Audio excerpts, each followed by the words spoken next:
Ladies and gentlemen, distinguished guests, good morning and welcome to the inaugural Women's Economic Forum of the Women's Indian Chamber of Commerce and Industry here in the beautiful city of Athens, Greece, following 120 successful editions held across 50 countries. It is an immense honor to stand before you today as we gather to celebrate the crucial role that women play in driving economic growth, innovation, and sustainable development across the globe. This forum represents a significant milestone in our collective journey towards gender equality and empowerment. It is a platform for dialogue, collaboration, and inspiration, a space where ideas can flourish and new partnerships can form, all aimed at creating a more equitable economic landscape for women everywhere. I would like to extend my deepest gratitude to our esteemed participants, the speakers and panelists, who have traveled from near and far to share their insights and experiences with us. Your commitment to championing women's voices in the economic sphere is truly commendable. Ladies and gentlemen, as we embark on this important dialogue, let us be inspired by the stories of resilience, innovation, success that will unfold over the coming sessions. Without further ado, it is my pleasure to introduce the founder of WICCI GR and honorary president, Ekaterini Sofianou, president of Soft Medica Group, is a prominent figure in Europe's healthcare sector. In 1994, recognizing opportunities in healthcare, she founded a company in Romania focused on high-end medical technologies, introducing innovations like the artificial heart and robotically assisted minimal invasive surgery to the region. Currently overseeing a family-owned group with over 160 healthcare professionals across Romania, Greece, Hungary, Bulgaria, and Cyprus, she actively contributes to various social non-for-profit organizations. We are honored to have her share her insights and visions with us today, in Greek, on purpose though. Please note that her address will also be visible in the projection behind you in English. Please join me in welcoming Ms. Ekaterini Sofianou to the stage for her keynote address.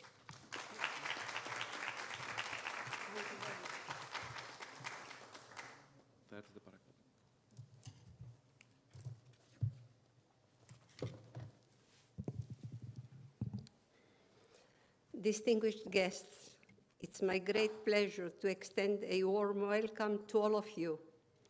In recognition of the rich cultural heritage we are surrounded by here in Greece, I would like to greet you in the Greek language. As a passionate advocate for the preservation of the Greek language, I appreciate your understanding and support. Συγγνώμη. Αν και απέχουν τόσο πολύ η Ελλάδα και η Ινδία, γνωρίζονται εδώ και 2.350 χρόνια ακριβώς από το 326 π.Χ. όταν ο Μέγας Αλέξανδρος διέσχισε τον Ινδό ποταμό με τις δυνάμεις του, όχι τόσο για να υποτάξει στρατιωτικά την περιοχή, όσο για να την ενσωματώσει πολιτιστικά στον ελληνικό κόσμο. Όμως, η σχέση των δύο μεγάλων πολιτισμών έμελε να λειτουργήσει από την αρχή με αμφίδρομο τρόπο, με το πνεύμα της Ινδίας να ανοίγει νέες γόνιμες κατευθύνσεις σκέψης στην ελληνική φιλοσοφία και παρά την απόσταση από την υποήπειρο, μπαχαρικά και άλλα πολύτιμα αγαθά, αλλά και ιδέες και κοσμοθεωρίες ζωής έφταναν πάντα στην Ελλάδα, όχι μόνο κατά την εποχή του Μεγάλου Αλεξάνδρου, αλλά και στη Ρωμαϊκή και Βυζαντινή περίοδο, ακόμη και επί Οθωμανικής κυριαρχίας και αργότερα ακόμη. Δεν μπορώ λοιπόν παρά να είμαι υπερήφανη που είμαι ιδρυτικό μέλος ενός επιχειρηματικού οργανισμού που βασίζεται σε μια εμπορική και οικονομική παράδοση άνω των 2 χιλιετιών. Και η χαρά μου είναι ακόμη μεγαλύτερη επειδή ο οργανισμός αυτός εκτιμά τις γυναίκες ως προαγωγούς τόσο του πνεύματος όσο και της δράσης. Ιδίως επειδή προέρχομαι από την Ελλάδα, την πρώτη χώρα στην οποία οι γυναίκες ανέβηκαν και ξεπέρασαν τους άνδρες σε διάφορους τομείς δραστηριότητας.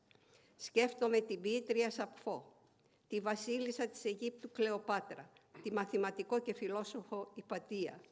Αγαπητές επιχειρηματίες από όλο τον κόσμο, καλώς ήρθατε στην Αθήνα, την πατρίδα της φιλοσοφίας και του εμπορίου, την πρώτη κοσμοπολίτικη πόλη της Ιφιλίου, όπου το παλιό και το νέο συναντιούνται για να εξασφαλίσουν την πρόοδο της ανθρωπότητος. Σας ευχαριστώ πολύ για την προσοχή σας. Thank you very much for your attention.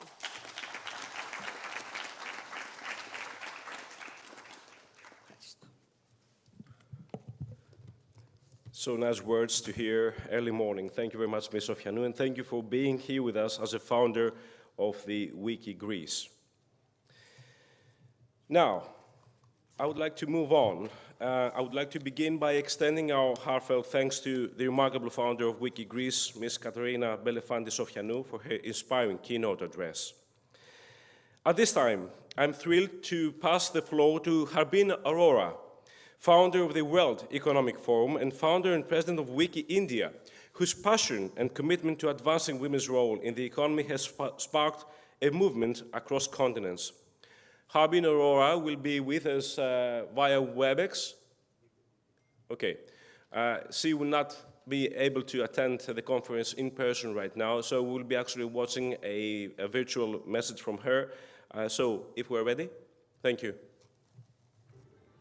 Namaste. Hello, everyone. Congratulations to the entire team of the Greece-India Business Council of the Women's Indian Chamber of Commerce and Industry, the WICCI Greece team, as we say.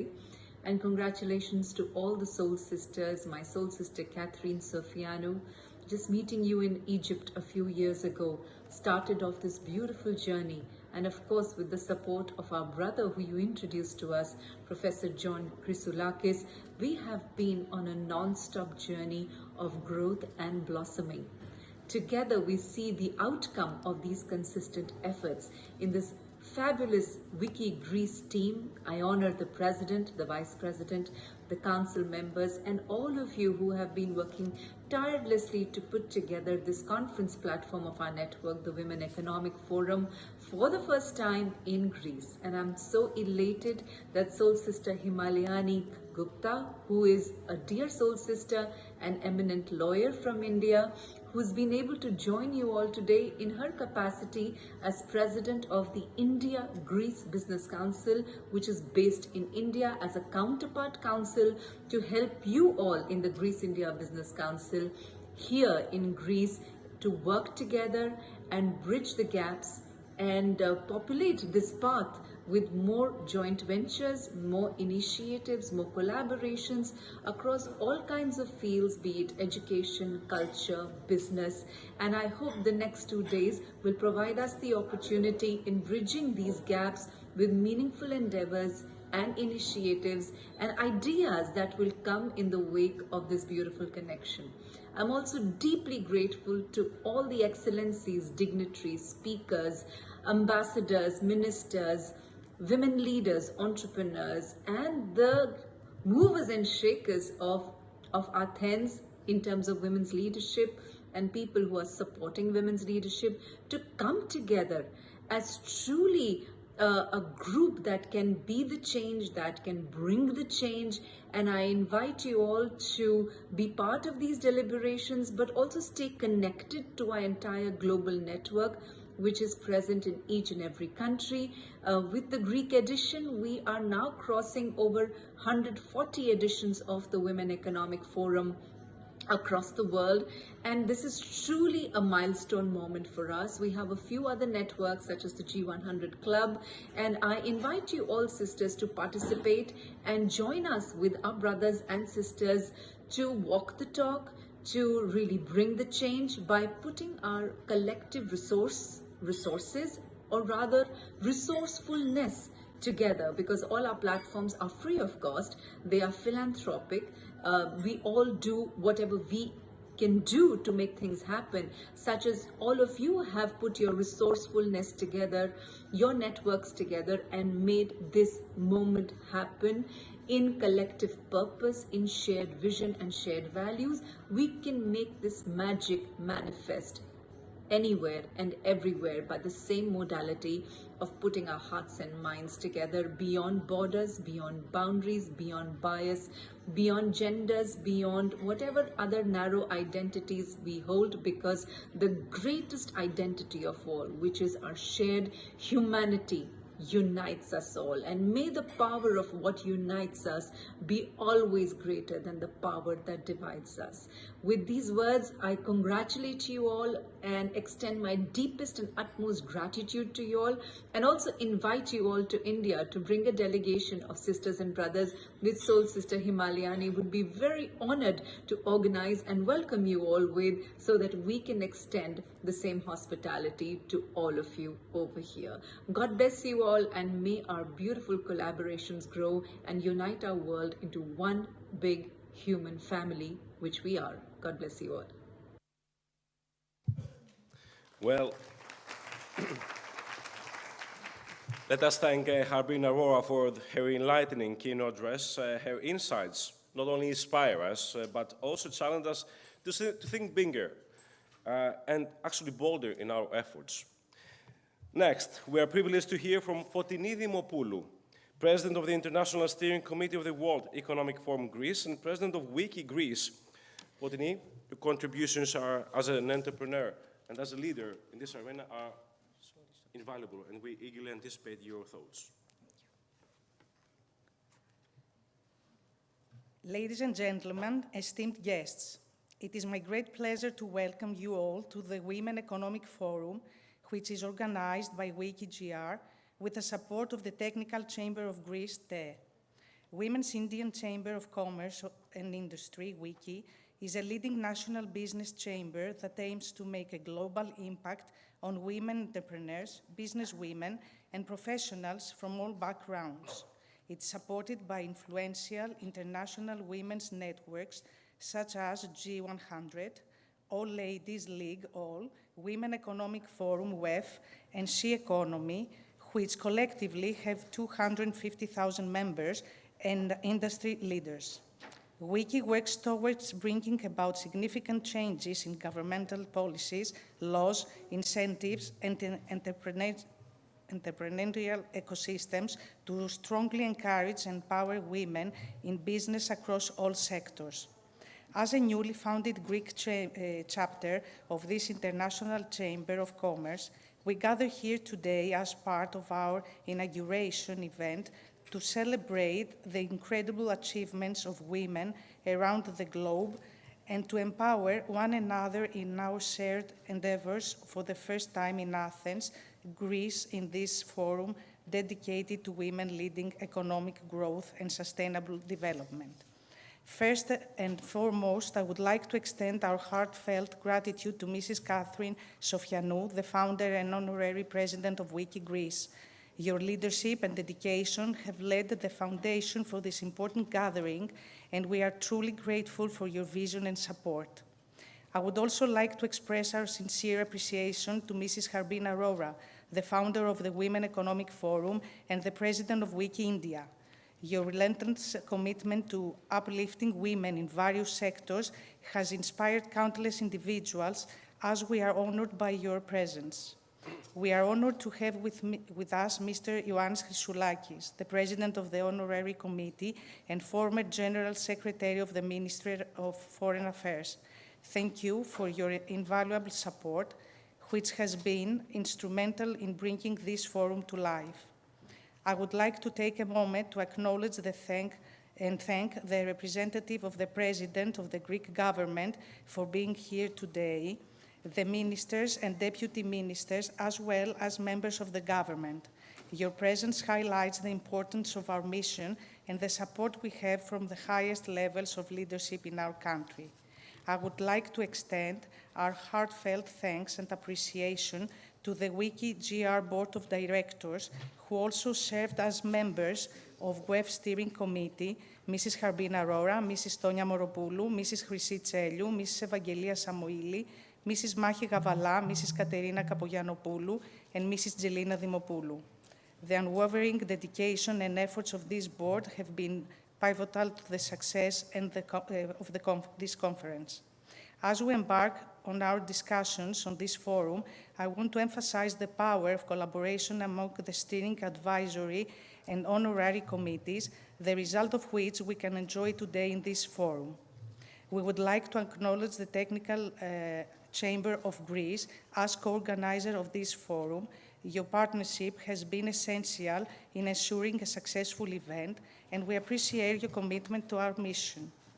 To our supporters, Daughters of Penelope, AHEPA Hellas, Dyname, AWOG, Women's Health First, Hellenic Association of Women in Culture and Tourism, Exέλιξη Ζωής, and our sponsors, CNN Greece, Newsbomb, Queen, One Channel, Hellenic News of America, Hermes Expo, Face Control, Crisis Monitor, Anapnoe Designs, North Star Tourism SA, Sof Medica, Crown Plaza Hotel, Holiday Inn Hotel, Lurpa, Calatini, El Greco, Vasilopoulos, Irini Pachigiani, Visual Storyteller. Your faith in our objectives has made a significant difference. Thank you for being part of this incredible journey and for your trust in the power of collaboration and unity.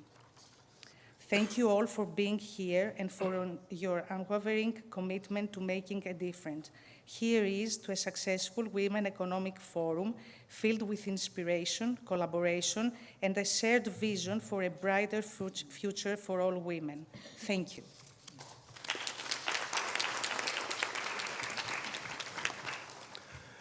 Now, before we move on, I would like to invite Ms. Harbin Aurora, the founder of the World Economic Forum, who will actually be joining us live from India.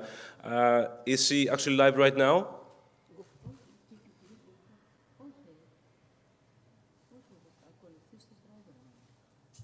Okay. So we'll stick to the plan as scheduled. So we will now pass the floor to Professor Antonia Moropoulou.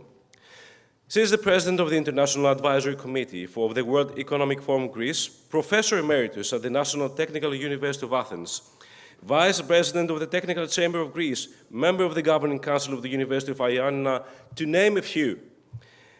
Professor Moropoulou has an exemplary CV with a long list of life achievements. She has been the scientific coordinator of more than 100 national, European, and international research competitive programs.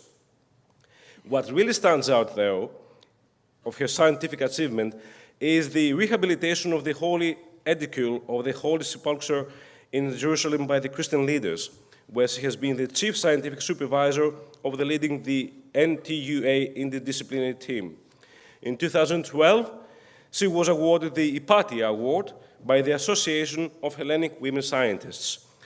May I present to you Ms. Professor Antonia Moropoulou.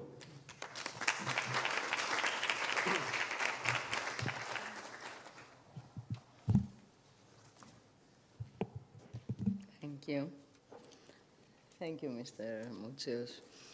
Esteemed colleagues, Mrs. President, Mrs. Minister, Ms. Sofianou, Mr. Chrysoulakis, it is a great pleasure for me to speak in front of you on what we are looking to get out from this conference. It is actually a fact that in a changing world, by new technologies and innovations, in order to address the challenge of climate crisis, poverty, and war, women are emerging as a leverage to lead this transition. Their flexibility to adapt in changing environments under risk conditions, their creativity to open paths and design appropriate solutions, their fortitude and mental power to conceive the vision of the world to be, are actually ascribing their capacity for leading roles. The Women Economic Forum, first time organized in Greece as an international event, aims to empower women in this direction by fostering open dialogue, by connecting and networking women with innovative entities in the world's journey to the future. Women have experienced exclusion and depreciation in their struggle and agony to establish their position in the socioeconomic and cultural status. As a power of innovation and change, they are progressively adjoined with the global movement for sustainability. This movement, more or less 40 years ago, when actually we were proposing this concept, inscribed in the global agenda new terms for economic growth, for local and regional planning, for socio-economic cohesion. Nowadays, the climate crisis, the world in conflict facing a spectrum of economic difficulties, require immediate applications of innovation and change in all spheres of life. In this view, the International Advisory Committee, in harmony with the International Steering and Honorary Committee, perceived and implemented the program of the WEF Greece, which we are going to attend. It concerns actually women entrepreneurs and initiatives for sustainable development, the first panel. The second, education and training, empowering and preparing women for leadership roles. Third, women for health and social care. Fourth, shaping towards energy and technology transformation. Fifth, cultural assets and alternative tourism for sustainability. Sixth, innovation for green and digital transition. And seventh, women and society, balancing career and family, facilitating and empowering women to assume leadership positions and maximizing their roles in shaping the need for a next generation economy. This is actually to introduce you to an effort which we believe will be fruitful because there is an interaction between various groups of women acting here, from political, entrepreneurial, cultural, scientific, social context. 56 distinguished speakers and 8 moderators from all over this spectrum are taking the floor to open a dialogue with international society. Mrs. Harbin Aurora, Mrs. Gupta, you are mostly welcome to open this dialogue here today with us. Our voices are attended. I hope that we will be listened by sensible political leaders honoring us today with their presence. The representative of the President of the Greek government, Mrs. Zoe Rapti, Deputy Minister of Development, you are mostly welcome here. We hope that the policies and the innovations you are going to introduce will be the appropriate, the needed ones to open the world to women as a power of innovation and change, which you represent as well. The international character of WEF attributes not only to the global WEF founder and the WICCI India Greece president, or the international media experts, or the Cyprus distinguished speakers, but the Greek speakers as well with international positions, European positions, and the collaborating organizations spanning Hellenic diaspora all over the world. Transmissions through live streaming, social media, and international channels will bring us in communication with women all around the globe. I hope that this journey, thanking the advisory committee which permitted us to elaborate this program, thanking the steering committee, the honorary committee, and all of you that you are attending this conference, that this will be a nice journey to the WEF Greece. Thank you very much.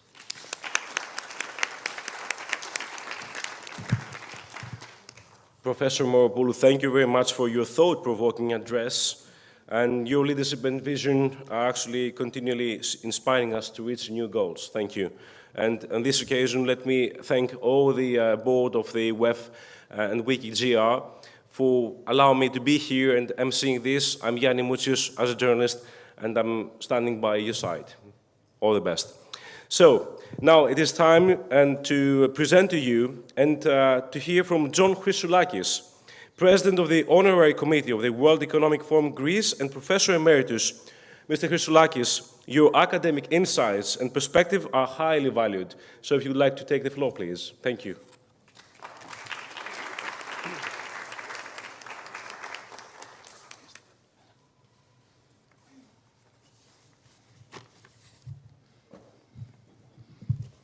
Thank you very much.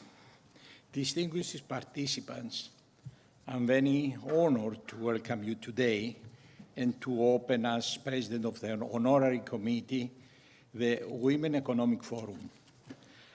I would particularly like to thank the board of WICCI Greece, the Honorary President of WICCI, Mrs. Sofianou, and the WICCI, WEF, and G100 President, Mrs. Harbin, Aurora, for the great work they have done. And also my good friend, Mrs. Gupta, who came from India today to represent all these actions. The Women Economic Forum, by All Ladies League, is an annual meeting crowned the leaders and entrepreneurs from all over the world. So it is the first time which is organized in Greece. The vision of WEF is to inspire every woman to become a businesswoman. It is a unique vision to connect women across the globe and strengthen them. The International Women's Forum now connects more than 8,000 women leaders in 76 forums in 33 countries around the world. WEF is the only organization of this scale that builds significant relationships between C-level women across countries and careers. The objective of the Women's Forum is to commemorate the inspiring role of women to secure women's rights, to build an equitable society. Women Economic Forum fosters conversations, community connections and collaborations among women worldwide. The enabling ecosystem of exchange and sisterhood ignites, inspires greater enterprise and leadership, propelling women's economic empowerment and influence in all walks of life. Your presence is inexpressible in few words, and so you are indeed. Each one of you has the perfect special role that you are playing in many lives. Without women, the world and our lives will be incomplete. The Women Economic Forum is an international platform enabling women and leaders from all walks of life worldwide to expand business opportunities and enhance personal influence through networking across borders, while being inspired by some of the world's most successful entrepreneurs, authors, through leaders and celebrities. WEF is a non-profit with a philanthropic vision and collaborative spirit. WEF supports promoting the economic empowerment and advancement of women and gender equality, increasing efforts to provide women and girls of diverse backgrounds with equal opportunities for education and inclusive economic growth, with particular attention to women facing socioeconomic challenges, including women as appropriate, women in poverty, women with disabilities, older women, and women living in remote and rural areas. We recognize that women's active participation and leadership at all levels in the financial system is an important pillar for sustainable and resilient economic growth. In this sense, we encourage economies, including with stakeholders, to address and support women's inclusion in the design, development, and the use of financial services, including those provided by digital means.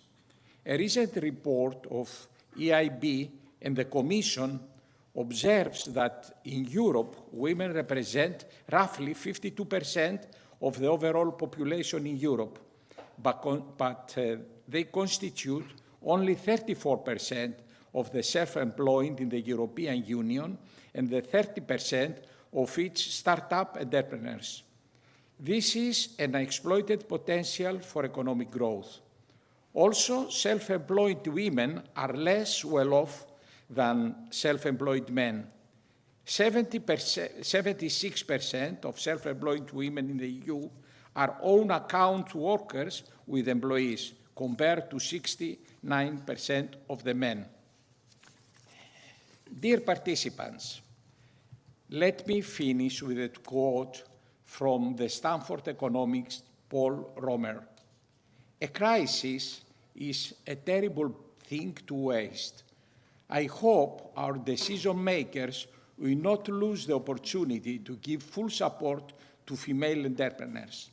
It is not only a matter of fairness towards women and equity, but it's also a way to unleash growth in our economies and societies. Thank you very much for your attention, and I'm looking forward to those interesting discussions. Thank you. Mr. Christoulakis, thank you very much for your insights and your provoking ideas, helping us to think about how women can actually play a vital and crucial role in our lives. Now, it is my distinct honor to welcome Mrs. Zoe Rapti, the Deputy Minister of Development and representative of the President of the Greek government, Kyriakos Mitsotakis. Ms. Rapti will be inaugurating our conference, and we eagerly look forward to your remarks. Ms. Rapti.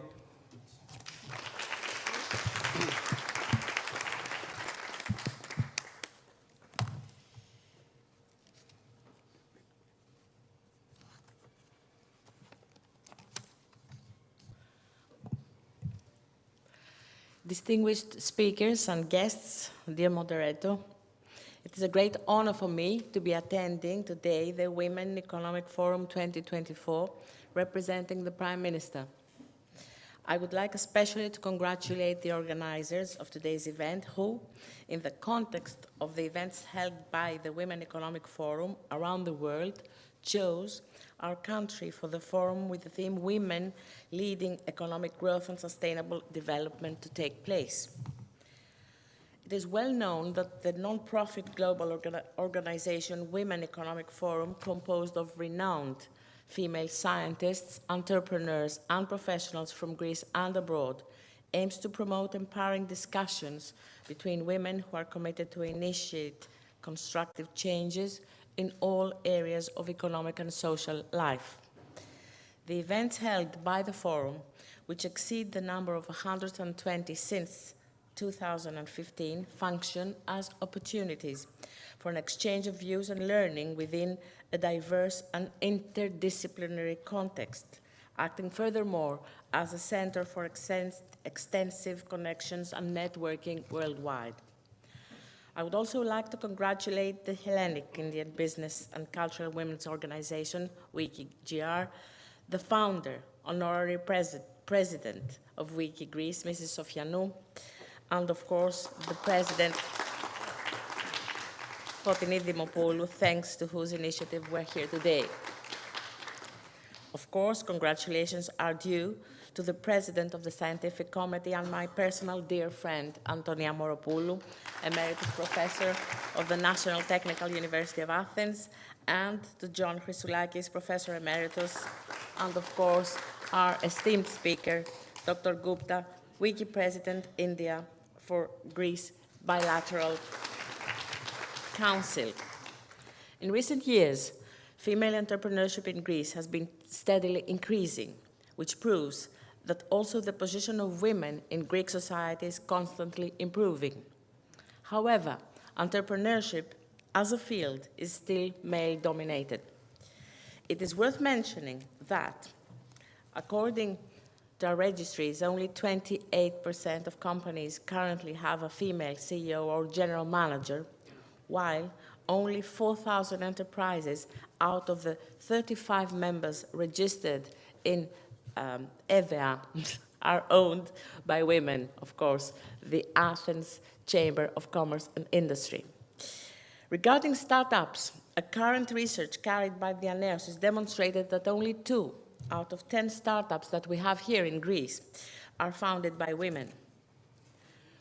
Women, as we all know, face greater difficulties than male entrepreneurs in maintaining a business and, of course, balancing personal and professional life and in attracting venture capitals. In recent years, several important steps have been taken in order to eliminate social stereotypes and prejudices which limit women to specific roles at work and in society.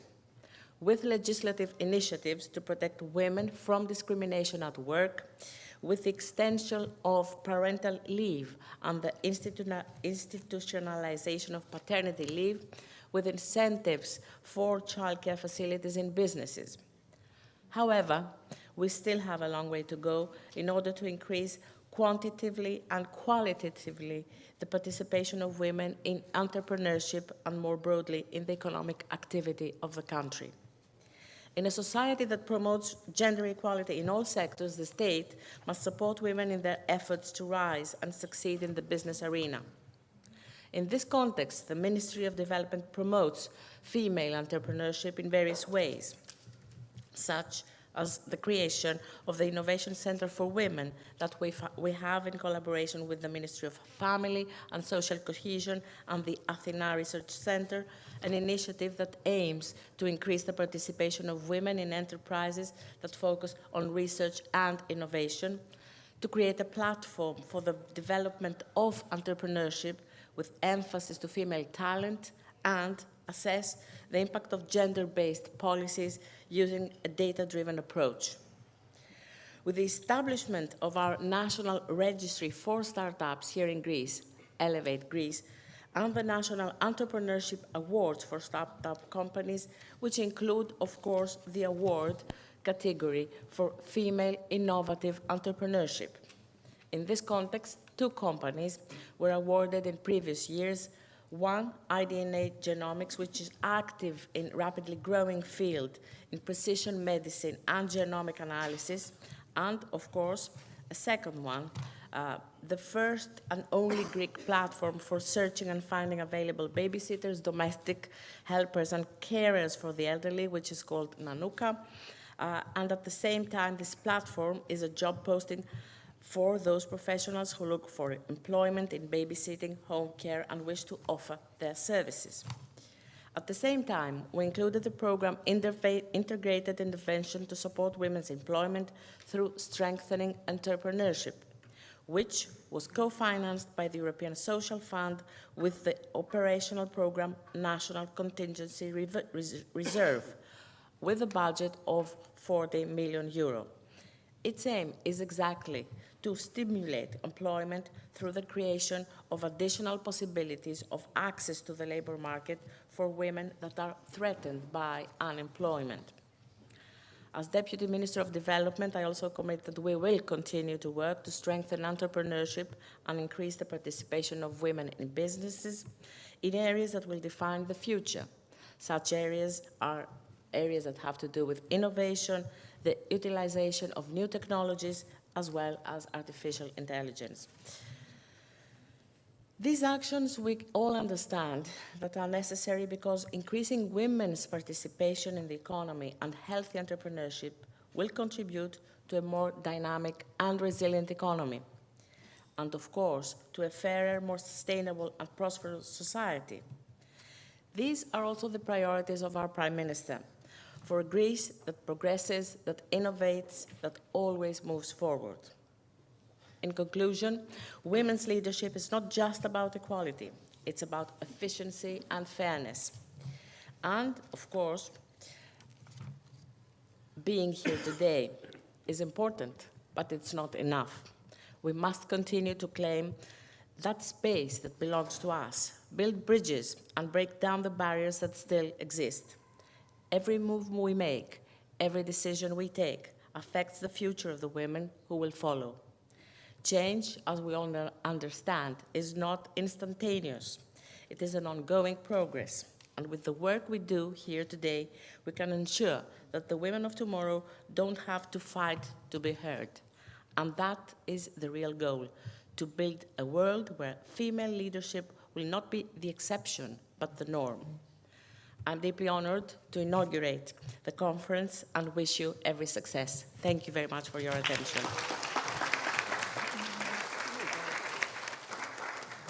Thank you, Ms. Minister. Now we will just take a very short break because we would like to give a little memorabilia to the Deputy Minister by Professor Moru. So, Ms. Minister, if you'd like to come over here, but you will not need to go downstairs for the photo as well. Yes, better.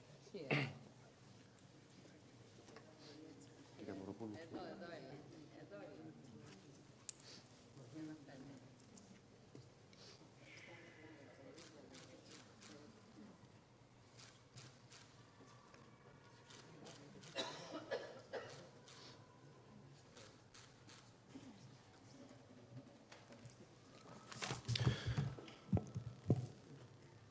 Thank you very much for your attendance, Ms. Rapti, as a representative of the Greek government and as Deputy Minister of Development. Thank you very much.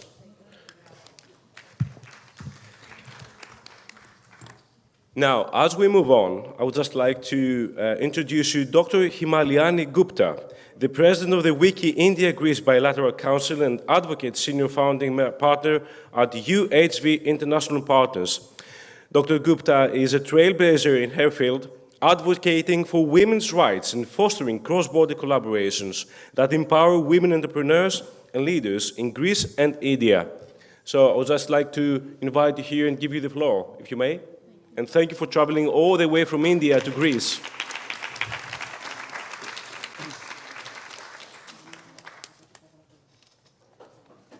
Namaste.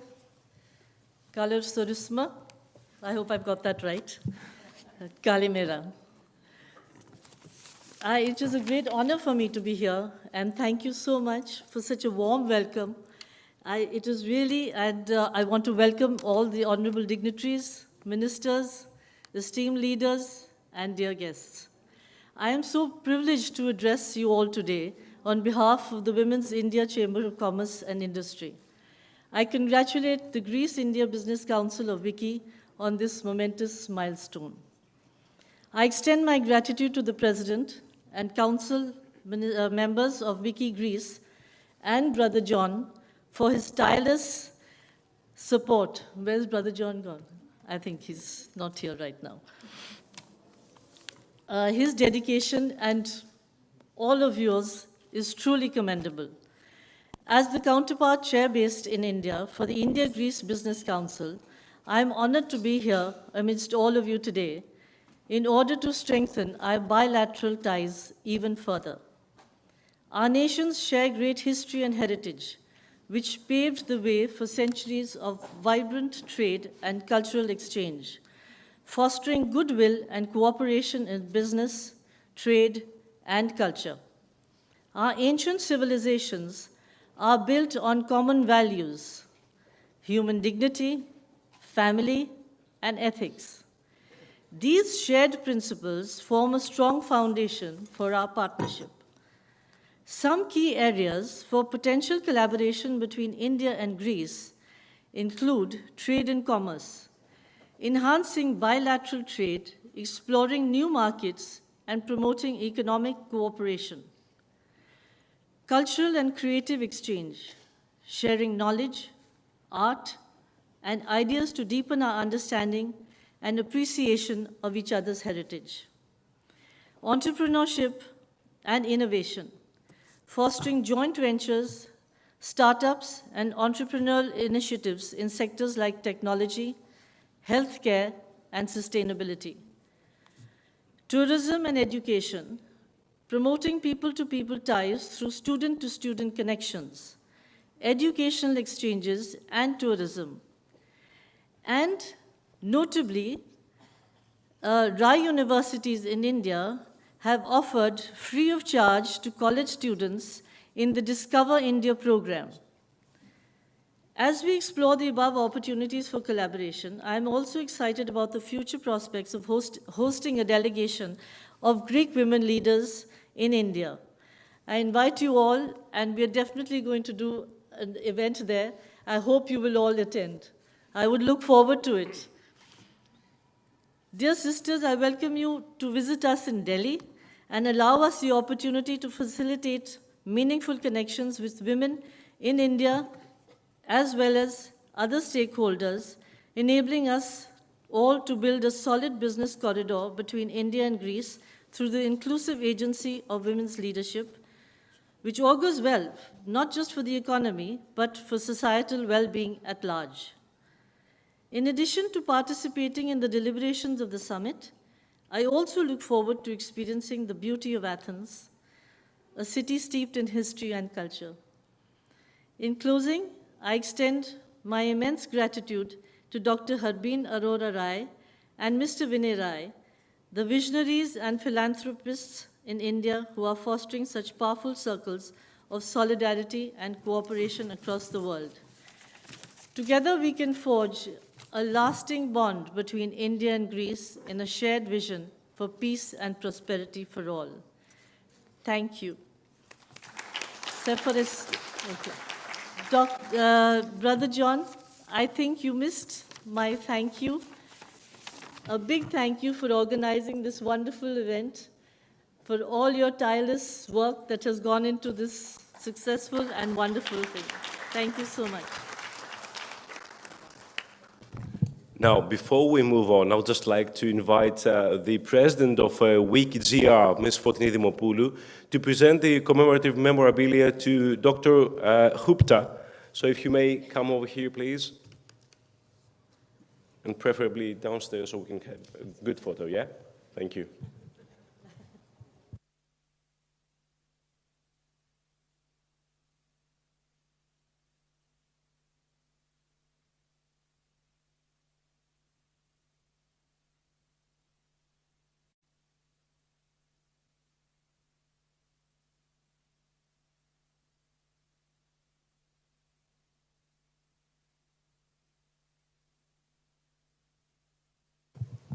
And thank you, everyone, and thank you for the very, very warm welcome. It is really my honor and pleasure to be here today. Thank you so much. Now, before we conclude this first round of keynote addresses, I would like to give the floor to Professor Moru, who will be representing the Technical Chamber of Greece as a Vice President of the Chamber on behalf of George Stasinos, who unfortunately cannot be here with us today. Thank you. Thank you, Mr. Moderator. It's with great pleasure that I convey to you the address of the Chair of the Technical Chamber of Greece, Mr. Giorgos Stasinos, by saying that the 120,000 of active Greek engineers are comprised by a very important percentage of women, more than 30%, which is actually complying with the European level. You may understand that WEF is being co-organized by the Technical Chamber of Greece because it is actually a need to express women as well. Thank you very much and have a fruitful work within WEF.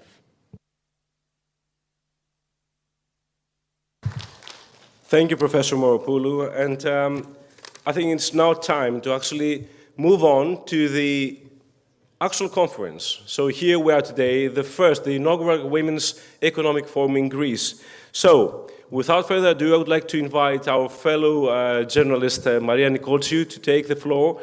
And all the panelists will actually come over here to discuss the first topic, which Maria Nikoltsiou is going to moderate. Maria.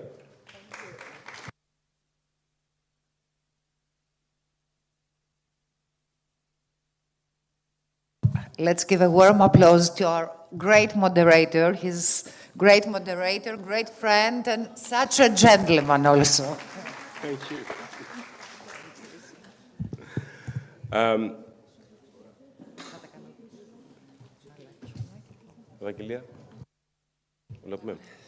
Now, just before we commence this first panel discussion, we're going to connect live to India right now with Ms. Harbin Aurora, who is actually waiting for us, and she will just give us a very short keynote address. Thank you.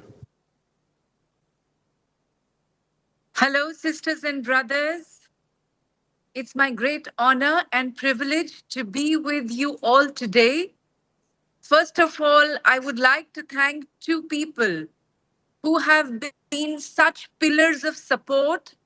And these are two people, a sister and a brother, who I hold as great examples of people who walk the talk. My dear soul sister, Catherine Sofianu, who I met in 2020 in Egypt, who introduced me then to soul brother John.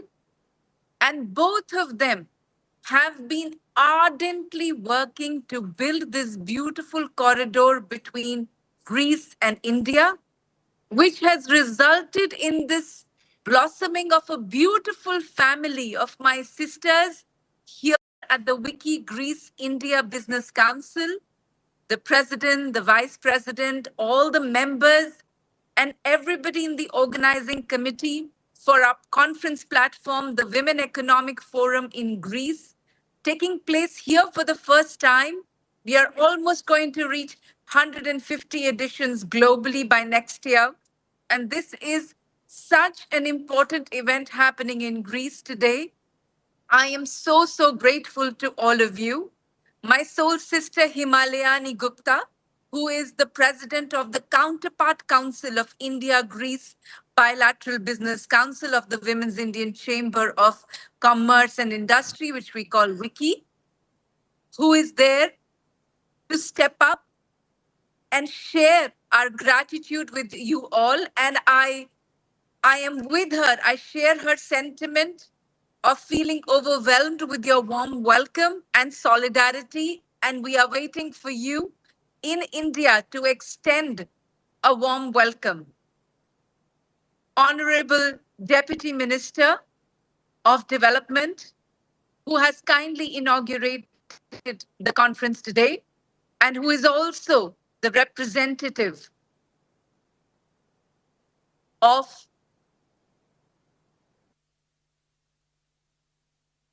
Thank you so much for being here today and for sharing all that you did.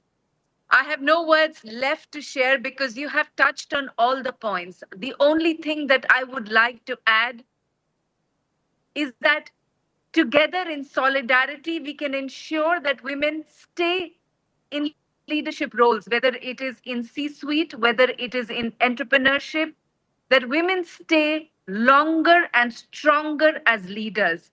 Because we know that there is a big problem of executive burnout as well, because women have more barriers to cross, and we have to build more bridges for women so their challenges are lowered and their opportunities increase.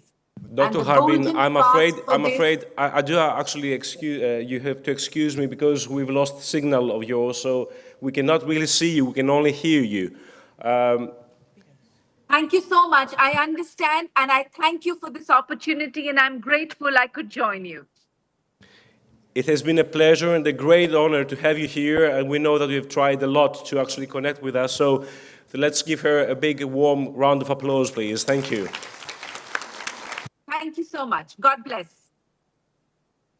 Now, as I said before, I would just like to give the floor to Maria Nicolci now to commence the first panel discussion with her esteemed participants. Maria, the floor is yours. Thank you, John. Thank you very much. Dear all, Professor, it's a great honor for me being here with you, such a wonderful and important ladies. Without further delay, I would like to ask to take their seats in the panel Mrs. Ellie Tritopoulou, President of the Greek Women's Engineering Association, EDEM. Glykerias Houtis, Professor of Public Law and Environmental Law, National and Kapodistrian University of Athens, and also she's a co-founder and managing partner at Flogaitis Houtis and Partners Law Firm. Perfect. Mrs. Athina Hadjipetrou, she is the former CEO of Hellenic Development Bank. Ακούγεται λίγο βαριά, να μου πάρετε λίγο τα μπάσα. Sorry, I will switch in English now. It's a live program. Είναι καλύτερα λίγο τώρα, λίγο τα μπάσα. Thank you, great. Let me carry on. Mrs. Eugenia Giannini is Associate Professor of Technical Law at National and Technical University of Athens. Mrs. Irene Notias will be late. We will join her later. And Mrs. Laurie McNeil, International Media Marketing and Branding Expert. Is everybody here with us? Great. And let me give the floor to our keynote speaker, Mrs. Sofia Kounenaki Efraimoglou. She's the president of the Athens Chamber of Commerce and Industry. The floor is yours for the next 7 minutes, please.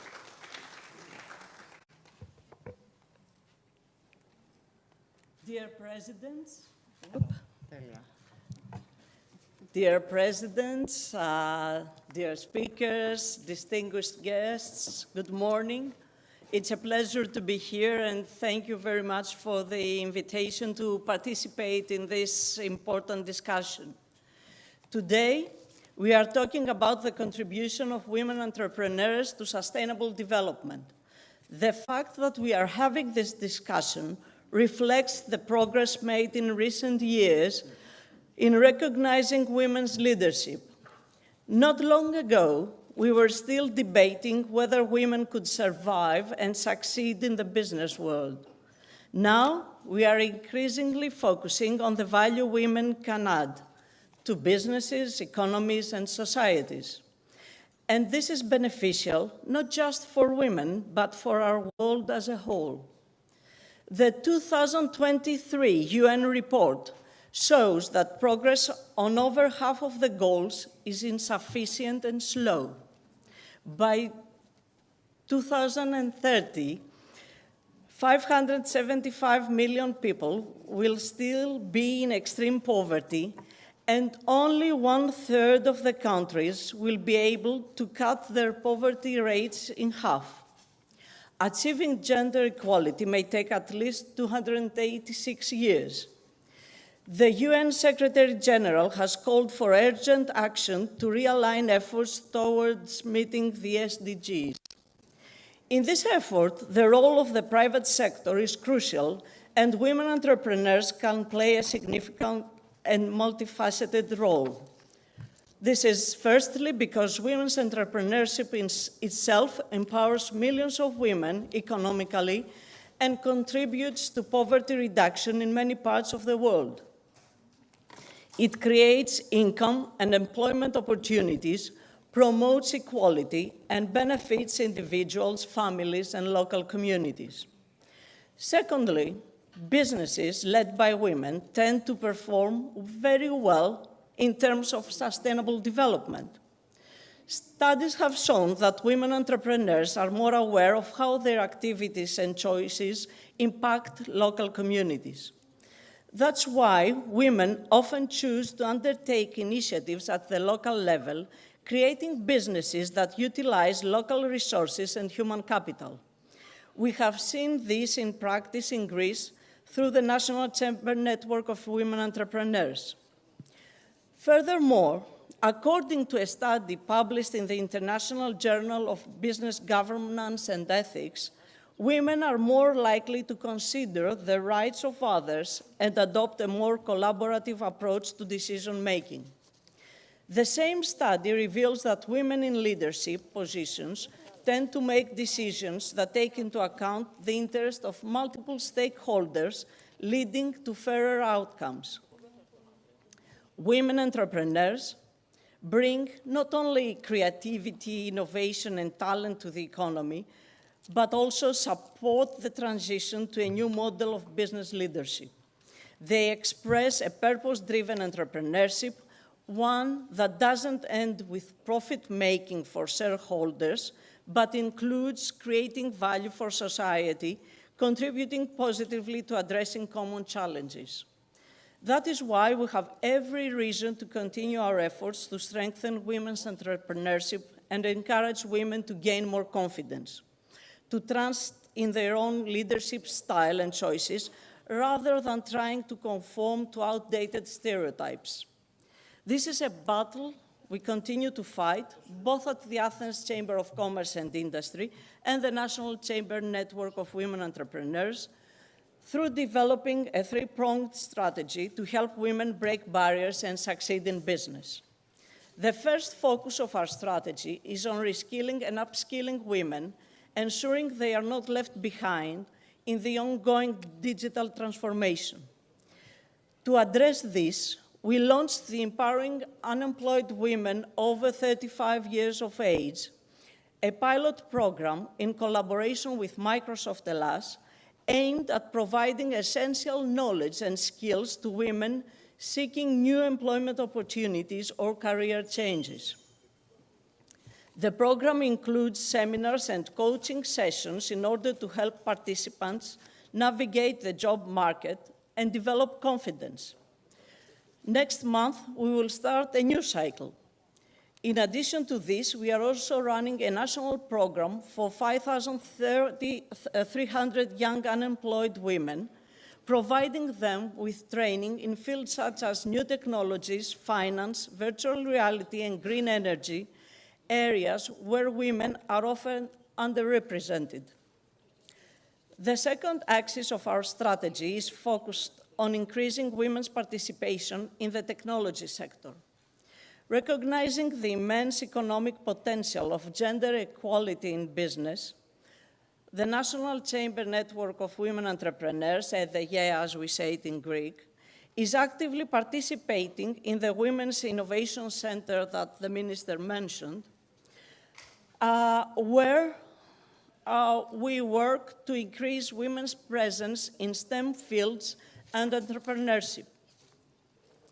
Studies have shown that if women participated in business on an equal footing with men, global GDP would increase by 3% to 6%, adding about $2.5 to $6 trillion in production and value. Other studies have shown that gender equality in business would add nearly 300 million new jobs.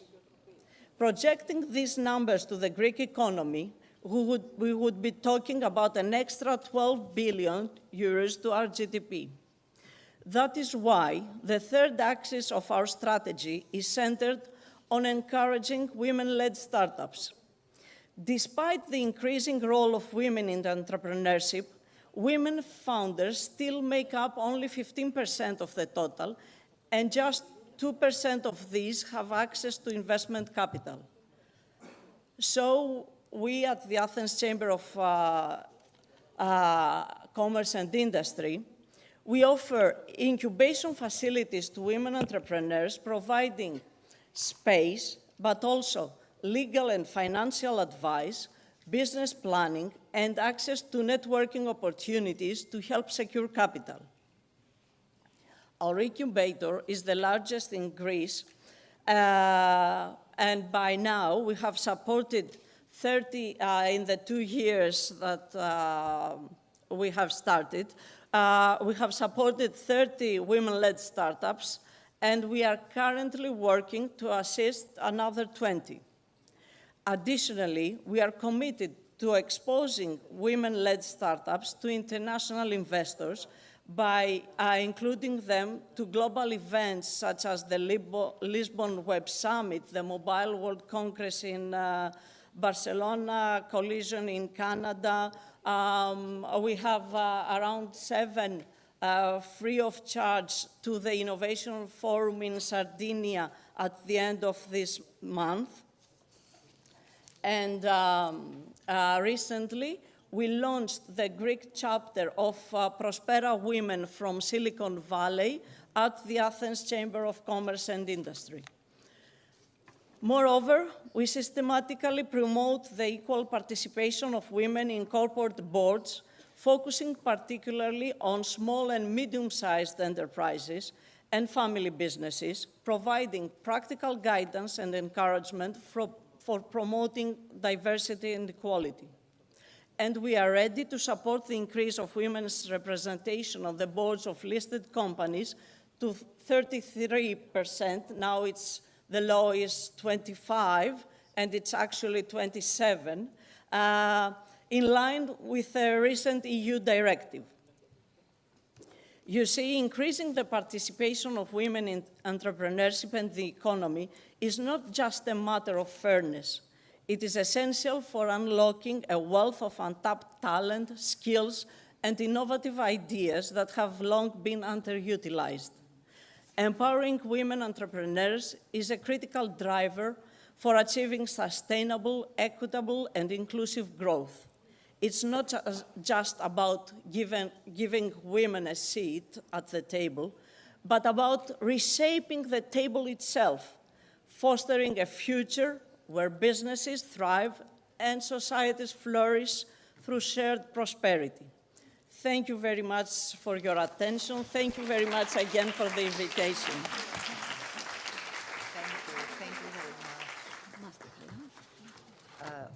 Thank you, dear President. Just before leaving, let me call Mrs. Samoili. Thank you. Thank you very much. President has a strict program today. That's why she has to leave.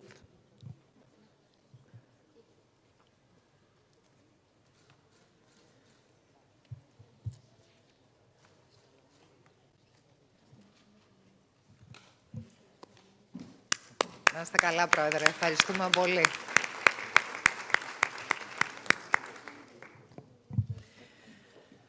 Λοιπόν, we have 1 hour and a half at our disposal, so I'll give the floor to each of you for, let's say, up to 7 minutes in order to have time for a short discussion after. And let me start with the president of Greek Women Engineering Association, Mrs. Efi Tritopoulou.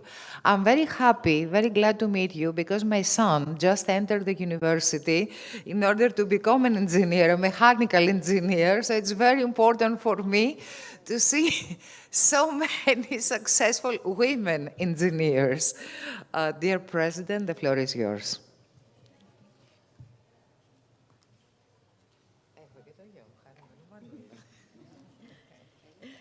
Well, good success to your son. My son is also coming the first year in chemical engineering at NTUA. So the family of engineers are growing up. So I have a presentation. Let me take my mob here in order for you to have your space. Is it easy to have the presentation? Okay, thank you. Great. Okay, I'm here like the president of Greek Women's Engineering Association. So let me talk about the organization. We are established in,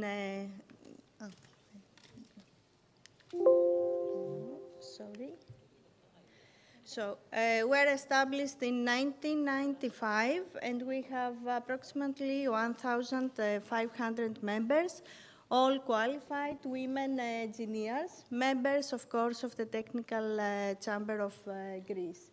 Our main purposes are to face gender stereotypes, to perform mentoring and training to enhance women engineers' chance of employment, cooperate with other organizations and public bodies with our institutional role, and to encourage and promote activities of women engineers beyond their professional sphere, like artistic and cultural activities and other initiatives. ADEM is also participating to networks and associations which promote gender equality, like WITEC, We Mentor, and the European Platform of Women Scientists. About the percentage of women, Professor Moru mentioned before that we started with a low ratio in the first years, but after 2006, the percentage remains something after 30%, as it is now also. ADEM participates to a lot of European projects. I have highlighted with red one projects about gender and environment and entrepreneurship. Okay, and the challenge today and in our discussion is how we can enter the gender dimension and the gender equality and the promotion of women entrepreneurship in order to achieve the environmental goals that EU strategies like Green Deal, circular economy, and the Sustainable Development Goals perform. So gender equality is a central pillar for achieving sustainable development. Companies with improved gender diversity were 60% more likely to reduce energy consumption, 40% greenhouse gas emission, and 46% water use. This all because women are more sensitive and environmental awakening and distribute more in the protection of environment due to their personality characteristics, their social role, behavior, their way of growing up, and also the active role in the housing. Finland and Sweden achieving gender balance at the highest level, with women and men nearly equally presented within ministries and other committees, while in the European Union, in 2014, women represented 28% of senior ministers. Here we can see the participation of women in R&D, in research and development activities, and we can see that in Greece we have a good performance in this indicator, meaning that we have a lot of women holding a PhD. And they are active in social sciences, humanities and arts, agricultural, sciences, and medicine. According to a study of ICAP, women entrepreneurs in Greece are constantly increasing, of about being today 25%, while in Europe this is 30%. But the most important is, as it is mentioned already before, that women bring a lot of benefits, and companies that are leading from women, as we can see with the green, having more profitability ratios in all indicators and more in gross profit. So, why to choose women in leadership? Why? What makes them more special? Because they have the ability for multitasking, to do a lot of things in the same time. Because they have strong communication skills, high empathy and emotional intelligence, perseverance and hard work, diversity of thought and perspective, environmental consciousness, innovation in their services and products, and extroversion, as we can see the diagram, because women entrepreneurship in Greece present a lot of share of export compared to other EU countries and the EU ratio. So, how we can enhance this perspective, the women entrepreneurship? Investing in policies in order to have the work-life balance, reduce the bureaucracy and the gender stereotypes, networking and access to information, with mentoring and sharing best practices, access to funding for women entrepreneurs, promote an entrepreneurial culture with education, starting from the young years, development of financial instruments that value companies in correlation with their contribution to society, environment, and gender perspective, and promote alternative business models like cooperatives. So, thank you, and I remain here for questions.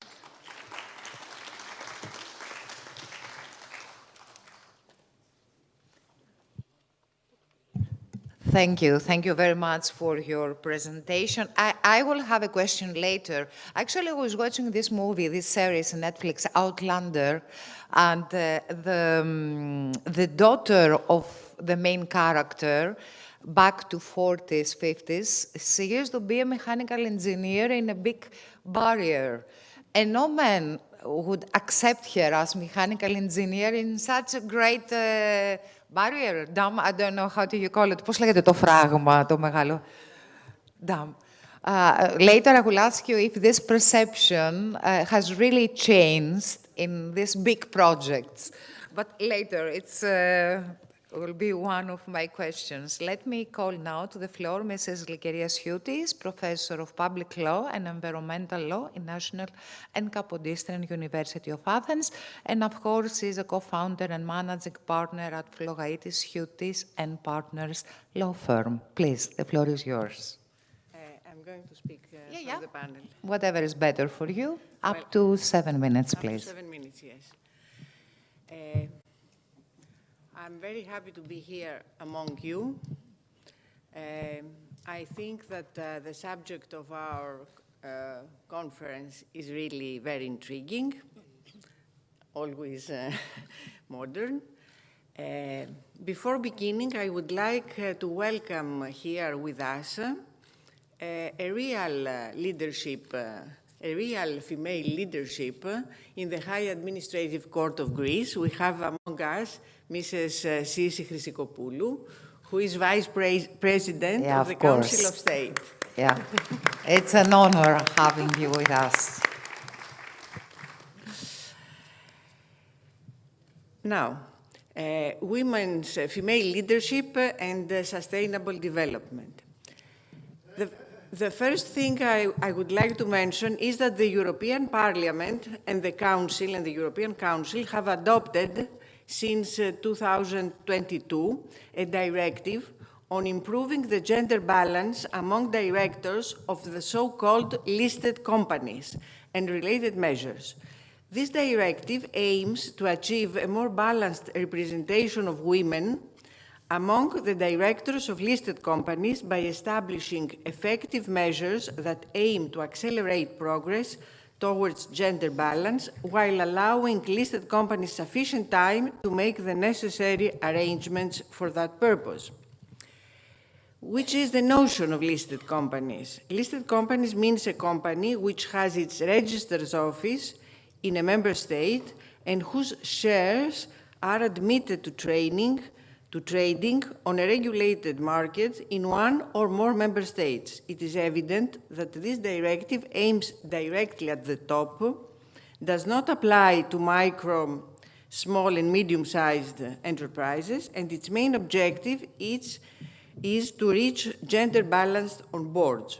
It is common knowledge that the European Union has a large pool of highly qualified women which is constantly growing. 60% of the university graduates are female.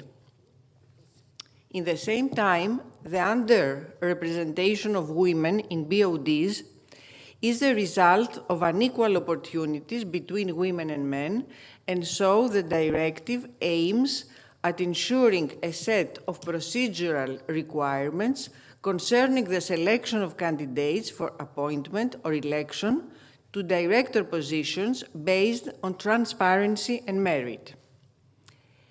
In its conclusions, since March 2011, on European Pact for Gender Equality, the European Council acknowledged that gender equality policies are vital to economic growth, prosperity, and competitiveness.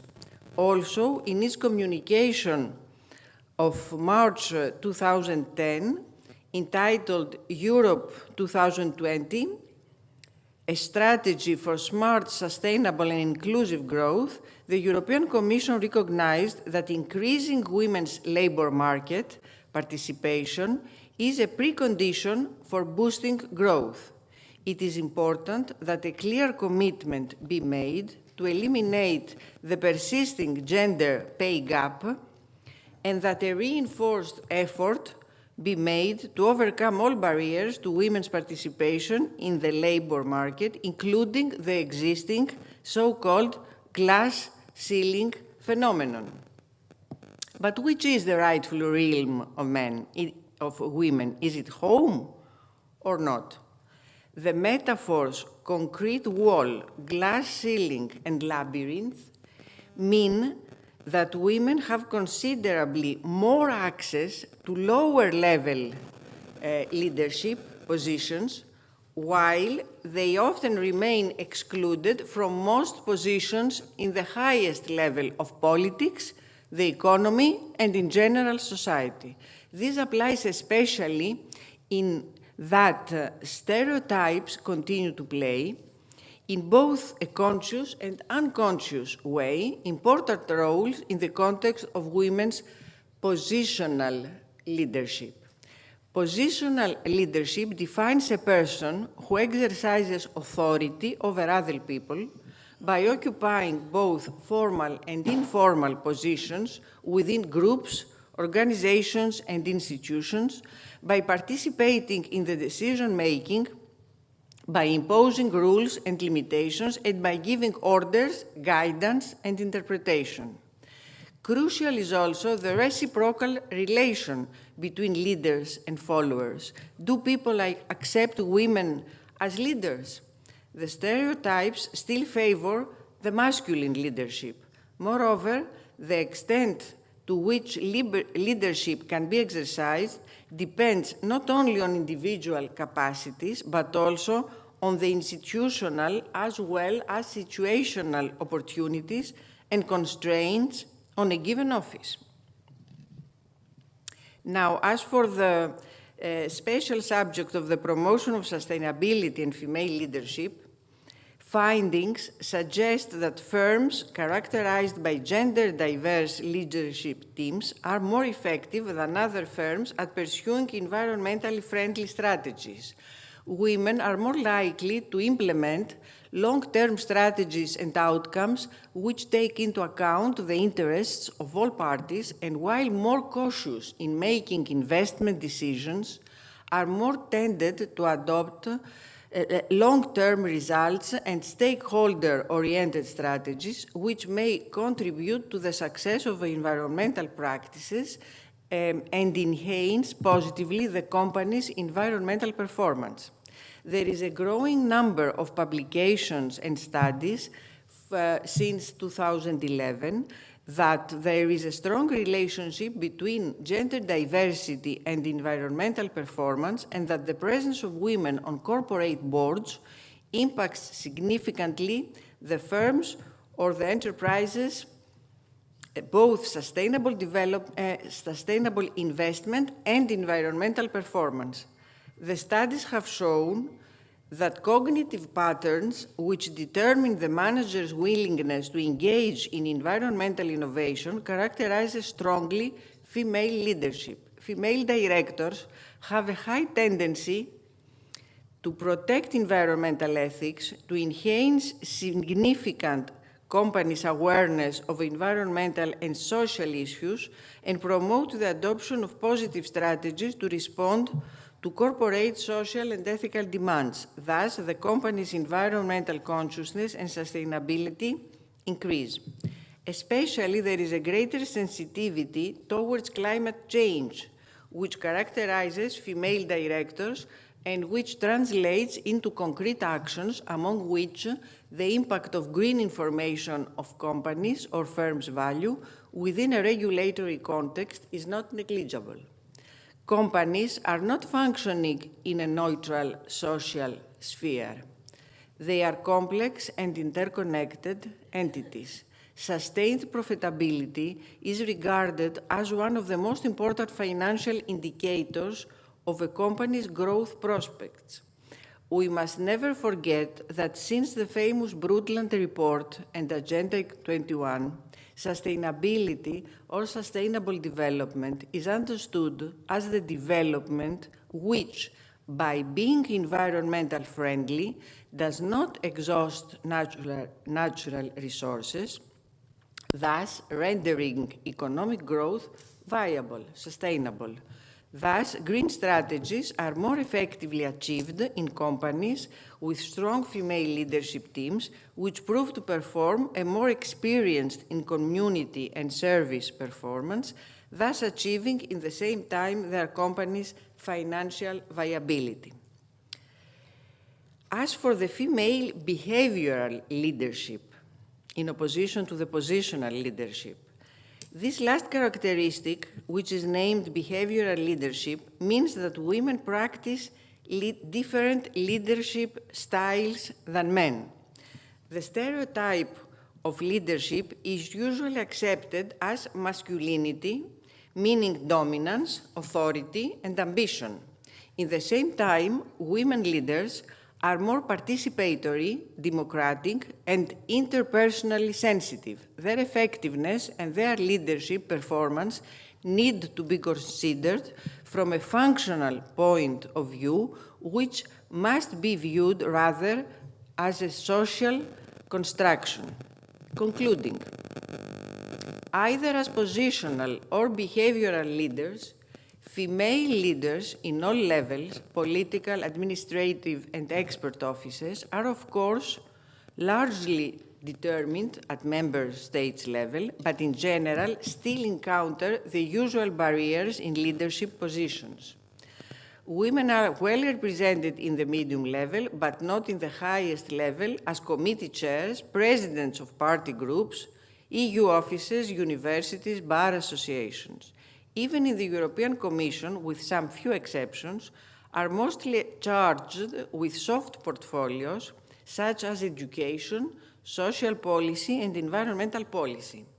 In the European Court of Justice, there is a steady increase in female judges and advocate generals, and the positional leadership of women in the European Union has significantly improved in recent years.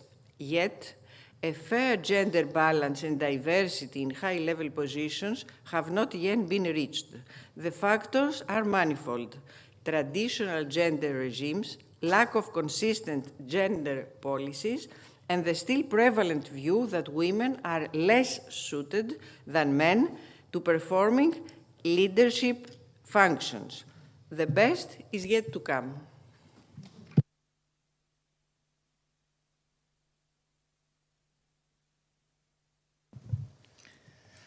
Thank you, dear Professor. And now let me give the floor to my great friend and former CEO of the Greek Development Bank, Mrs. Athina Hadjipetrou. Dear Hadjipetrou, the floor is yours.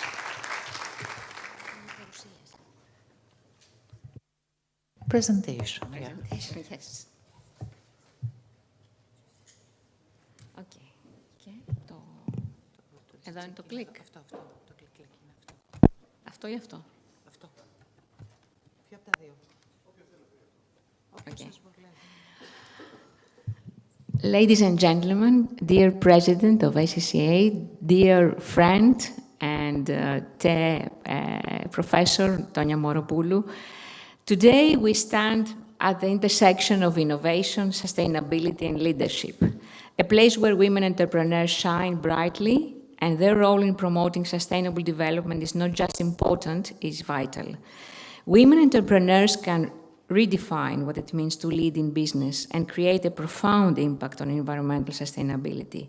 By prioritizing environmental and social responsibility, they are leveraging innovative approaches to create business that not only generate profit, but also address some of the most pressing global challenges of our time. From climate change to poverty alleviation, women pave the way for a more sustainable future. Social responsibility is another cornerstone of their ventures. Women entrepreneurs are often at the forefront of initiatives that promote social equity, enhance community development, and ensure fair labor practices. As role models and trailblazers, they inspire future generations to embrace entrepreneurship with a sense of purpose and a commitment to sustainability. Let's address some of the key facts and drivers. Όχι, αυτό. Αυτό. Ποιο? Αυτό δεν είναι το pointer. Μας βοηθήσετε λίγα και έλα από εδώ, δεν πειράζει. It's a live program, so we can arrange. Προχώρησε. Ωραία. Τέλεια. Of course, we always need sometimes a little bit of men. That's always true.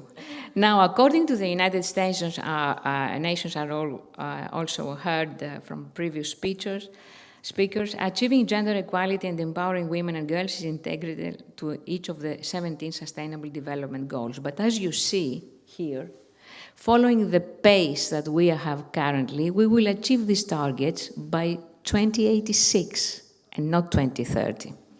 Women entrepreneurs are active agents of change to achieve these goals by 2030, whereas the current pace is rather discouraging. What we need is to articulate a clear vision and to ensure that we fill the need without crowding out existing sources and policies. And this aspiration can be broader and include maximizing socioeconomic outcomes such as job creations or economic growth, improving the environment by investing in specific industries such as energy, transport, or water, and other similar industries, and last but not least, mobilizing more private sector financing. Some other facts. Τώρα πήγα πίσω. Το μεγάλο. Τώρα. Πώς εννοεί το μεγάλο του στρογγυλό. Άλλαξε. Τέλεια. Λοιπόν, what we see here is an impressive chart.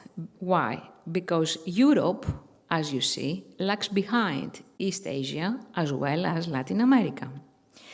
Women in low-income countries had the highest entrepreneurial intentions, while those in high-income countries were least likely to want to start a business. Let's see why this disparity in entrepreneurial intentions between low-income and high-income countries is caused. We can attribute this to several factors. One is economic necessity. In low-income countries, women often turn to entrepreneurship out of necessity due to limited job opportunities and economic instability. And this necessity-driven entrepreneurship is a key motivator for starting businesses. Another cause is the access to resources. Women in low-income countries may have fewer resources and support systems, which can drive them to create their own opportunities through entrepreneurship. Third factor is cultural and social norms. In some low-income countries, the society expects women to contribute economically, leading to higher entrepreneurial intentions. 4, risk tolerance. Women in low-income countries might have a higher tolerance for risk, as the potential rewards of entrepreneurship can be significant in improving their economic situation. And also, what is important is support programs, because most big organizations have support programs for these low-income regions. So more targeted support programs and initiatives in low-income countries aimed at fostering entrepreneurship among women. Conversely, in high-income countries, job security, which means higher job and more stable employment opportunities, can reduce the need for women to start their own business. Likewise, access to resources, entrepreneurship is less of a necessity and more of a choice. Risk aversion, which is also important, losing, let's say, what we already have gained as society. Higher income levels and more stable economic conditions can lead to greater risk aversion, making women less likely to pursue entrepreneurship. Fourth is the cultural and social norms. Existing opportunities with more established business and industries, there may be fewer gaps in the market for new ventures, leading to lower entrepreneurial intentions. These above factors collectively contribute to the higher entrepreneurial intentions among women in low-income countries compared to their counterparts in high-income countries. Another fancy fact. as we see here.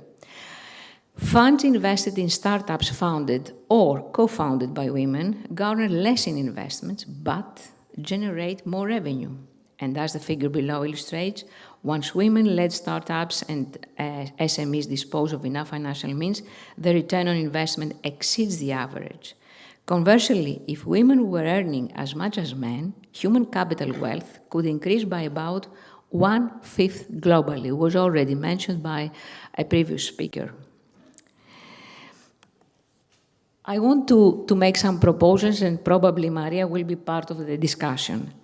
So some of the solutions to overcome and to boost, let's say, entrepreneurship, female entrepreneurship, instead of focusing on high-growth firms, rather support women-owned SMEs in growth-oriented sectors.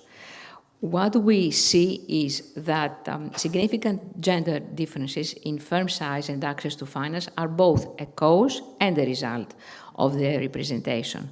The more profitable and the fewer profitable is a sector, the fewer business owners has, and women entrepreneurs are underrepresented in high-profit industries, where are overrepresented in low-level jobs.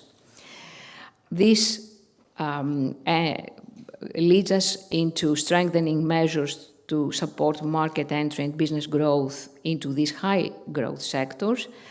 And we need to support, and this is why we are here, networking and role models, so as women will follow and will address and thrive into sectors that are really making now or will make money in the future. Second is, when supporting women-owned SMEs, holistic multi-level approach is desirable, which means not just grants, not just education, not just providing, let's say, resources into any kind of random industry that we call female entrepreneurship. Third is the climate change, strengthening women. Already, and as mentioned also by co-fellows here, the share of women in the renewable energy sector workforce is already higher than in the fossil fuel sector, which means that women are already targeting sectors that are sustainable, part of the sustainability. What we see, though, in order to bridge the gap that was already mentioned in terms of jobs, we need to foster the participation of women in those jobs that will create 100 million positions and a net amount of 20 million jobs by 2030. And these jobs, the majority of these jobs, will be created in male-dominated sectors. Mitigation policies. We passed that here. Now, mitigation policies that will promote female entrepreneurship is access to finance, training and mentorship, policy frameworks, supportive legislation, breaking gender norms already passed here, promoting positive roles and models and success stories of women entrepreneurs, inclusive disaster risk reduction, and these policies are aimed to create a more supportive and inclusive environment for female entrepreneurship, primarily in the regions that we see that we don't dare in entrepreneurship. Women are more focused on having jobs, low-paid jobs, or not touching the entrepreneurship. In conclusion, women entrepreneurs play a pivotal role in shaping a sustainable future, and as role models and trailblazers, they inspire future generations to embrace entrepreneurship with a sense of purpose and a commitment to sustainability. Thank you very much.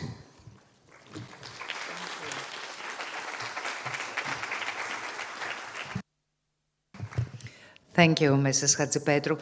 And now let me give the floor to Eugenia Giannini, Associate Professor of Technical Law at the National Technical University of Athens. Oh, really? Okay. Sorry, I haven't seen the message. Mrs. Notias is here? Yes, okay. Let me give you the floor now. Founder and Director, Project Connect, Managing Director, Prime Management Services. Please, the floor is yours, or Thank you very if it's much. better for you there. Thank you. I literally flew in from Athens, Greece this morning, and I had a cab pick me up and waited for me 10 minutes. But you did it. You managed it. It's fine. The plane actually was 20 minutes early, but the traffic from the airport to Glyfada was another 40 minutes. That was the weirdest thing. So I'm very happy to be here, and thank you very much. It was kind of last minute for me to be invited, and I never knew that WEF existed, Women Economic Forum, because I belong to the shipping industry, and I belong to the Women in International Shipping and Trading Association in Greece and the International. And I can honestly say I'm here as a role model right now because I don't have a speech to say or a preparation except for the businesses that I've had created.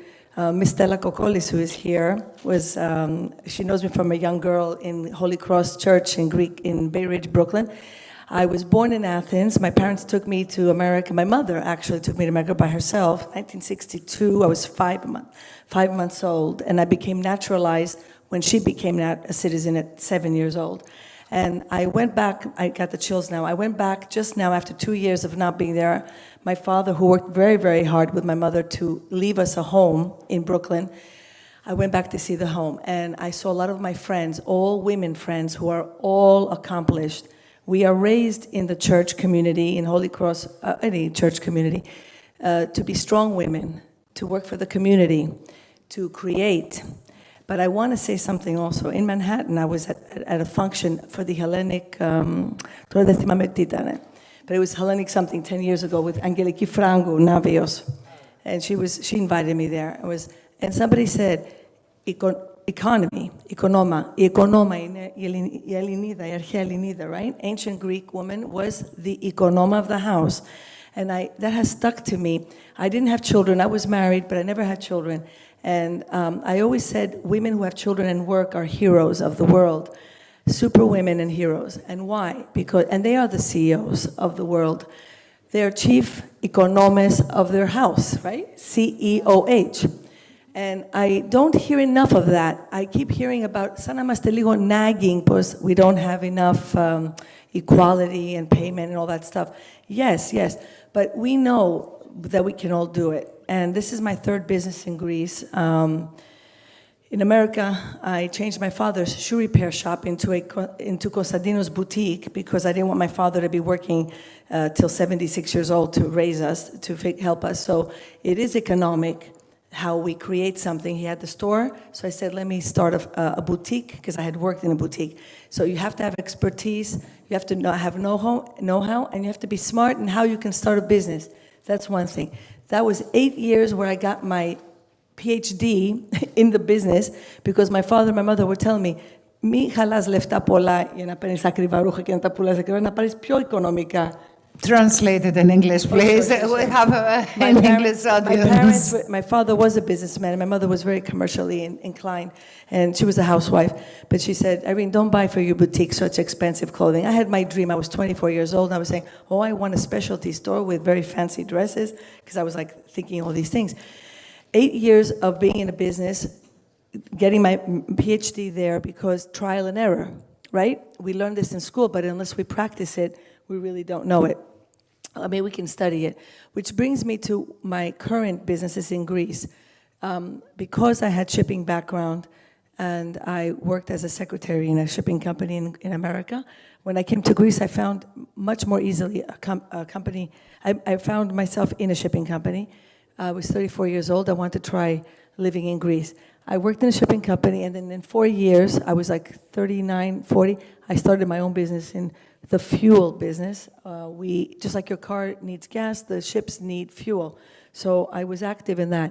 But why am I saying that? Because I sacrificed. I didn't have children to do this. And I know that if I had children, I wouldn't be able to do this 24/7 business, nor would I be able to create Project Connect, which also required a lot of my time, and take care of my mother at the same time, which I think all of us here have these experiences.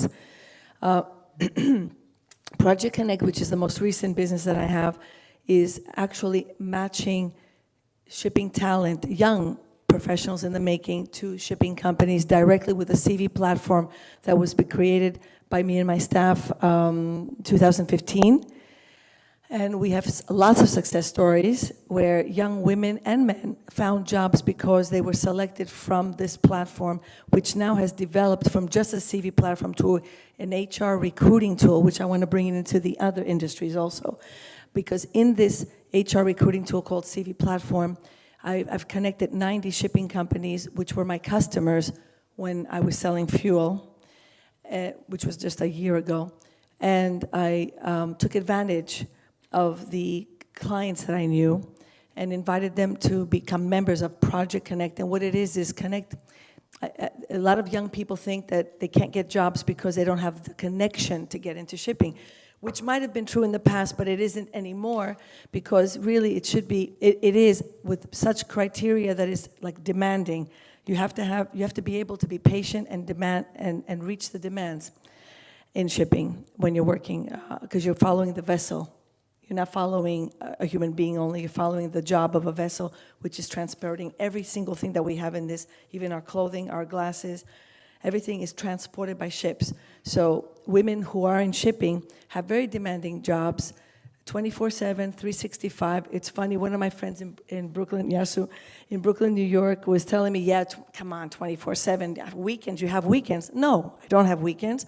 Anybody who sells fuel or provides for ships or is a captain, a crew, is working round the clock because the ships don't stop. Which brings me to one last thing, so I won't take up more of your time. From Project Connect with the CV platform, something fell into my lap from Cyprus, from the AHEPA people, which is a Cyprus Environmental Marine Protection Association, which was started in Greece with HELMEPA, and all over the world we have environmental protection agencies that are geared with shipping, where a crew is very careful not to pollute the seas with fuel or even dumping the garbage.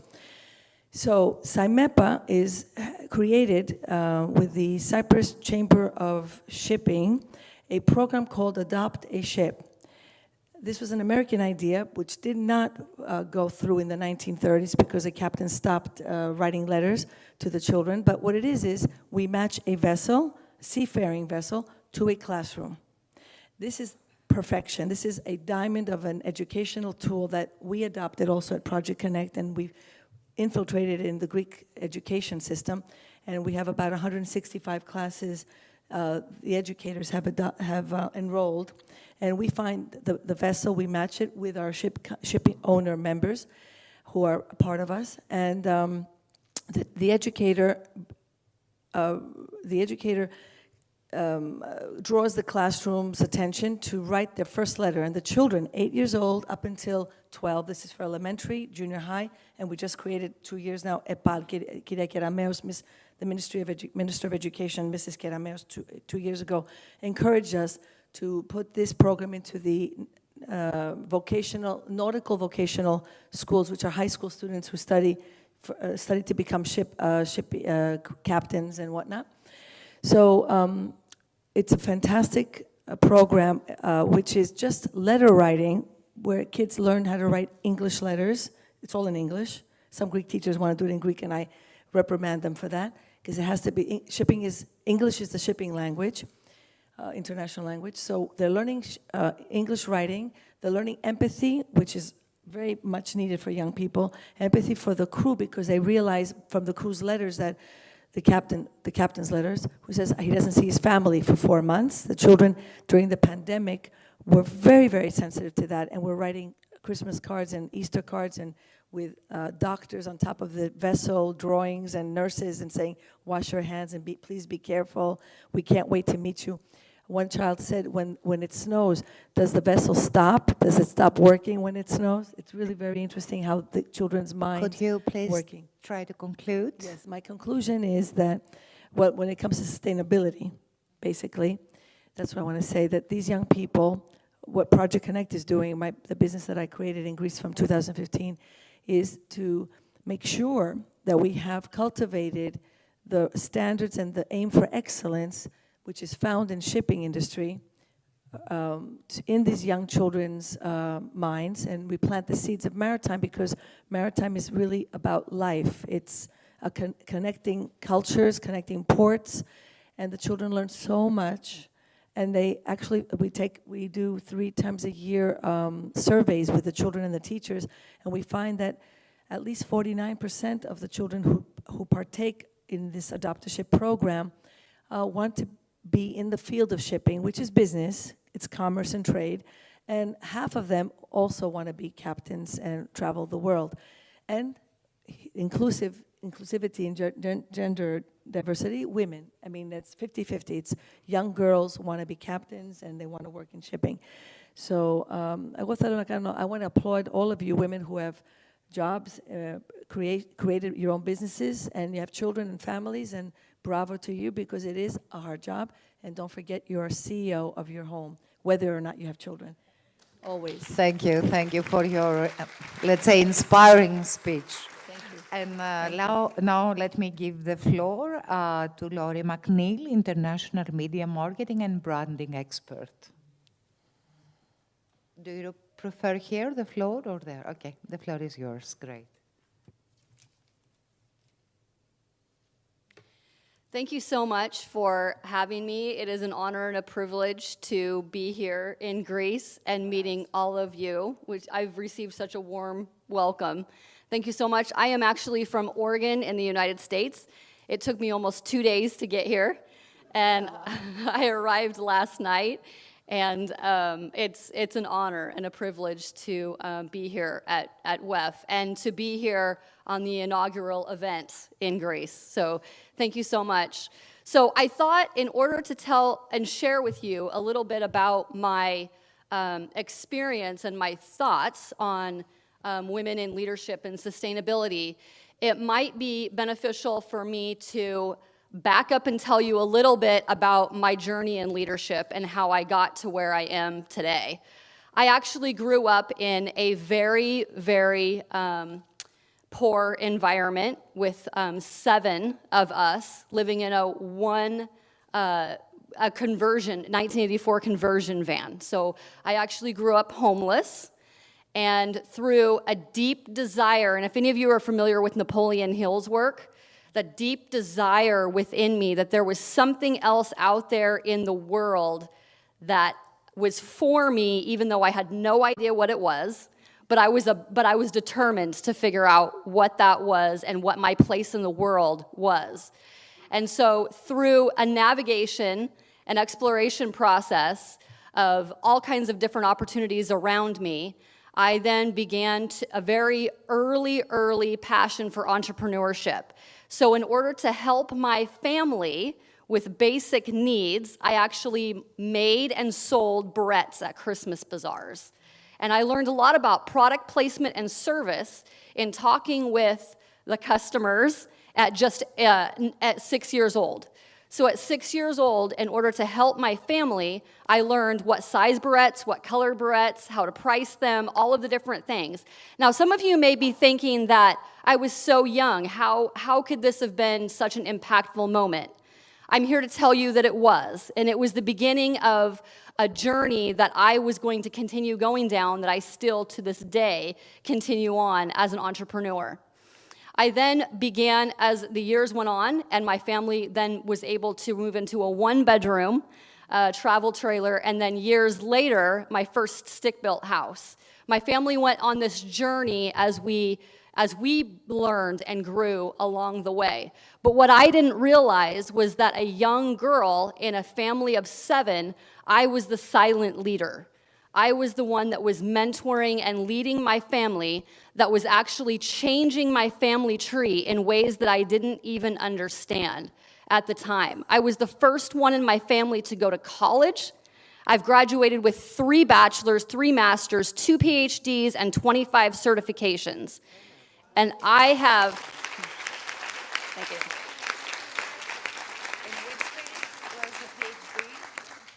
I have a PhD in business and another one in education. So everything that I do is about business and education and helping people become the better versions of themselves so that they then can serve other people and continue on that ripple effect. My brothers and sisters now have also gone to college and continued that ripple effect within my family. So I have started international travel and teaching around the globe since I was 18 years old. I love what I do. I stumbled across media and branding and marketing at a very young age when I took out my first business loan and my first business presentation when I was only 11 years old. I got my first business, basically sold that for way more than I could even imagine at 13 years old. Went on to continue leapfrogging this a beautiful dance between business and education. I've now been doing what I do for over 28 years, and that is traveling the globe, helping entrepreneurs get from wherever they are to where they want to be. And understanding that wherever you are in the world, no matter what your circumstances are, no matter what your resources are, no matter how you think of what you have or don't have, you are absolutely capable of using the internal tools within you to solve external problems in only a way that you can. It doesn't matter if you are in the same industry as the person sitting next to you. You are uniquely qualified to do only what you can do. And the world is waiting for you to show up. And there's this amazing story I want to tell you really quickly. When I was maybe 23 years old at the time. I had the opportunity, I was asked to mentor this young girl who was going through, she was only about 9, was going through a very difficult situation through the divorce of her parents. I met with her every week. I mentored her. I listened to her. I was a shoulder for her to cry on. And she developed this amazing ability to push past her circumstances that she didn't feel that she had control over. It was years later, after I'd have my son, and my son's almost in college now, it was years later that I was volunteering at a school that she came up to me and she was watching me for about an hour, and I was noticing that she was watching me, but I didn't recognize her. And she came up to me and she said, "Are you Lori?" And I said, "Yes." And she goes, "Do you remember me?" And I said, "No, I'm sorry, I don't."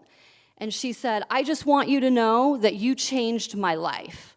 I am a better mother and a better wife because of the skills and the mentorship that you gave me when I was only 9 years old." That moment was an amazing recollection and a pivotal moment in my life of remembering the seeds that each of us have to plant into someone else. You never know the ripple effect that you are going to have on the hearts, souls, and minds of everyone around you. Every action, every attitude, every spoken word, you have the opportunity to plant seeds every single day. Never underestimate the power of those seeds and how the ripple effect from you changes lives in your family, in your community, and across the world. I am honored to be here. I would have never guessed that a young, poor girl, homeless, would actually have earned multiple degrees, global recognition, 2 presidential honor awards, and so much more. If I can do it, every single person in this room can do it, and every single person has the power within you to serve the world in only a way that you can. Thank you so much.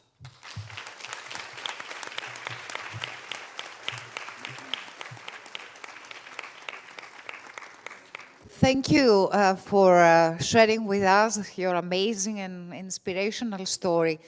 Okay, περιμένουμε την... We can start the discussion since we have 45 minutes left.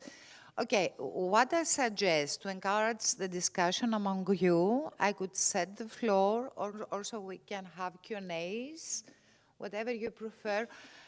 Should I start with some questions, or you would like to take the lead? What do you prefer? I'll start. Okay. Let's start with you and with your amazing story. It was really inspirational. What I wanted to ask you is, what about the country you are from, the legal framework, the opportunities, you come from America. Many people believe that America is a bad country. Other people believe that America gives the opportunities, United States, of course, gives the opportunities in order to change your life. Because we have many women among us from countries that they don't really have the paths, the opportunities, the educational system, let's say the legal framework. What is your comment on that? If you were in a different country, of course there is internal need for survival or lack in life, but what about the framework? How can we overcome that? Can I add something? Yes, yes, of course you can add. Especially, I was amazed. I was amazed with the fact you said that you got your first loan in the age of 11. Of 11. I can assure you that this could never happen in Greece, even now. Never. Exactly. In any country. We would like to have some details on this. Yes. Yes. So to your point, I was 11 years old. I took out my first loan, gave my first bank presentation that was co-signed by my mom because I was a minor, I was underage. It was still a huge risk for my parents, for my mom, because of the way that we had grown up and not having money. But she had a belief that I was going to make this work, and she had more experience than I did, and so she helped me at that time. So perhaps in the US, there are different opportunities, but there are also, in my story, it's also important to note that because I grew up the way that I did, I lived in, I was homeless. I lived in poverty. That was all I knew. That was all I knew. We were in a very close-knit environment where I didn't have a lot of friends, I didn't have a lot of resources, I didn't have a lot of connections. And so if I think about it in terms of other countries that maybe don't have a lot of resources, they feel like there's not a lot of options, but they know that they want to do something, even if they don't know what that is. So I'm a true believer in that desire and in that vision and in doing what you can and starting with whatever you have wherever you are. It can be having that conversation with someone in your local community, your local neighborhood, someone that you just have that, you just never know the ripple effect or the ideas that are gonna surface when you have that faith over fear and you take that next step, even if it's super, super scary. And sometimes it's very, very scary. But I think about it, that journey, as a flashlight in the dark. The flashlight is designed to illuminate only so far, only another step or two. And when you take that next step and you make that decision, whatever that is, then that flashlight, that step, is illuminated in the next step. So you were created to do exactly what it is that you were doing. Here's the beautiful thing. You can't mess it up. It's not possible for you to have all of the information before making a decision. How many of us in our lives or have heard people say, well, I need all the information before I can decide, right? A lot of people think that. Here's the beautiful thing about that process. It's actually not possible because you don't know who you're going to meet. You don't know the resources that are going to surface. You don't know the aha moments that you're going to have. It is not possible for you to have all of the information before making that next step and making that next decision. You make the best decision that you can with the information that you have at the time, you learn from that, and you keep going. So it doesn't matter where you live in the world, it doesn't matter what your resources are, you start with what you have, because I started with nothing. So wherever you are right now, push yourself outside of your comfort zone of whatever that is that might be for you, and take that next step, and you be the flashlight in the dark. Yes, this was, I think, the crucial thing. You start with what you have. This is very important. Never to say, I can't, I don't want, I'm afraid. Start with what you have. Please, yeah. The mic, your mic, please. I want to add to that. What you said, Laurie, is exactly, in a smaller context, my story.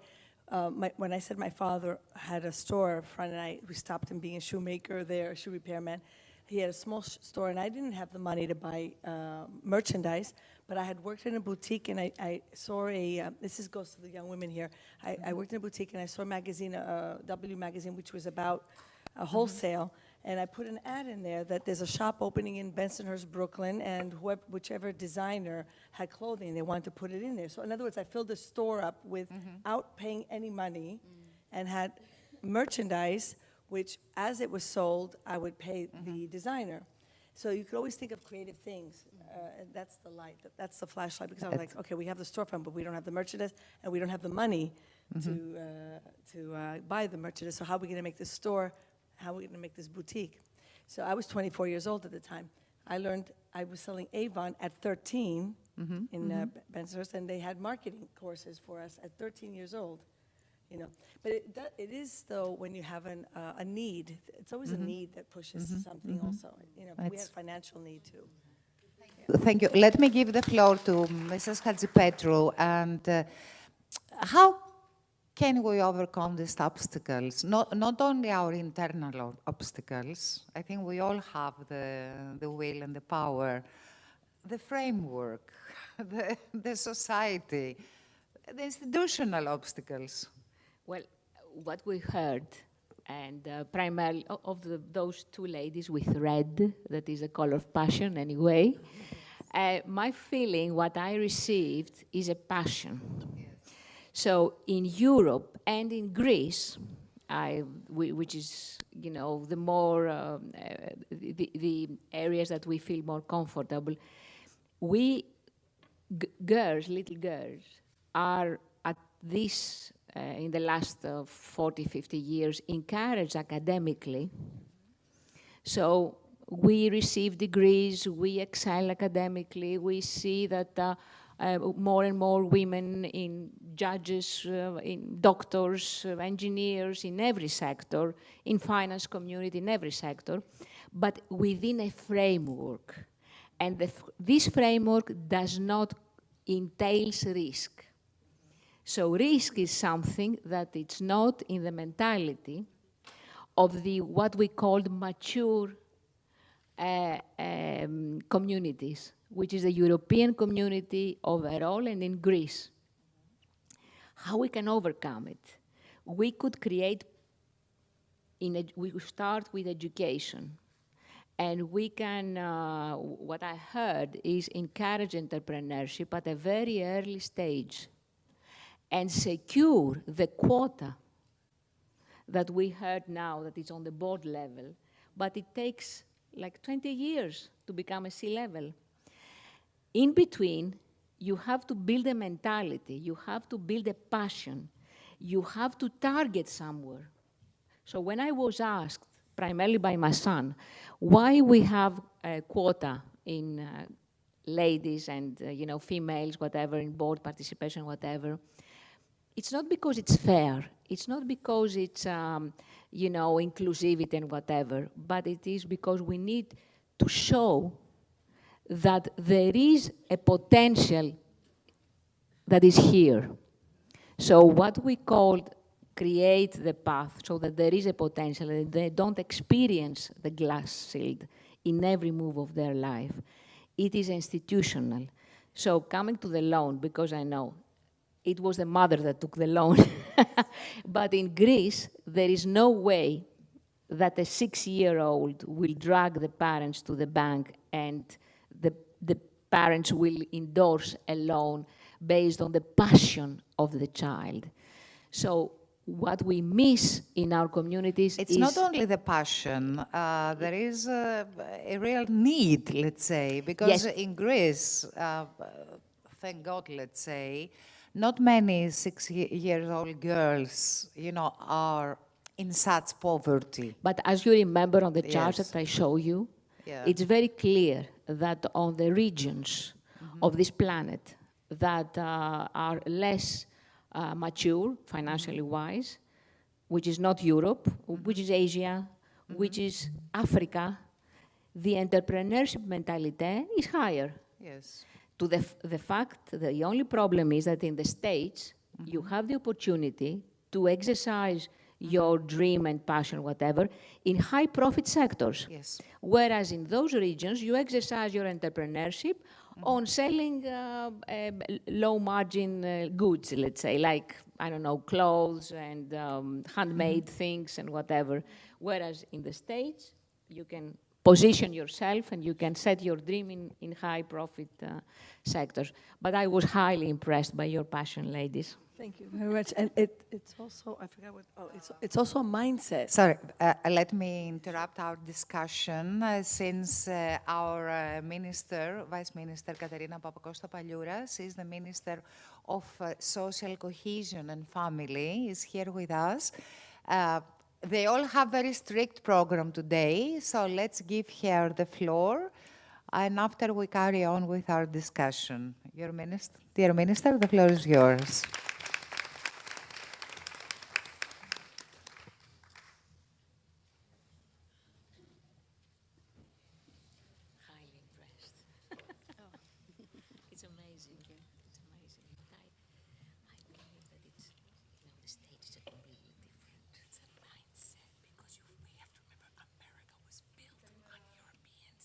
Καλημέρα σε όλους. Θα μου επιτρέψετε να μιλήσω στα ελληνικά. Είναι ιδιαίτερη τιμή και χαρά για μένα να βρίσκομαι σήμερα εδώ, σε ένα... Κύριε Μούτσιο, ελάτε μετά να κάνετε ένα summing up για το international κοινό μας. Ευχαριστώ. Ακούγομαι. Μετά, όταν ολοκληρώσει. Ακούγομαι. Ναι. Τώρα.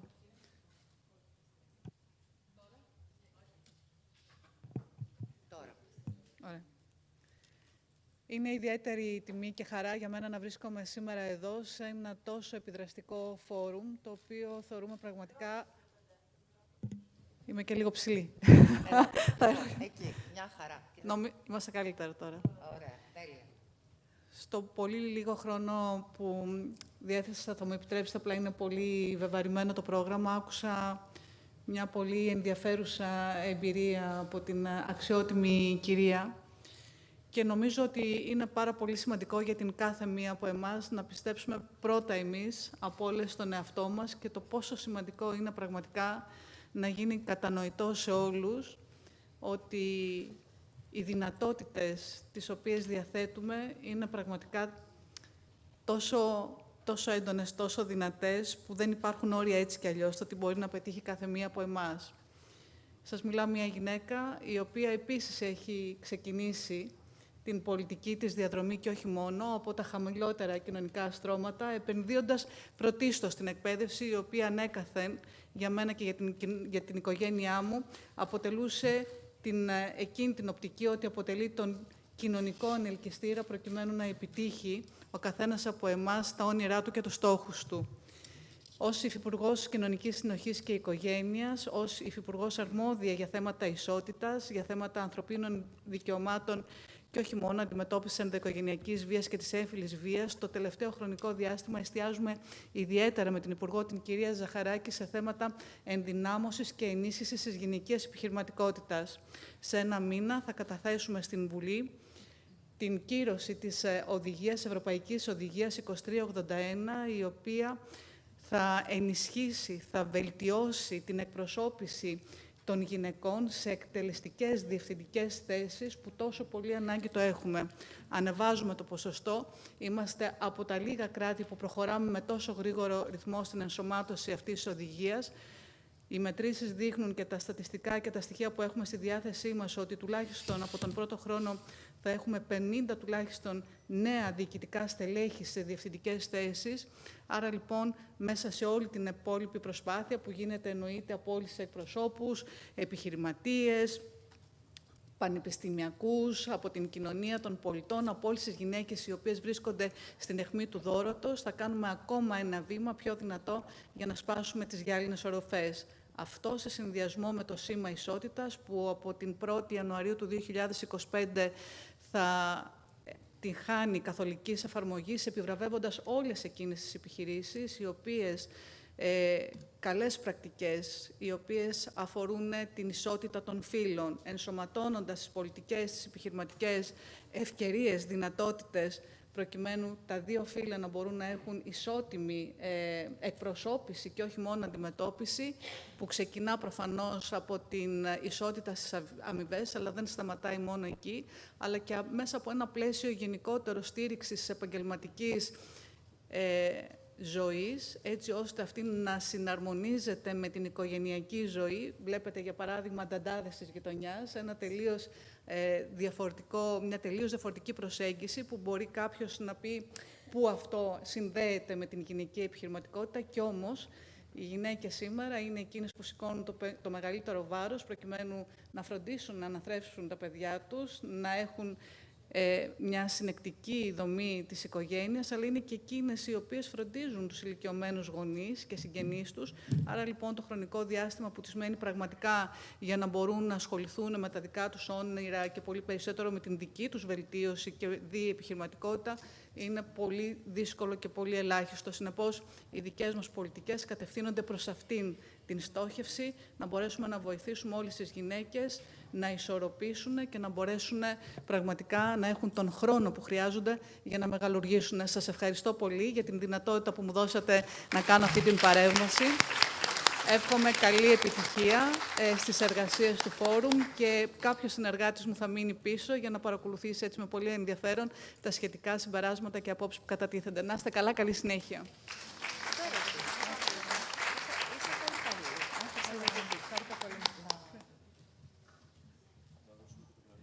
Να παραλάβετε και το βραβείο. Υπουργέ, ευχαριστούμε πάρα πολύ. Ναι, τώρα μόλις...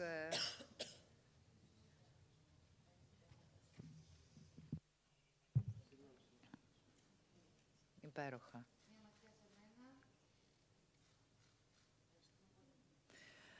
Να είστε καλά, Υπουργέ. Ευχαριστούμε. Thank you very much for being here with us today. Mr. Moutios is a great journalist also, apart from presenter and moderator. So he kept some bullet points in order to inform our international audience for the minister's speech. Thank you, dear Minister. Thank you.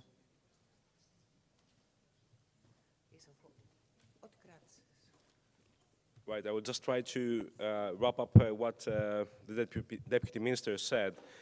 Basically saying, noting that it's a great honor to be here and to such an influencing event.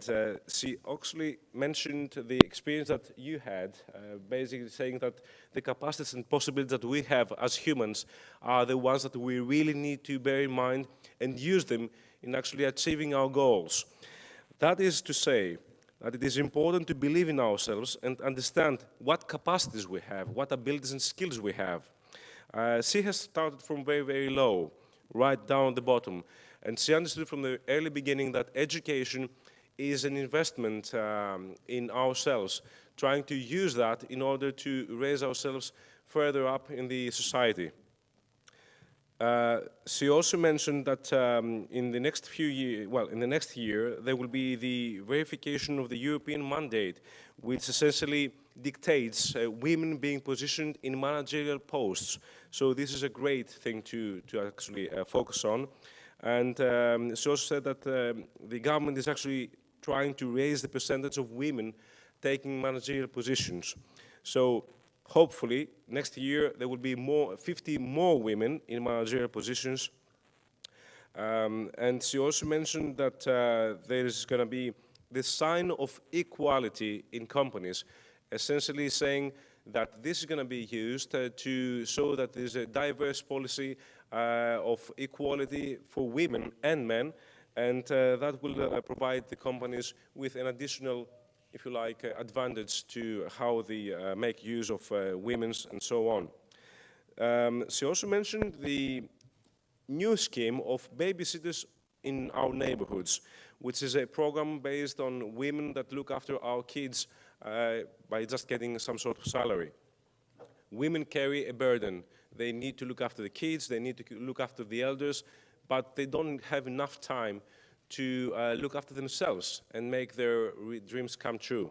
So the message is, believe in yourselves and make your dreams come true, especially when you just try to invest in yourselves.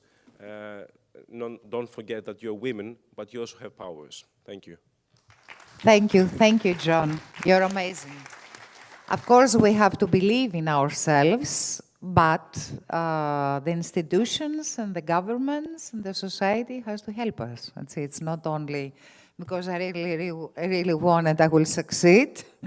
This is just a wish.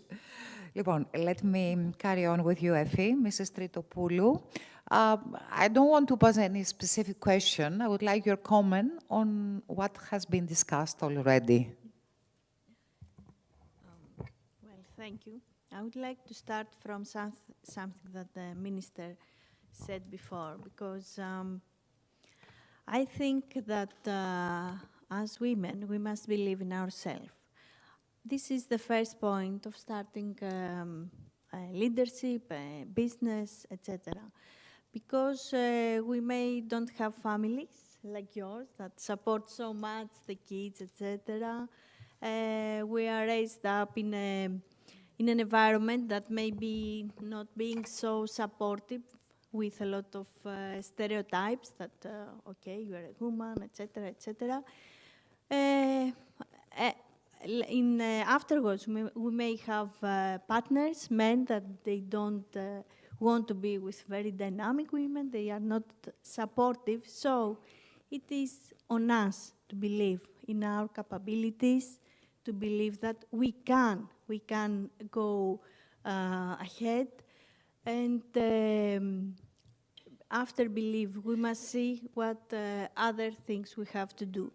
We must rely on our skills, not only our diplomas and our knowledge. We must see the skills that we have as women and with our personality, individual personality. For example, the communication skills, other skills, to follow our instinct, to invest in ideas, in innovative ideas.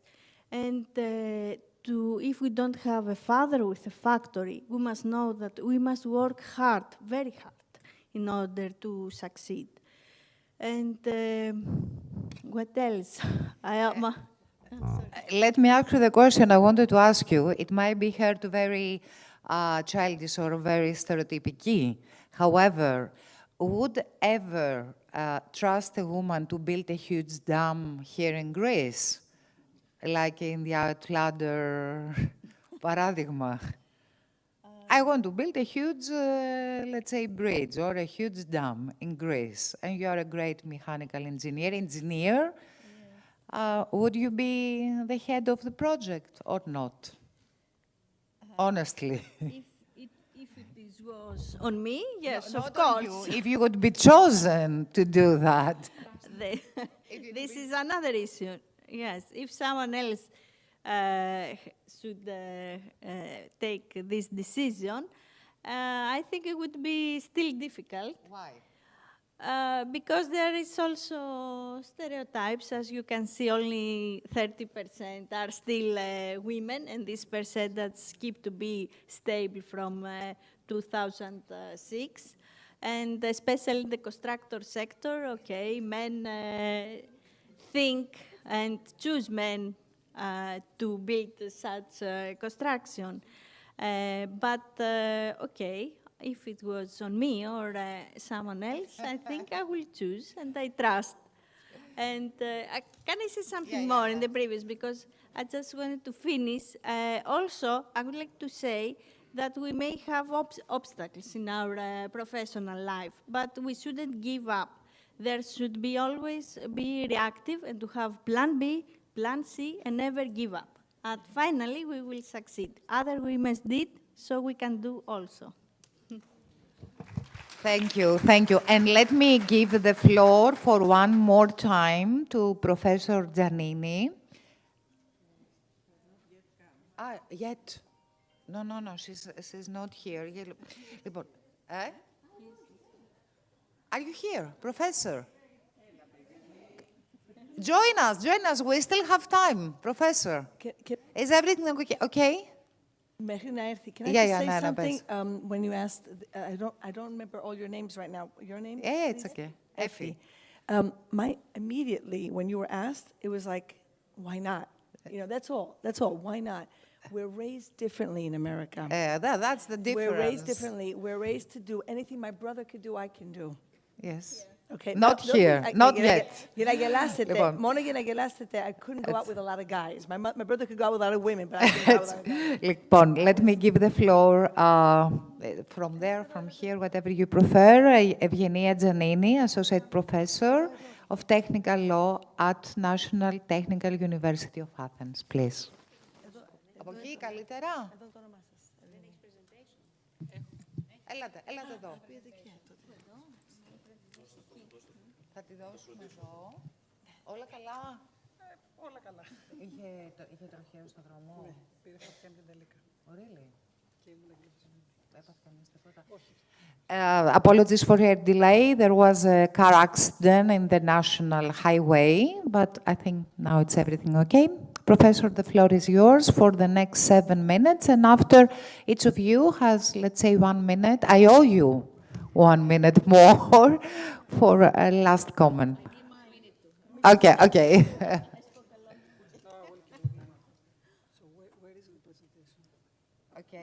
Τώρα, μπήκε. Την ονομασία. Excellencies WEF 2024. Τέλεια.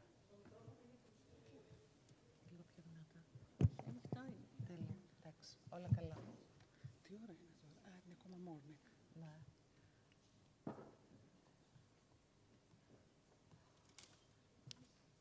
Τέλεια. So we have the presentation. Την έχουμε.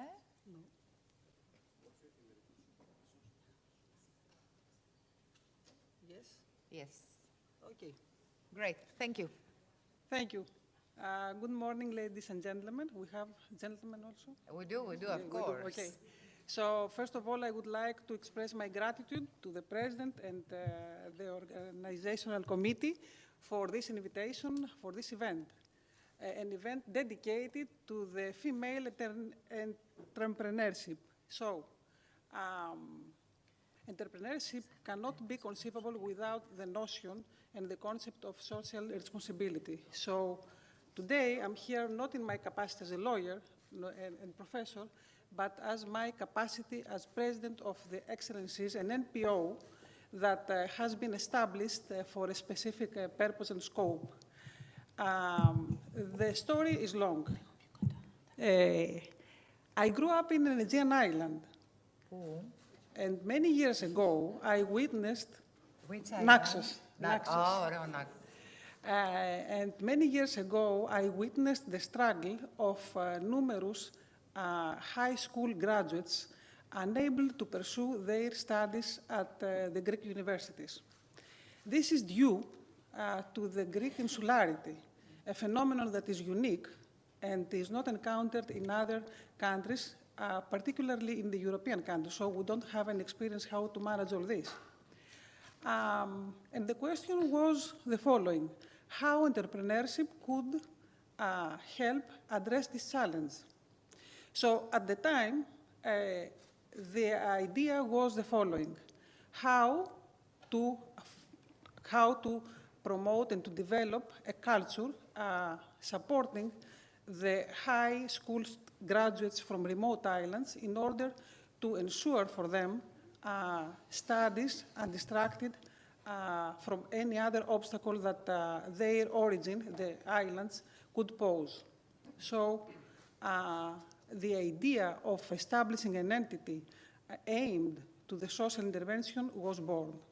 Excellencies was aimed and would like to ensure conditions for these young students in order to achieve academic excellence and growth and job opportunities. But the scholarships, the financial support was not the only problem.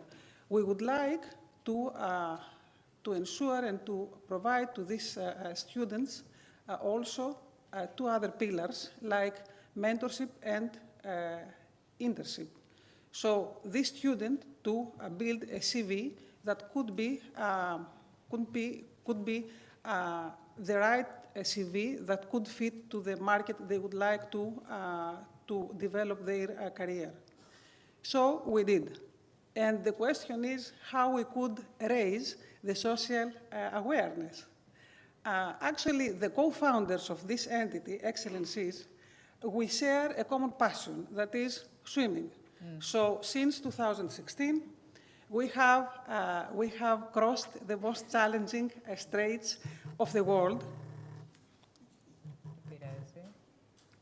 like English Channel, like Alcatraz, from Alcatraz to San Francisco, like Bosporus Strait, and also the most challenging straits of the Greek seas, the Aegean and the Ionian seas, like Aistratis Limnos, like Othoni Kerkyra, like Ro Castellorizo, like Port of Naxos. Swimming? Yes, on relay. Great. And every year, we dedicate an annual swim of approximately 40 kilometers to these students, so to support them in their studies. So we have three axes: sponsorship, mentorship, and internship. And what are the results? Let's see some figures in my presentation. Το μεγάλο εκεί ή αυτό εδώ, το στρογγυλό. Το μεγάλο, ναι. So here you can have a taste what are the enterprises that participate as sponsors to our program.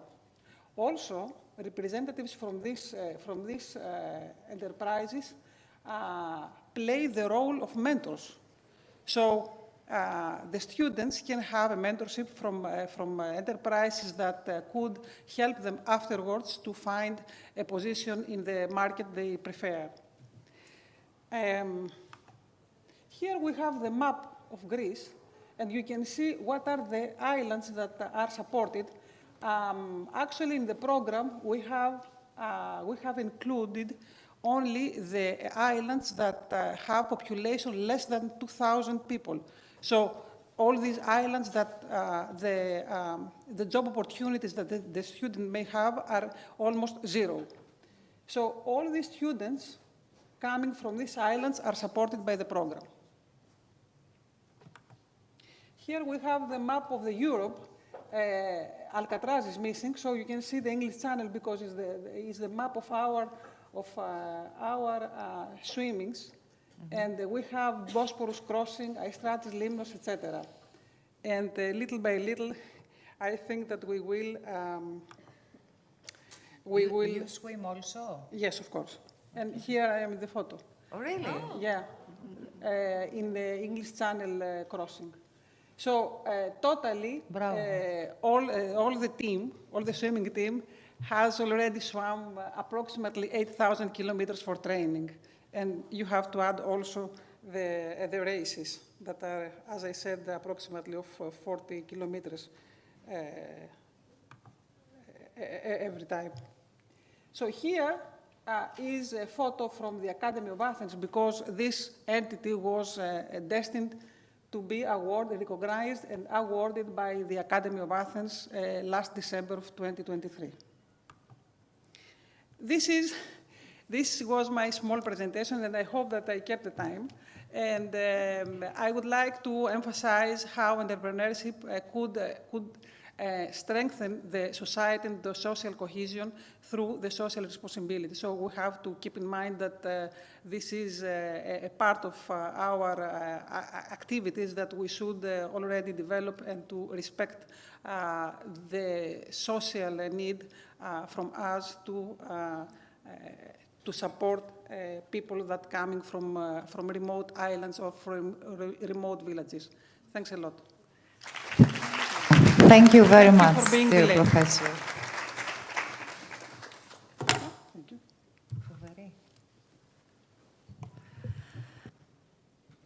Thank you very much, dear Professor. And this was an excellent paradigm on what is taking place in Greece and how different the circumstances are. Λοιπόν, Professor, I'll give you the floor for, okay, we have 10 minutes. You have 2 minutes. Okay. I think up to 2 minutes to each of you, just, for some concluding remarks. The floor is yours. Not exactly concluding remarks. I have 2 remarks. The first one, generated by the discussion, is that according to my opinion, the problem still in Greece is not so much on the institutional level, but on the social level. Both men and women are subdued still in stereotypes.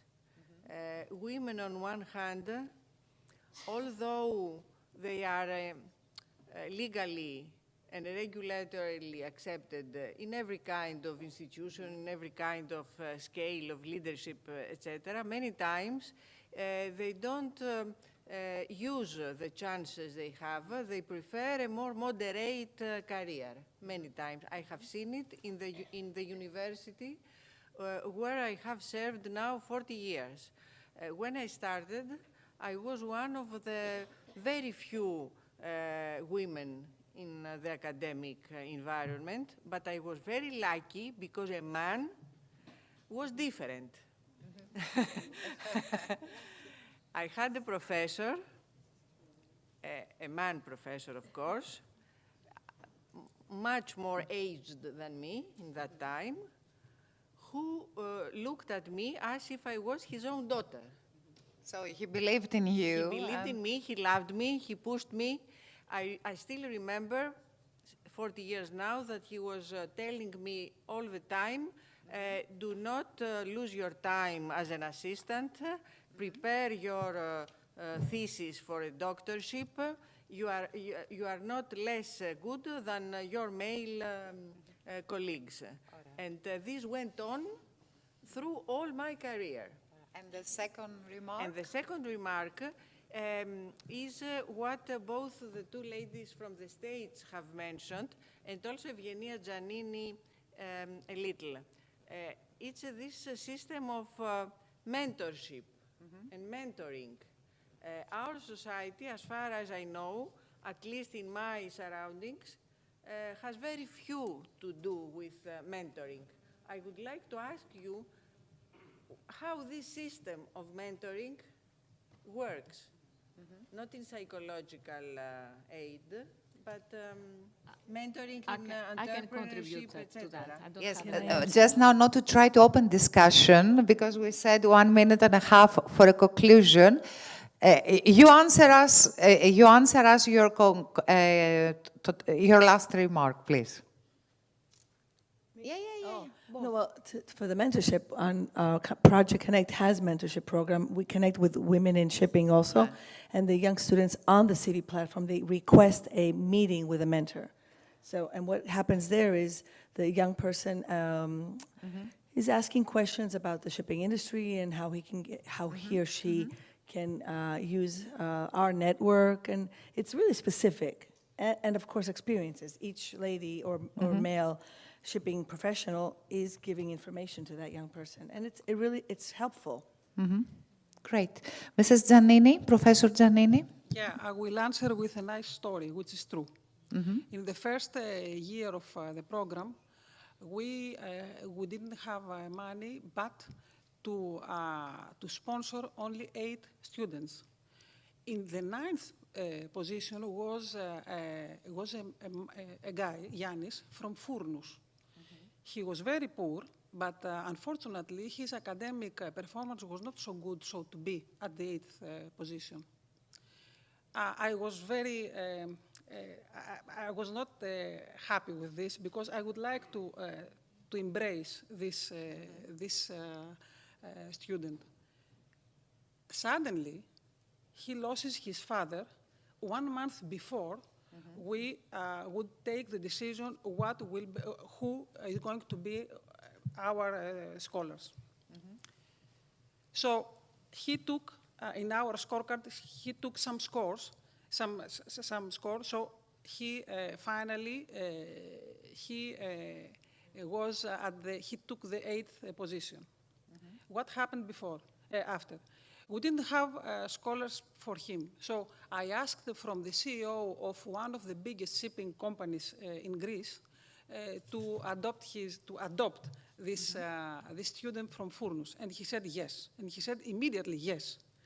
So the result is the following. Now he's working for this shipping company. He took all the internships they were offered to him every year of his studies because he wants to study as a captain, so to go in a school for captains. And finally, he is the third son of this CEO. I don't like to refer his name, but finally, this man said me, Yannis is my third son, and I am very happy to have this, Yannis in family. So this is mentorship. And Yannis admitted that this adoption has had exponential results to his family because now he's able to support his siblings to study and to support his mother, who is living at Furnus, and there the conditions are not ideal. So you understand what is mentoring and how mentoring works in our entity in Excellencies. Great, thank you. Effie, your last word.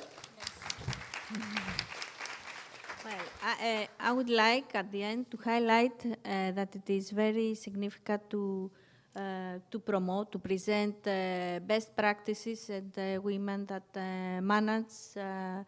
Well, we have a lot of significant women here, but let me say something for Professor Moropoulou.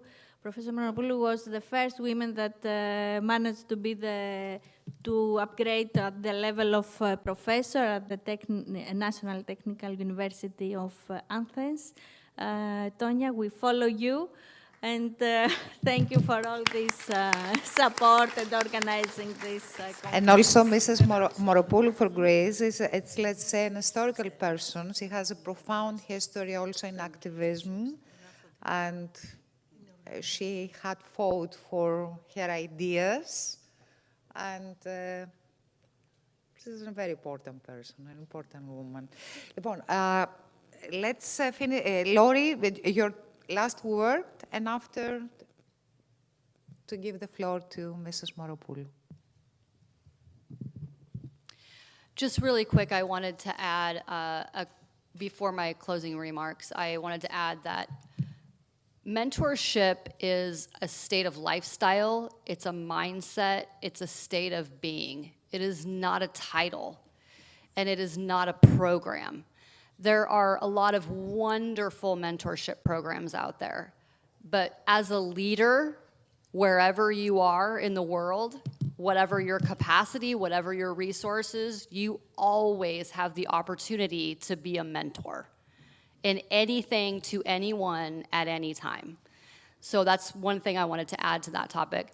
The other thing I wanted to just really quick implore all of you to really think about is when you're thinking about where you are and what you need to do to take that next step to push forward, I want you to think about your resources. So in addition to being a media branding and marketing expert, I actually teach a lot about legacy and what legacy truly is and what it is not, and the steps that it takes to build a true global legacy that goes beyond you. And in that process, I teach about how to level up your resources, meaning there's internal resources, there's external resources. We all have so many more resources than we probably even realize. So to really understand what that looks like for you, and maybe that is a mentor, maybe that is a coach, maybe that is a class, maybe that's your own mindset work. whatever it is. Maybe females need to have more financial literacy or more economic, understanding and awareness. Whatever that is going to push you forward in the direction that you were created to go, whatever that means, to not let anything stop you, but to take that action and filling in those gaps with leveling up whatever resources you need to make it happen. Thank you. Ωραία. Αθηνά, θέλεις για 30 δεύτερα όμως. Just for 30 seconds. Because it's 12 already. On mentorship, I incorporate whatever was already mentioned, but I want to make a last remark. Mentorship is part of the company's culture.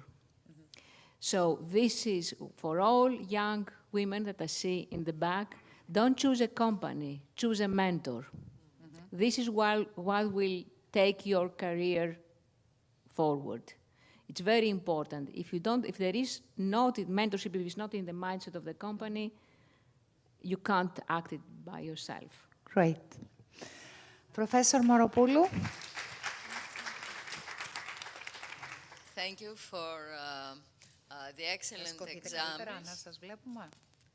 Thank you for the excellent examples of women leadership, either at the personal level or at the level of entrepreneurship at the firm or at an institutional level. Και γυρίστε λίγο για να καταγράφετε και το... Δεν έρχεστε πάνω να το πείτε καλύτερα. Όχι, όχι. Εντάξει, απλά γυρίστε λίγο να σας However, what is important, you noticed, Athina Hadjipetru noticed that women are having leadership in firms of low-tech because they are not interested in high profit revenues. Efi Tritopoulou from Engineering Women Association noticed that women are taking their positions in innovative startups, in firms concerned with environmental and sustainable planning of development, which is producing high revenue apart from decarbonization. So what is important from these two paradox, I could say, acknowledgements, is the fact that women in leadership do diversify the entrepreneurial performance. And from these two different ends are developing a new scene of entrepreneurial work. So that means perspective induced by women is diversified, but is winning. Thank you very much. Thank you. Thank you all for your presence. It was an amazing panel. I really learned so many things. I admire you.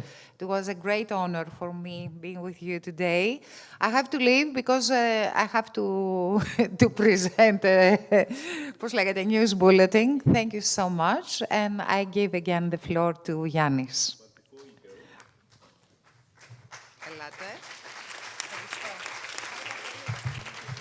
Maria, just before you go, we actually have to present the memorabilia to the ladies here.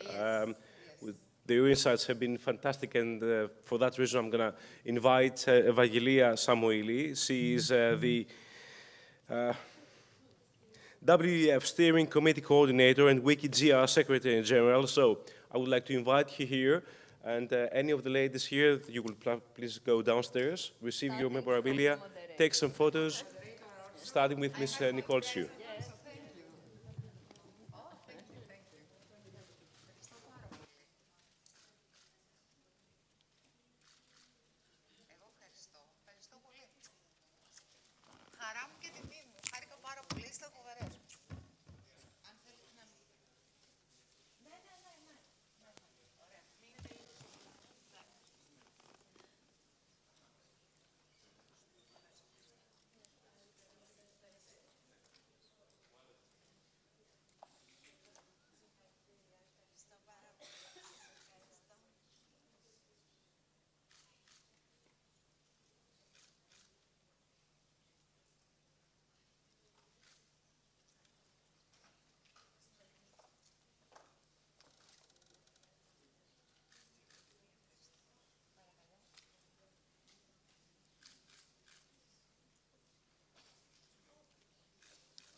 a short coffee break. And then we will commence with a very interesting conversation here, a very interesting panel discussion. I would just like to thank you all for being here today, and I'm looking forward to seeing you here next in about 20 minutes or so. So please go outside, socialize, speak to each other, and then back here at 12:30. Thank you.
κάτι παίζει με την τρέλα που έχω με το ποδήλατο.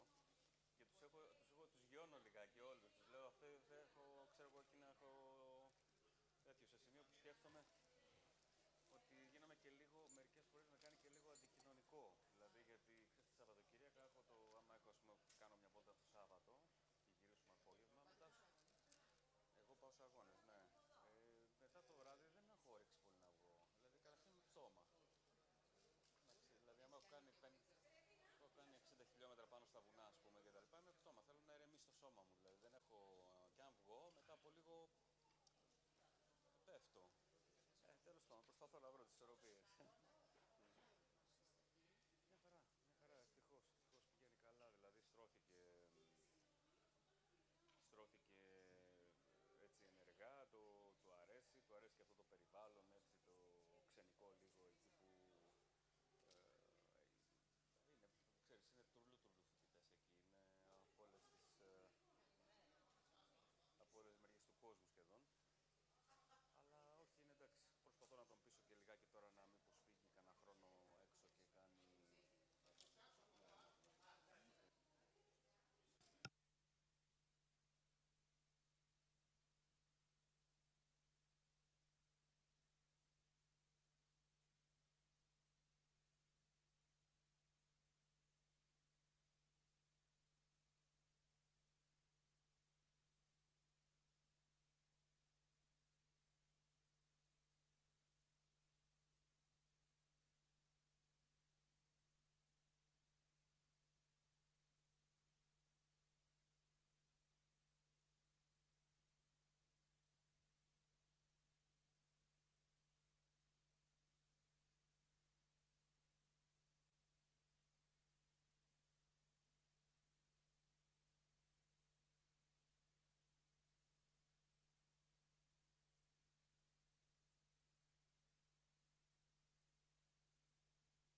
May I please kindly ask everyone to come and join us here because we need to commence the panel discussion since we're going to have lots of time to talk about many, many interesting topics. I think we need a bell next time. Yeah, ring the bell.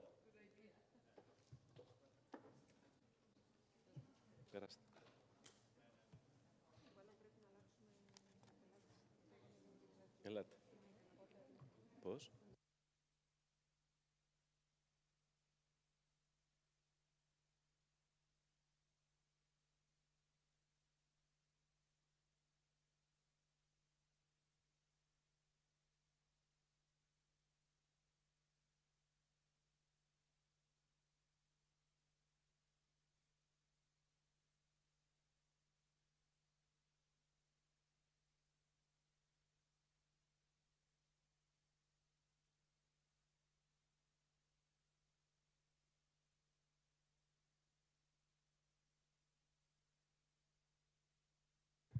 Okay, I think we're going to give it a couple of minutes because we need.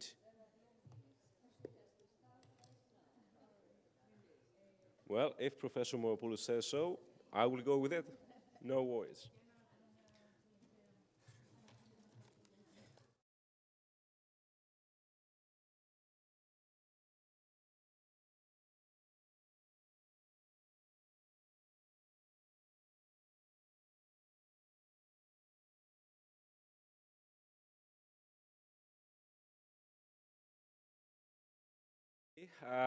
We are about to commence the next panel discussion. Before we do so, we're just going to watch a little promotional video about the Women's Economic Forum. I'm just repeating that this is the first one taking place in Greece, and we're looking forward to the next ones. So, if you please play the video.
Women's Economic Forum. I'm delighted to introduce the next panel discussion, and it is now to give time to give the floor to Zefi Dimadama, member of Global Women Network, Leading Women for Oceans, and former Secretary General for Equality and Human Rights, who will be the panel moderator. Ms. Dimadama, the floor is yours.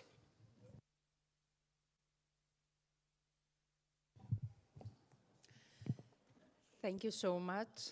Thank you for the introduction. I'm very happy, and it's my honor to be here with you today, with all these great personalities. And straight away, I will give the floor, first of all, to our minister, Ms. Litrivi, my dearest Ioanna. She's a very active woman and friend, to give us a first introduction for education and training and how we will have roles for women to be in the leader position. So please, Ms. Minister, take the floor.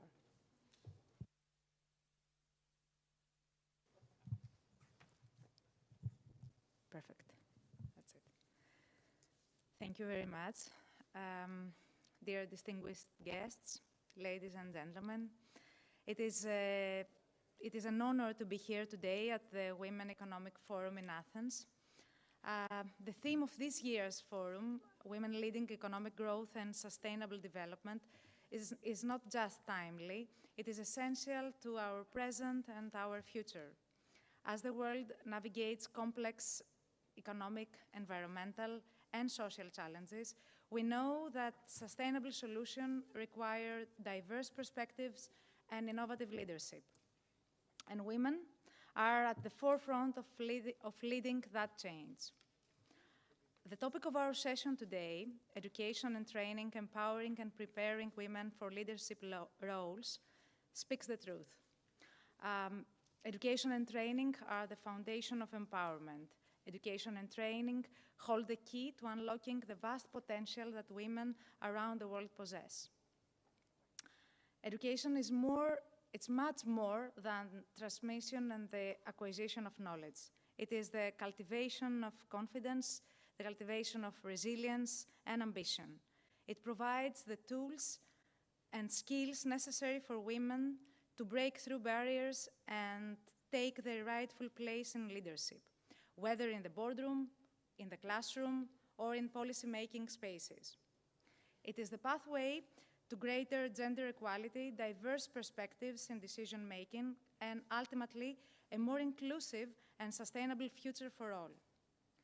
But what does it truly mean to empower women through education? And how can we ensure that women are prepared to lead it in the rapidly changing world of 21st century? Sorry for this. At its core, empowerment through education means providing women with the skills, the knowledge, and opportunities necessary to realize their potential.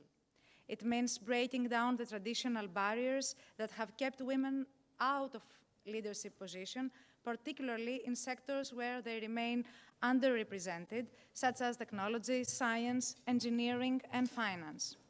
It means creating pathways for women to not only participate, but to excel, to lead, and to shape the future of our economies and societies. As Deputy Minister of Education and a political scientist in the field of education and training policies, I have had the privilege to witnessing firsthand the transformative power of education. However, while significant progress has been made, there is still much work to be done. Women continue to face systemic challenges, structural inequalities, gender stereotypes, and limited access to certain opportunities, especially in STEM fields and leadership positions. First, we must ensure that education is accessible to all women, regardless of their socioeconomic background. In too many parts of the world, girls and women still face significant obstacles to accessing education, be it poverty, cultural expectations, or geographical isolation. Ensuring access to education for all women is not only a matter of human rights, but also an economic imperative. According to UNESCO, if every girl completed secondary education, the global poverty rate could be reduced by half. Imagine the impact of millions of empowered women, educated and equipped to lead change in their community and nations. Equally important is ensuring that education is inclusive. We need to create environments where all women feel seen, feel heard and valued, where their unique perspectives and experiences are acknowledged and celebrated. Diversity must be at the heart of our educational institutions, as it is in diversity that true innovation flourishes. In many countries, however, gender biases still permeate the education system. Girls are often discouraged from pursuing studies in certain fields, particularly in science, technology, engineering, and mathematics, the STEM disciplines. This does not only limit their future career opportunities, but also deprives the world of the valuable insights that women bring to these industries. To combat this, we must actively promote STEM education for girls and women, while also dismantling the stereotypes that suggest these fields are as male-dominated or male-oriented. In Ministry of Education, Religious Affairs and Sports, we are taking steps to ensure that girls and women have greater access to STEM education by providing scholarships, mentorship programs, and partnerships with industries that are eager to diversify their talent pool. Beyond formal education, we must also embrace reskilling and upskilling techniques, the concept of lifelong learning. The world is changing at an unprecedented pace, and the skills that are in demand today may not be the same tomorrow. Technological achievements, automation, and the green transition will reshape industries and economies over the coming decades. Women must be prepared not only to adapt to these changes, but to lead them. To ensure this, we must offer continuous education and training opportunities, particularly for women who are re-entering the workforce after a career break or transitioning to new fields.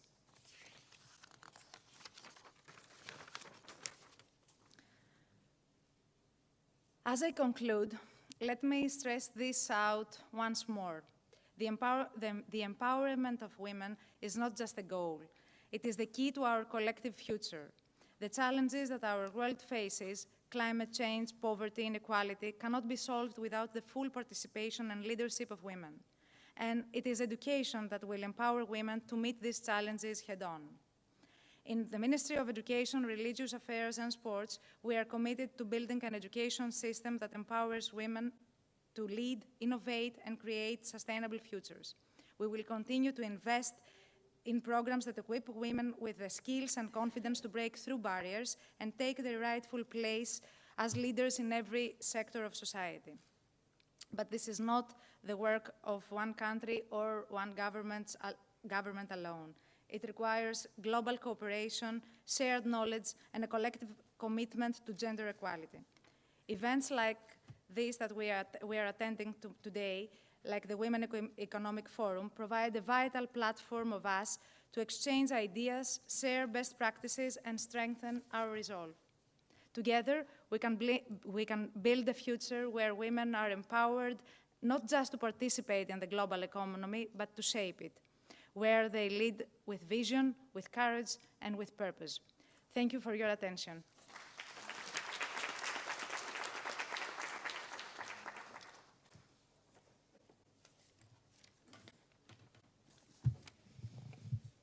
Thank you so much, Ms. Minister, for your inspiring speech. And we have a very interesting and exceptional personalities with us today. It's really crucial to ask. Okay, so we have a small break. We will give an award to Ms.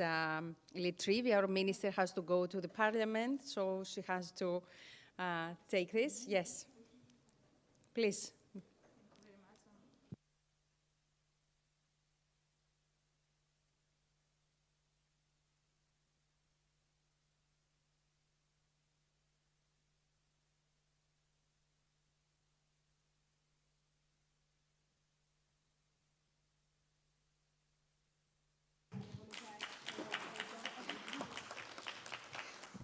So let's go on with an excellent panel that we have with us and personalities that were going to inform us, to tell us some of their experience of what we say breaking the glass ceiling.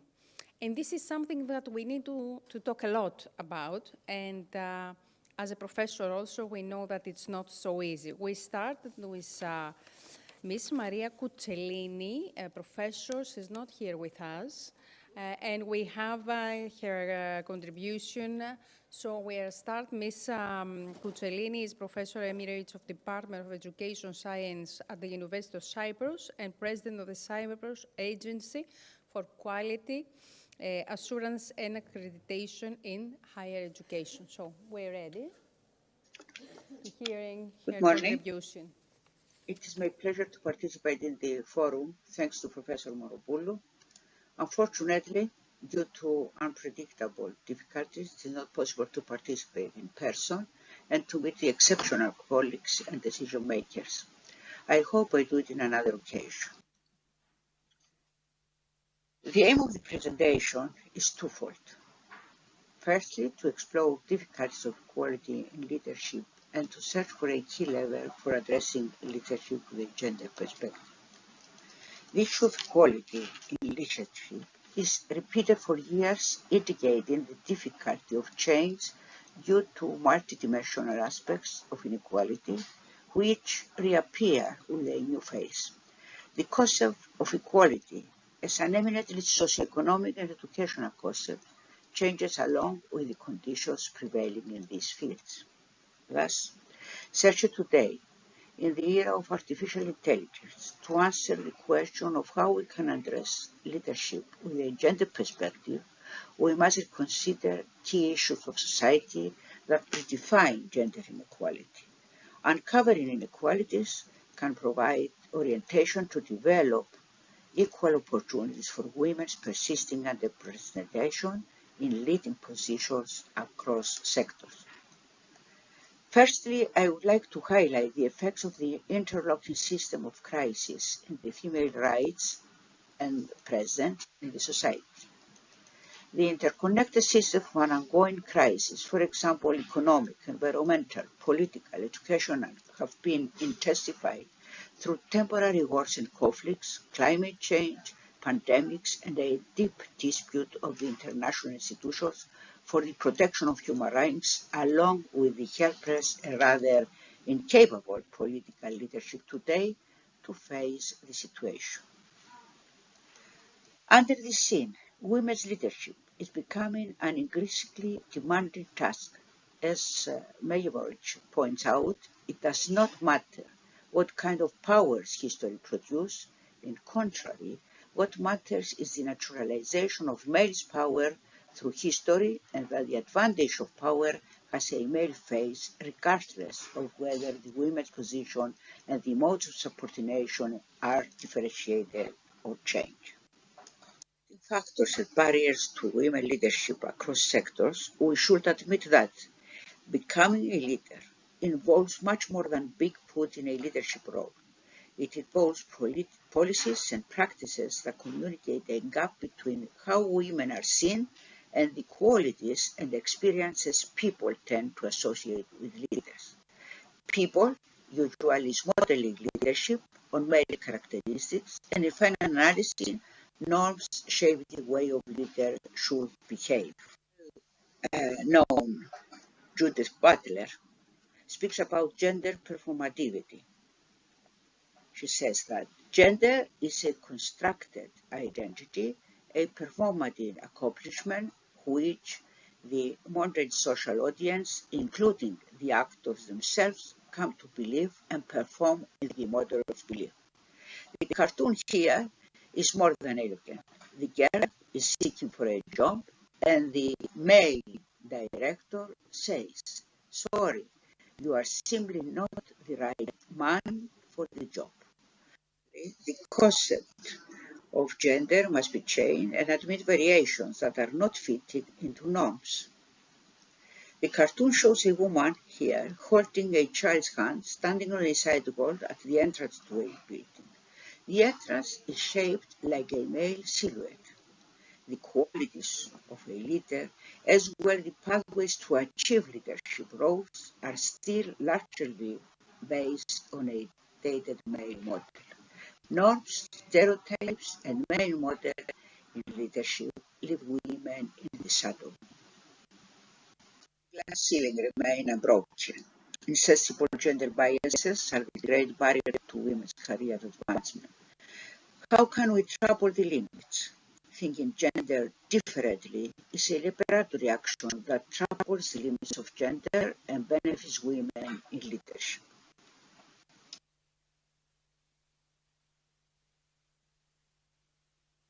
Gender is not a constant, stable, pre-given concept, but on the contrary, it is permanently constructed and reconstructed. Can we resist subjectification of women?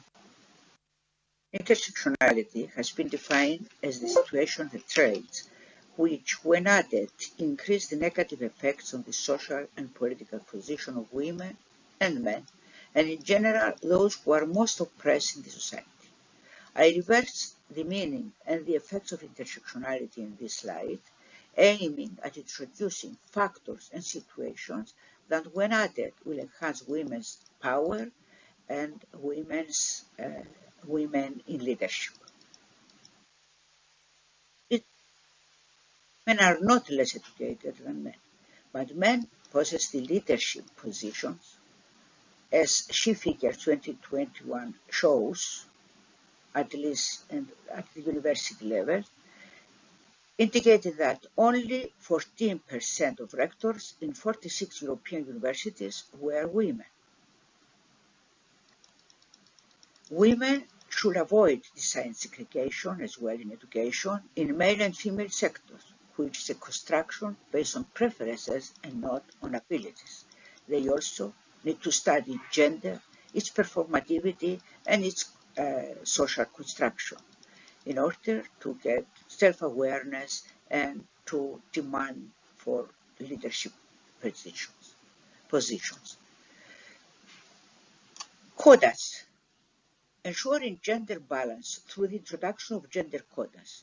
The European Institute for Gender Equality defines a gender quota as a positive measurement instrument that establishes a defined proportion, percentage, or number of places to be filled by or allocated to women and or men generally under certain rules or criteria. Very important factor for women in leadership is the representational intersectionality, which advocates for the creation of imagery that is supporting of women in leadership roles. Representational intersectionality means supporting women in leadership positions in media representation.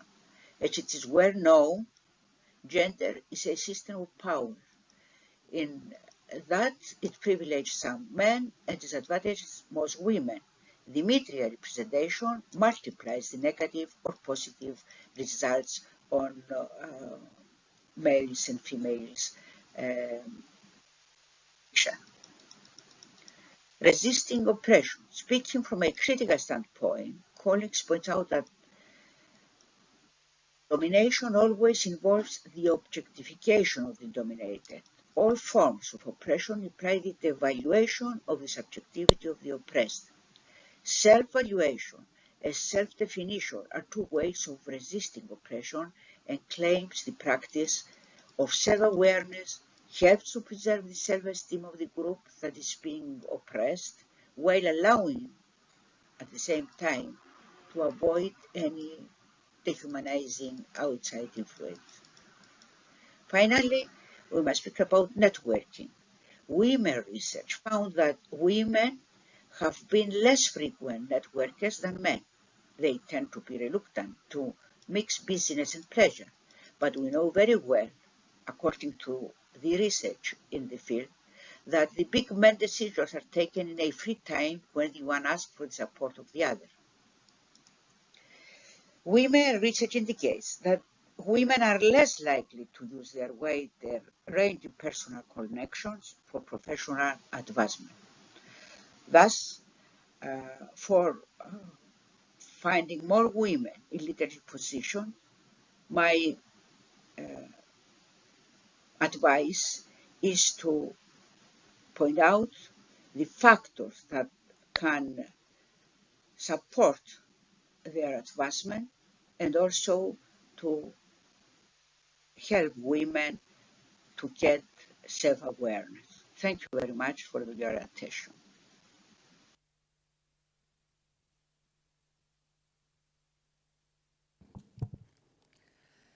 Well, so we go on now. I going through, and we have the Dean of the School of Rural and Surveying Engineer, Geoinformation Engineering at NTU, at the Polytechnio, Metrovio Polytechnio, Ms.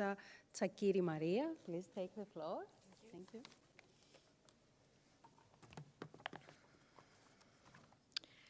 Good morning, everyone.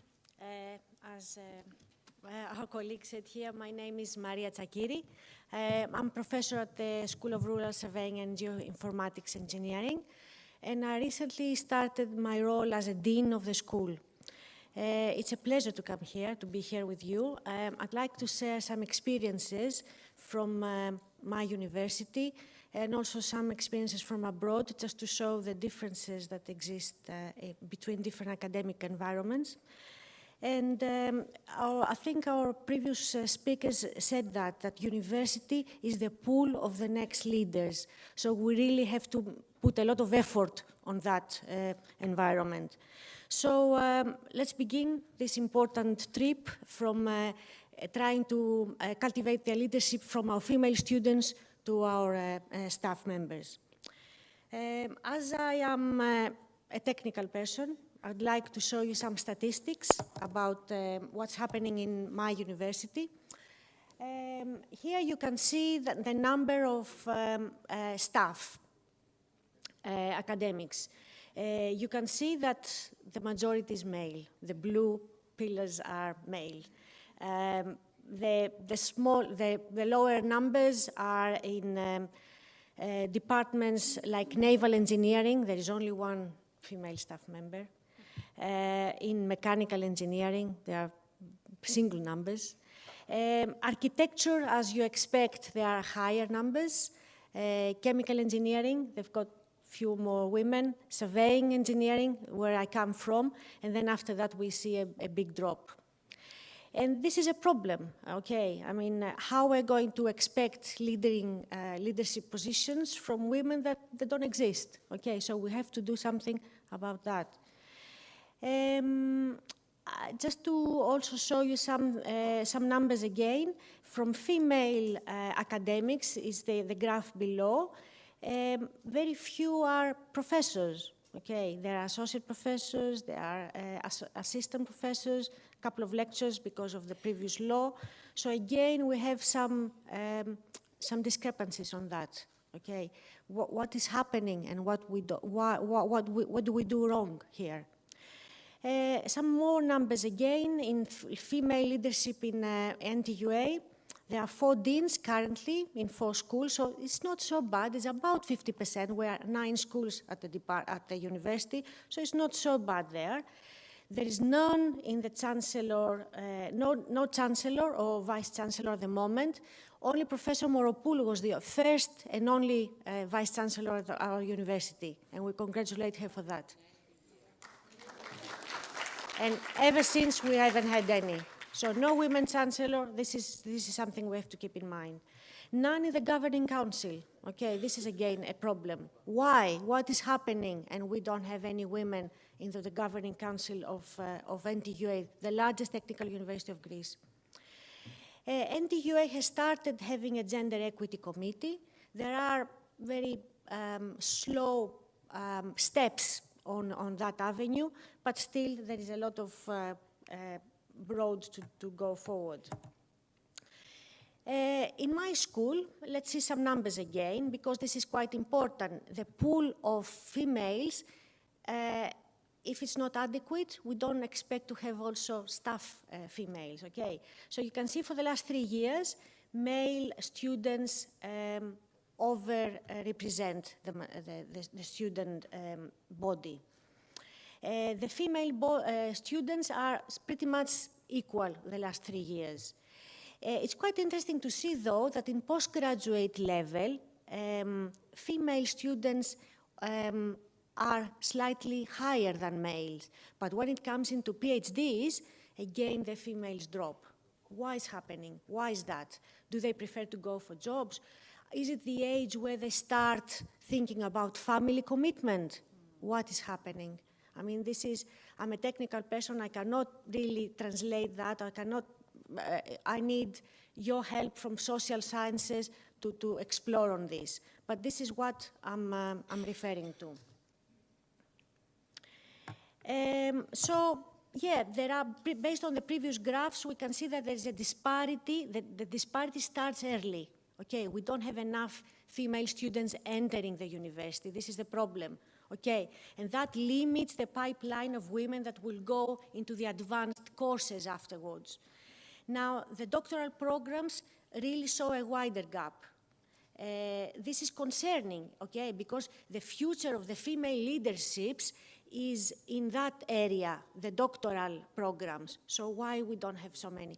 Nowadays, we have grants, we have scholarships. I wouldn't say that this is lacking, okay? In the previous years, there was a problem, sure, but not anymore. There are opportunities for female students to pursue doctoral studies. Okay, the other problems perhaps is that they are quite long.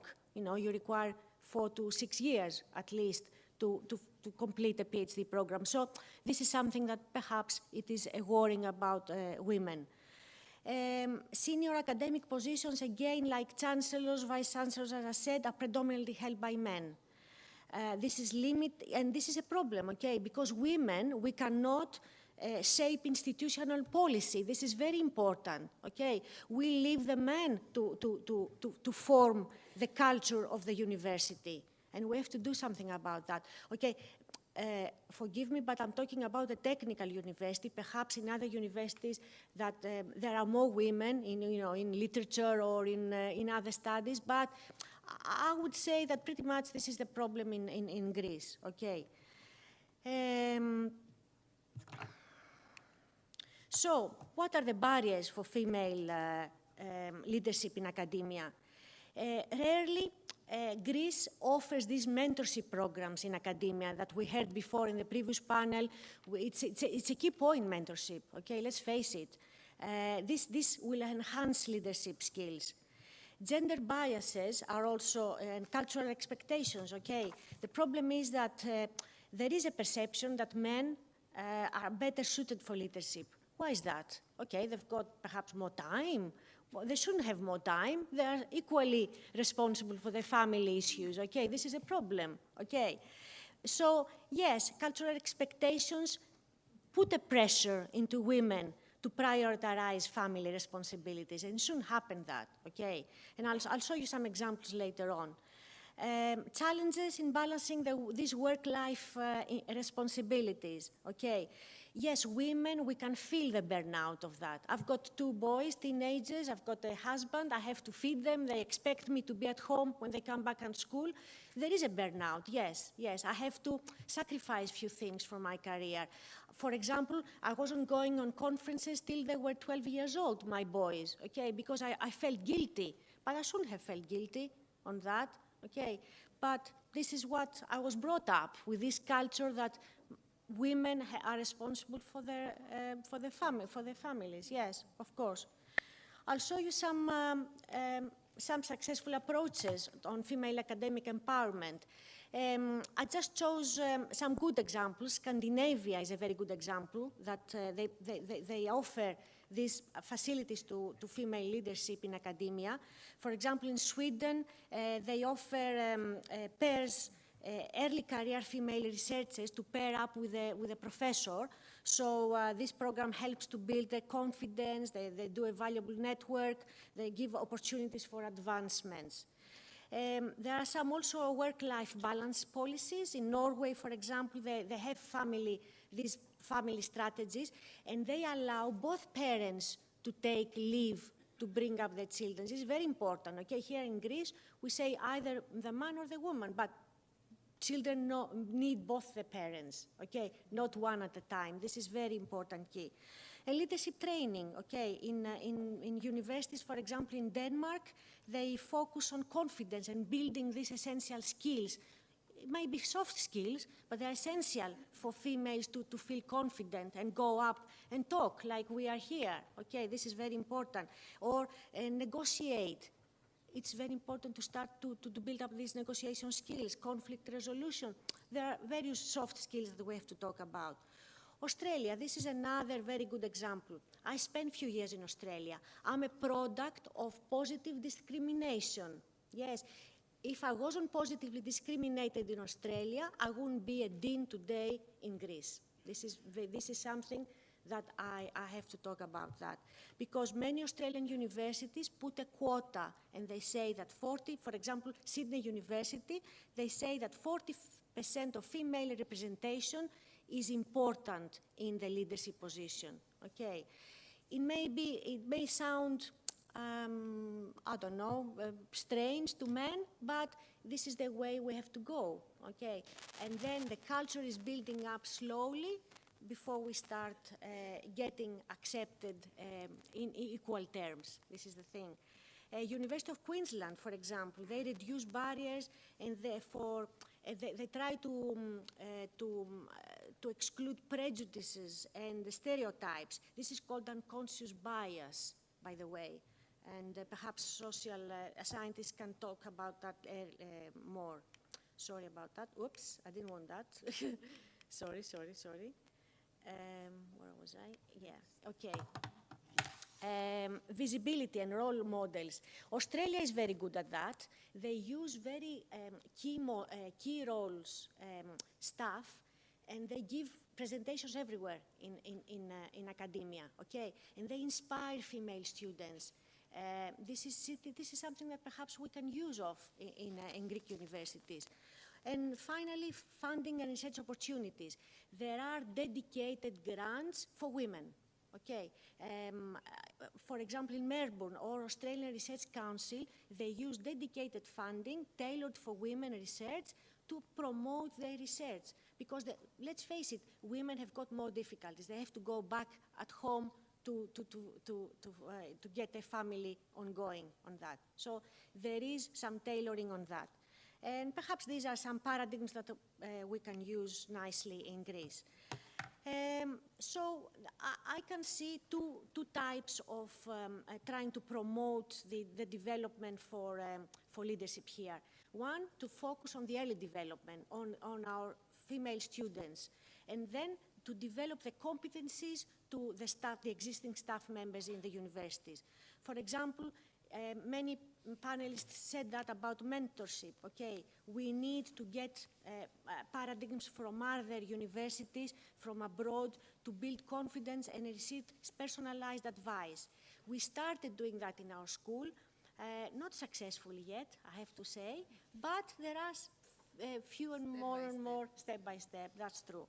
Now, skill development workshops, okay, as I said before, we have to help our female students build a strong skill set that will prepare them for future leadership roles. And how can we do that? Perhaps one way is to let them engaged in extracurriculum clubs and activities in the university, within the university. Okay, even if it's a society, even if it's a student club, something like that, where they can get experience, they can talk publicly, they can build a network of peers and mentors. Coming to our staff members, okay, we have to build them confidence. They have to feel that they can be equally well in leadership positions.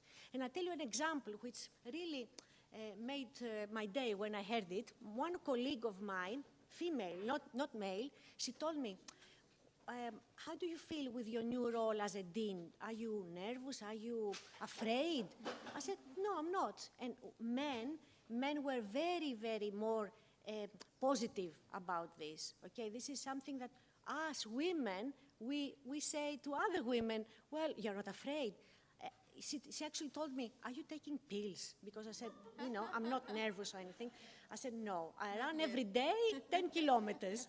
Every night, every evening, that's my pill. I run 10 kilometers. This is my pill.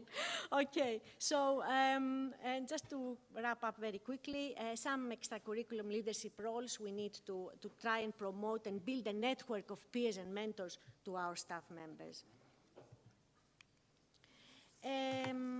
So creating an institutional support is very important in academia. We need to have structured pathways for women to progress in their careers. In Greece, we have a structured pathway in the terms that a Greek staff member and academic knows that, yes, he will apply for the next position and so on, but we don't have access to any mentoring, any training, okay? This is something that, an opportunity for professional development, this is something that is lacking, and many colleagues here have mentioned that. We have to try and implement family-oriented policies. I think this is childcare support. Us, the biggest technical university in Greece, they don't have any child care support. Okay, we cannot leave our children anywhere. Maybe in summer we have a bit of a camp, but I think it's so bad organized that I wouldn't leave my child there, I have to say that. Regular gender audits, this is something that is quite interesting. Okay, we have to achieve gender equity, identify areas of improvement, and try and to have an inclusive culture. This is something that we need to address. And just to wrap up, yes, empowering female students and academics is not fairness only. We heard that. It's not fairness.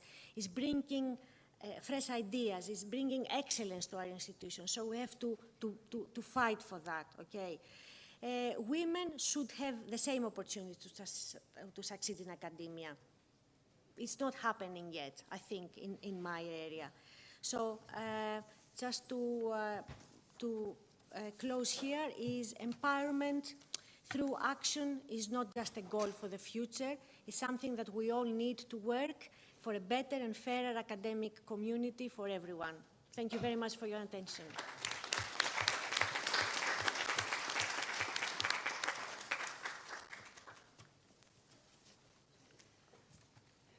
So, Ms. Sakiri, I think that many times I feel the same with you and many of our colleagues here, women, this guilty when we leave for a conference, this guilty that we have inside that never my husband has. No one asked him, why are you leaving and go there? For me, it was the first question. And what about your boy? Who will keep it? How we can manage? But not my husband. So, okay. Thank you for your contribution. Now we have Ms. Christiana Pirasmaki, MBA Communication and Corporate Relation Consultant, Certified Adult Education, Vice President of the EcoCity Board. Please, take the floor.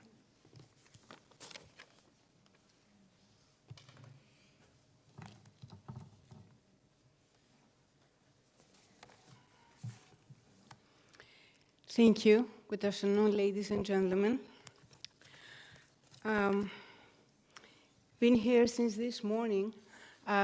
Comes to me a few ideas and few memories of some decades before, 3, if I remember well. There was a very good friend and colleague of mine. When she was awarded as a marketing director and public relations director in Austrian Airlines, she was very happy. She went to the mother, announcing it. The mother was astonished. She was very happy also. And she asked, very good, my girl, but how happened? They didn't have any available men for this job? So that was happening 30 years ago. I'm happy that this is not happening to that extent still now, because at least now we are talking about it. We are conferencing about it. and we are dealing with it. I would like to give in this exceptional audience an example of what we do in EcoCity. EcoCity is a non-profit organization. How I push this here? Yeah. No?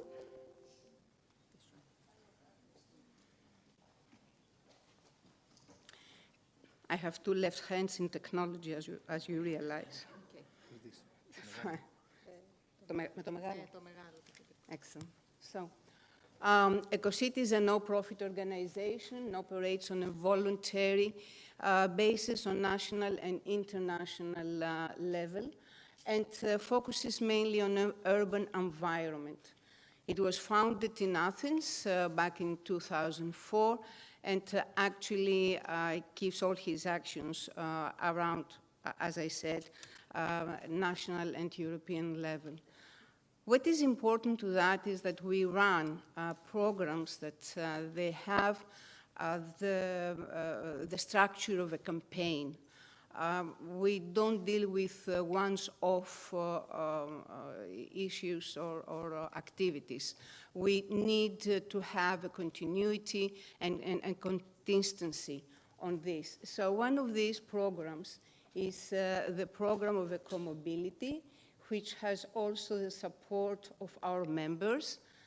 We are members of 5 international networks, and we also run programs in Greece and under a European finance support, but still, we always, in a non-profit organizations, we need support for funding in order to explore what we do. I think that by the end of this presentation, I will try to keep it minimized and as much as consistent as possible. You will realize that there is a very optimistic message. In the program of eco-mobility, we call it eco-mobility, as the word says, is the sustainable mobility issues that we face in urban environments, but we need to look after their environmental trace, περιβαλλοντικό αποτύπωμα, as we say. So actually this is designed for the 3rd grade of gymnasiums, and it runs since 2004. We are 20 years on the field, and this program is awarded by the Ministry of Education. What we actually cultivate in this program are the personal and professional, the future professional skills that the participants develop. As a matter of fact, leaders of today's are the master who balance in between the conditions, the external conditions, and the turbulent environment. This is very, very much experienced by students of today. So what we actually try to do is to cultivate and develop educational and environmental values, volunteerism, so that is why the participation is on a voluntary basis, and also to show them that if they lead the change, they can bring multiple benefits to the society. As a matter of fact, this program is reaching the 7 out of the 17 SDGs of the UN. It's quite impressive that the climate change, the cities, the urban way of living, equality, the right for the education, and some others are really not only reached, but dealing with in this program. Throughout the 20 years, we had more than 4,000 students working on it, more than 350 cities or schools participating, and more than 40,000 citizens getting involved, and school societies getting involved in that. It's very important, I think that, thanks Mema Zapadi, who was preparing this presentation for me, but I was not familiar with the effects she put in it. So, we tried to bring in attention what was happening and what is happening in these groups of students and their teachers that they are participating in this program. As I said, the program is voluntary. So we are dealing with students also, which are 14 to 15 years old, and the age of their schoolmasters or teachers are in between the 25 to 40 years old mainly. We had a decline after COVID era, and we tried to look after the data that we had available pre and post. So 3 years pre and 3 years after COVID time, we see that the numbers of the participation, ladies who are participating, girls, young girls who are participating in this program, they reach almost 70%. I mean, the groups of 8 persons that they are, in these groups that they are working, 80% are girls. We have groups that they are only girls among all schools. The same thing is happening for their teachers.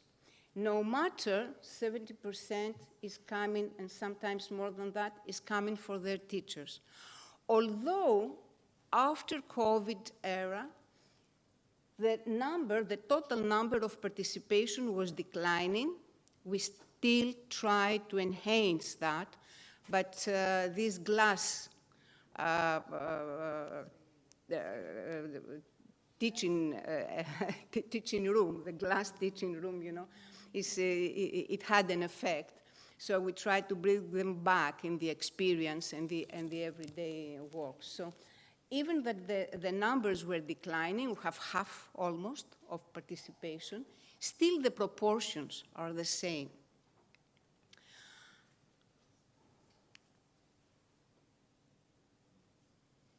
Please take a moment to glance on that. We know that men have a different mindset, that they are different than women. Of course, women are different than men. How different could be? No. This is how the total is formulating.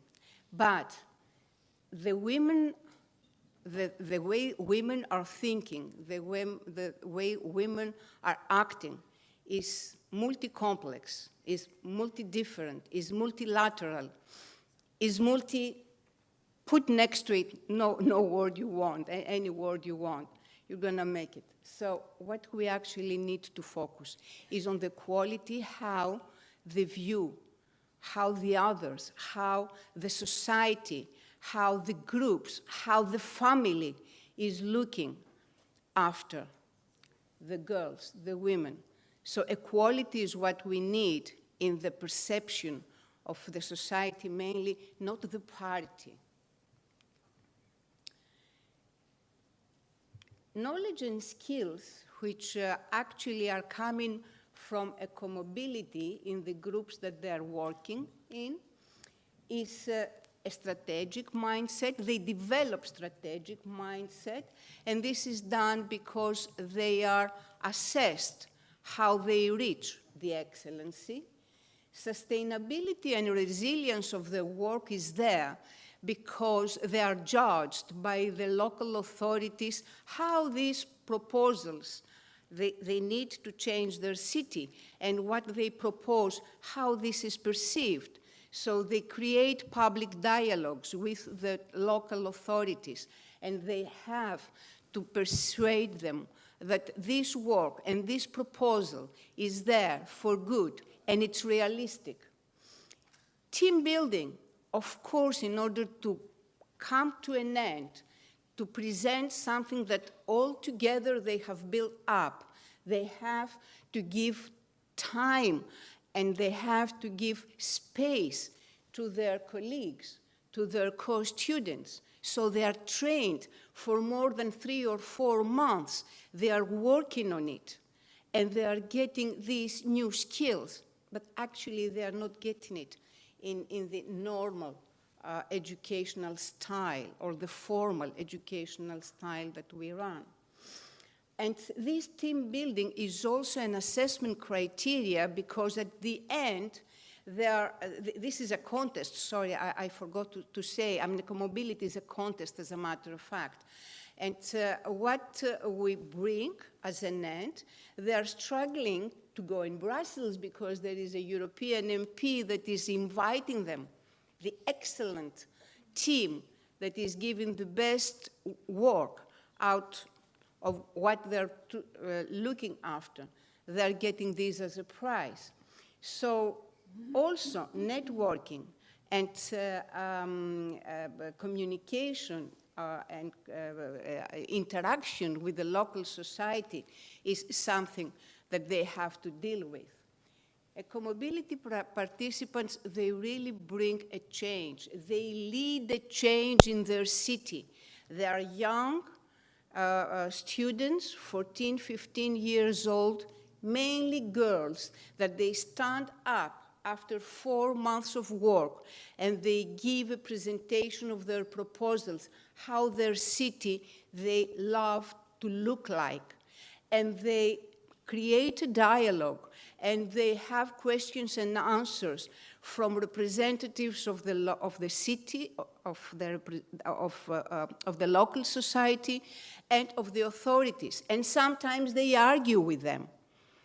And they are so nice to see them, to look at them, that they are there, standing up and fighting for what they want.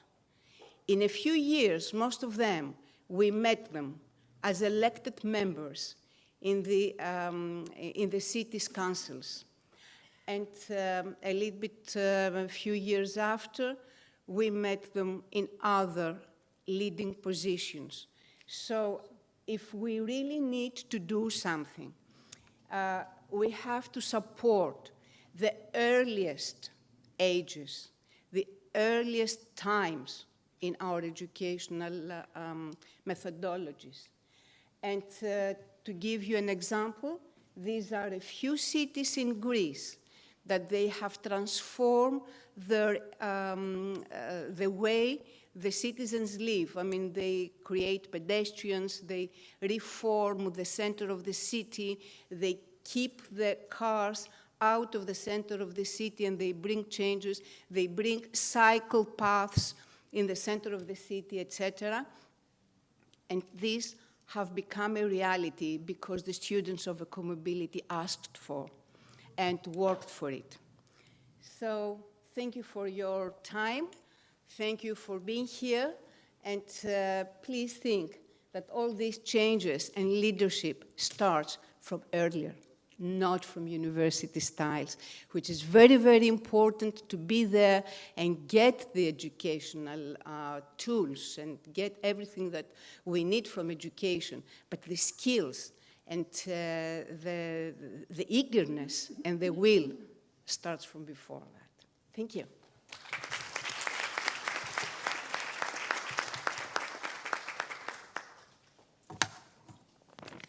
So, thank you so much. And now I will give the floor to Ms. Dimitra Jourmakleotou, the President to the Board of Direction of Heraklion International Airport, Crete, Associate Professor at the Democritus University of Thrace. Please.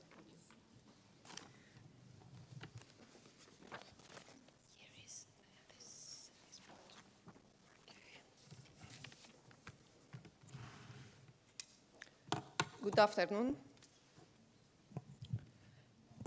Dear distinguished guests, ladies and gentlemen, in a world where gender equality is still a work in progress, breaking barriers and empowering women to take the lead is more important than ever.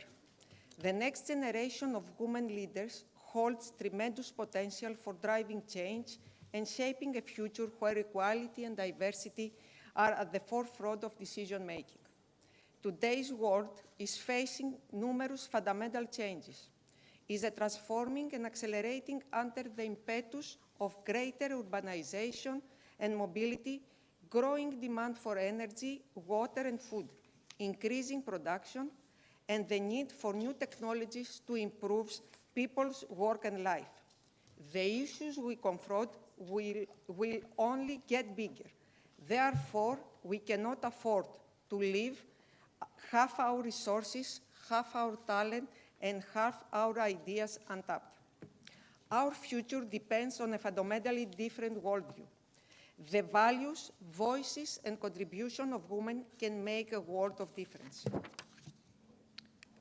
The fourth Sustainable Development Goal considers education to be a priority for sustainable development, driving inclusive and equitable opportunity for all.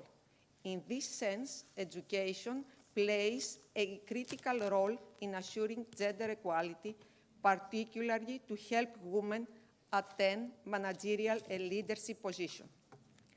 Moreover, the European Commission considers gender equality to be one of the fundamental values of the European Union and promoting active policies to maximize female talent and achieve full participation and equal opportunities for leadership positions at all levels of political and economic decision-making for women.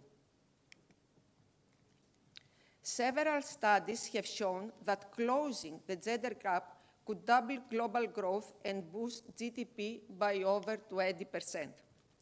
Education plays a fundamental role in the empowerment of women. It serves as a catalyst for personal, social, and economic development, enabling women to challenge gender norms, assert their rights, and actively participate in various spheres of life. It brings productivity, efficiency, and better socioeconomic development. Education is central to the process of empowerment. Education in the context of environment is a weapon of great potency as it provides exposure and access to new ideas and way of thinking and trigger a demand for change.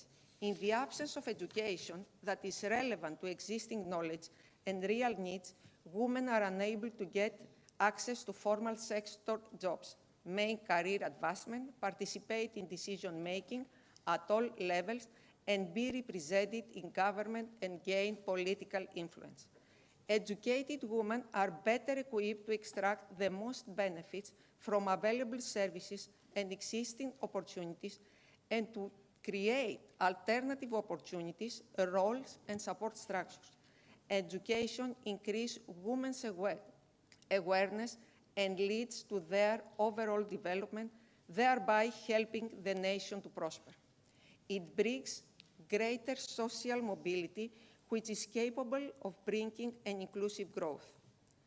The process of education helps women to conduct their lives in line with their social transformation. It enables women to increase power to act. It also helps in promoting a critical understanding of the environment. It strengthens its resilience to adversity without pondering over its setbacks. Education plays a crucial role in fostering women's leadership by providing them with the knowledge, skills, tools, capabilities, and confidence they need to succeed. By promoting gender equality in education and encouraging girls to pursue subjects traditionally dominated by men, we can break down stereotypes and empower young women to pursue leadership roles in any field they choose. A strong commitment to developing leadership education for women could create a crucial scenario to break down the current barriers females face in obtaining management positions. On the other hand, Training can empower women to become more visible, gain confidence, to voice their opinion, speak up more often, share their ideas, and ask for more opportunities, more responsibilities, and challenging assignments. With training, women can be inspired to think bigger, become more assertive, bolder, reject biases, and press on. The training can change their approach to apply for senior positions by equipping them with the employability skills that strengthen their competitiveness. While women's lack of training in leadership abilities, skills, tools, and self-esteem creates barriers for females to gain leadership positions. Empowering the next generation of women leaders is not just a goal, it is a necessity for building a more inclusive and equitable society. By breaking down barriers and providing women with the tools and opportunities and support they need, we can create a future where women's voices are not only heard, but valued and respected. When women are in position of power, they can influence policies and practices that promote gender equality and create more opportunities for the other women to succeed. This ripple effect can have a profound impact on future generations, breaking the cycle of inequality and paving the way for a more equal society. However, leadership empowerment for women or achieving gender equality in leadership will require continued efforts from individuals, organizations, and society as a whole. It is crucial to challenge gender biases, create inclusive and diverse workplaces, and provide mentorship and networking opportunities for aspiring women leaders. In conclusion, female stereotypes, along with the lack of self-confidence in applying for leadership positions and the non-existence of specific training on leadership, require concrete action within public administration, places of employment, academic institutions, and with women themselves. Action supported in education could create females' own capital, result in promotion, and help them communicate their values for their organization, for their family, and for the society. Thank you very much.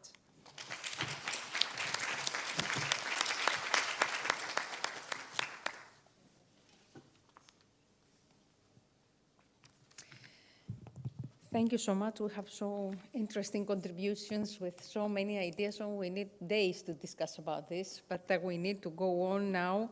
I will give the floor to Ms. Stella Kokolis, teacher, if I say the right name, teacher of high school and college, founder and co-founder of many Greece, American, and national organizations. Please take the floor.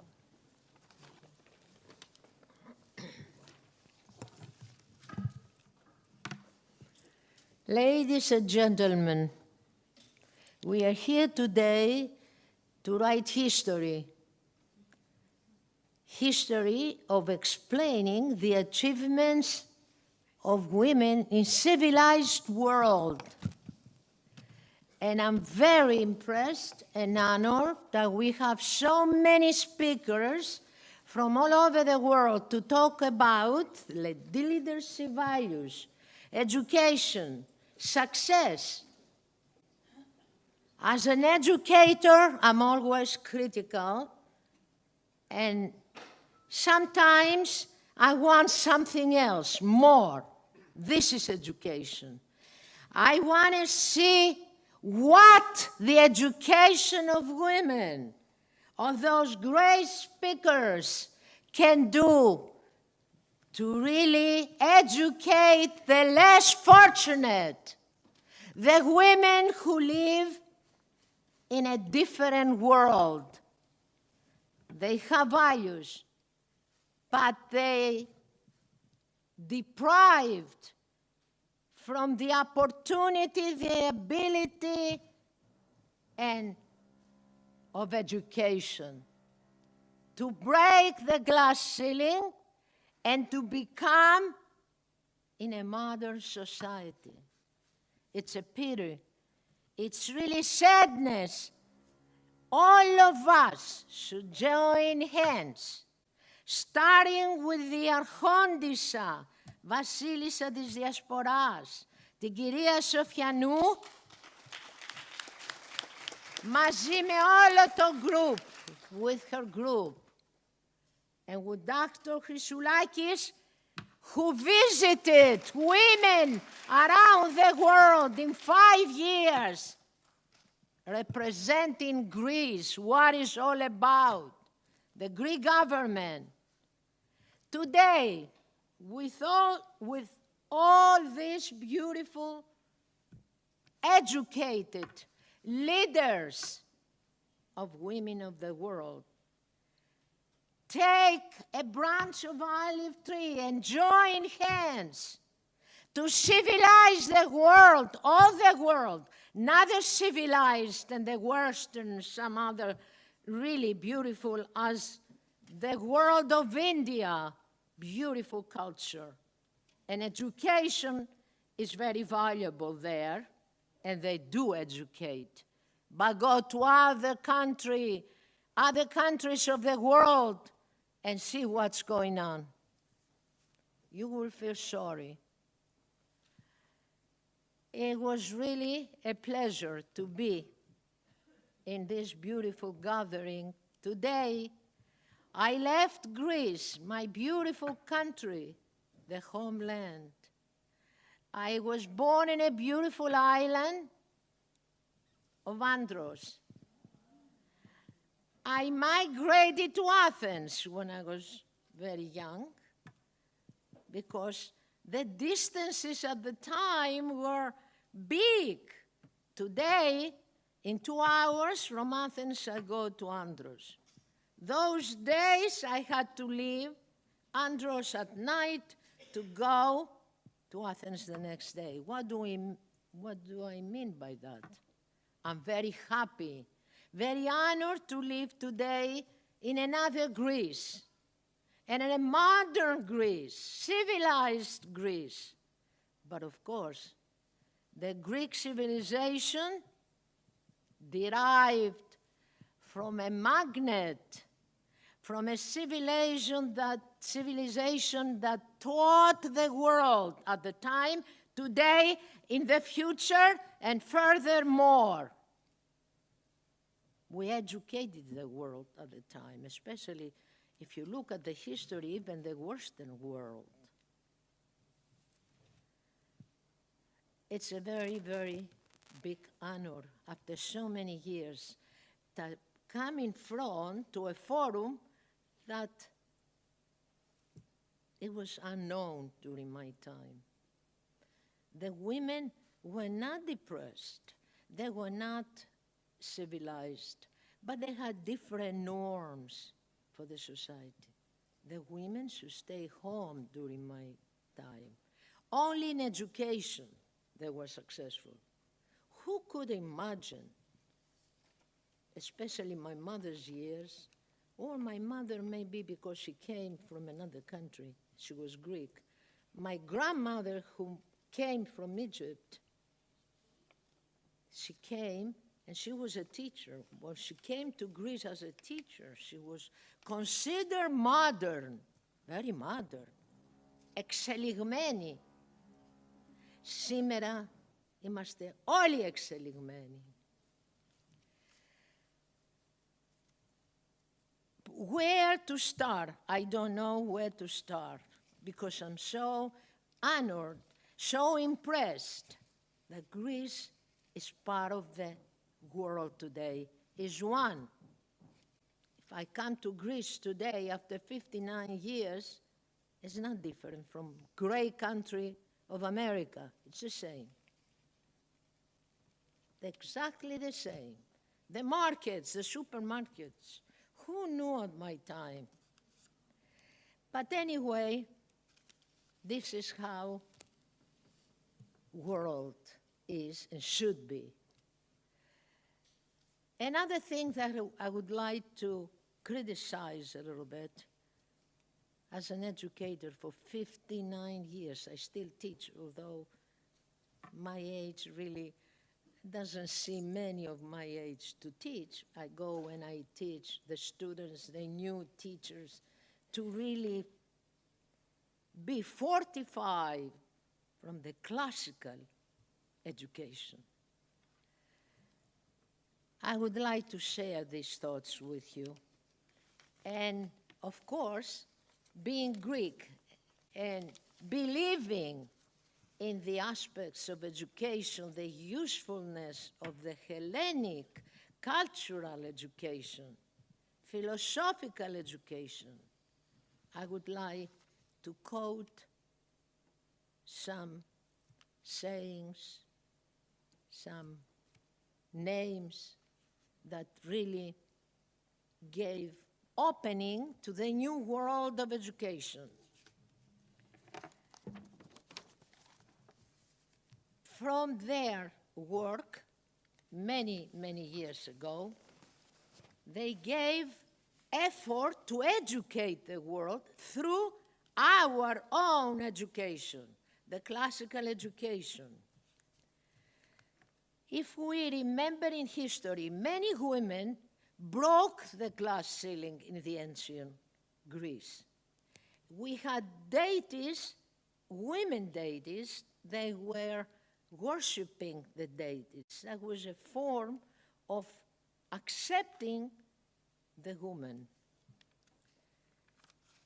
Today, we have really progress in every sector of life. We have astronomers. If we go back in ancient Greece, Sappho, Aspasia of Miletus, philosophers.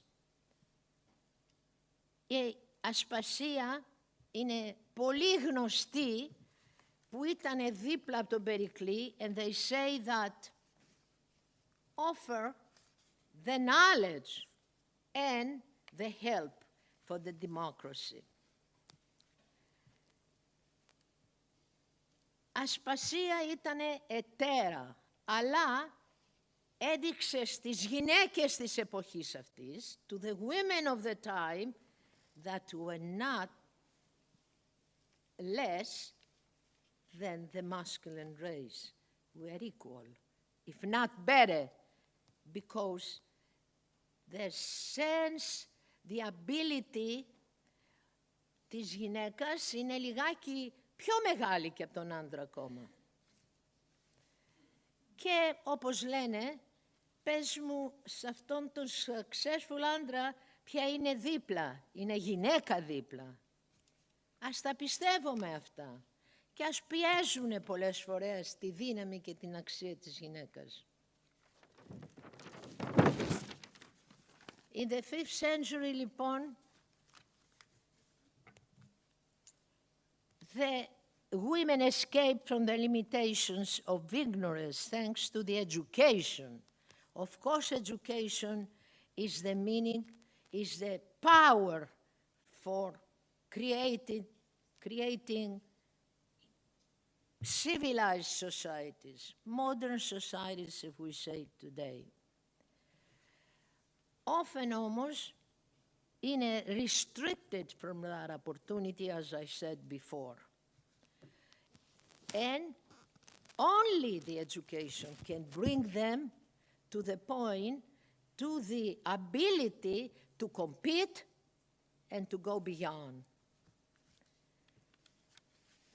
If you want, many centuries later from the time I was talking, η Καλλιόπη Παρέν ήταν an educator, publisher, journalist, and έδωσε the first movement of feminists in this country and in Europe.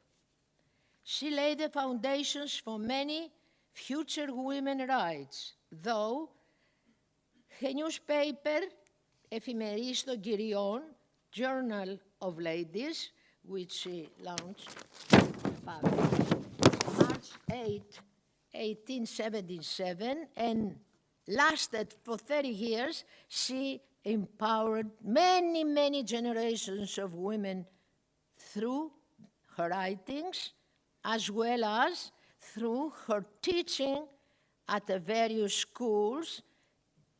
She established the Sunday School of Poor Women and Girls in 1890, the Asylum of St. Catherine in 1895, and the Asylum of the Infirm, 1896, the Patriotic Association, and the Union in Favor of Women's Liberation, while after a conference in Paris in 1896, the Union of Greek Women was established under the parents' presidency. Thanks to her tireless efforts, Calliope Parent kept fostering women to intellectually engaged in the common affairs, doing away from materialistic pursuits, teaching arete, virtue, follow her passions for preservation of Greek customs and traditions. She created the Lyceum of Greek Women in 1911, which began during the Balkan War to record, teach, and present traditional Greek dances, while her school's work and actions are known as this day, having many members in Greece and abroad. Today, we must look back to this example of women to understand how education can uplift women, allowing them to reclaim their rightful place in society. Let us draw lessons from the Hellenic ideals that inspired all these women. Parisia, freedom of speech, democracy, the power of the people, arete, virtue, paradosi, tradition, intellectual curiosity, and creativity.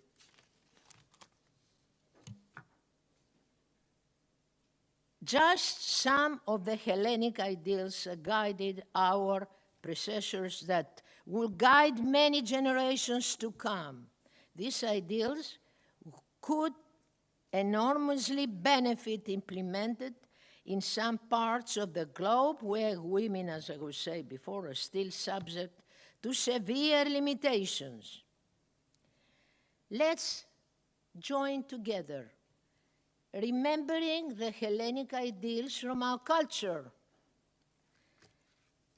that we can use as basic elements structuring a different kind of education to educate the world, to educate the women in the world that they are less fortunate.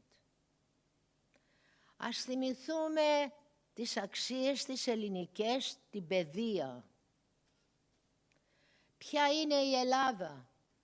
Η Ελλάδα είναι η πηγή του φωτός, η πηγή της ελευθερίας, της ισότητος, η πηγή των ιδεών, των φιλοσόφων, η βάση της δημοκρατίας,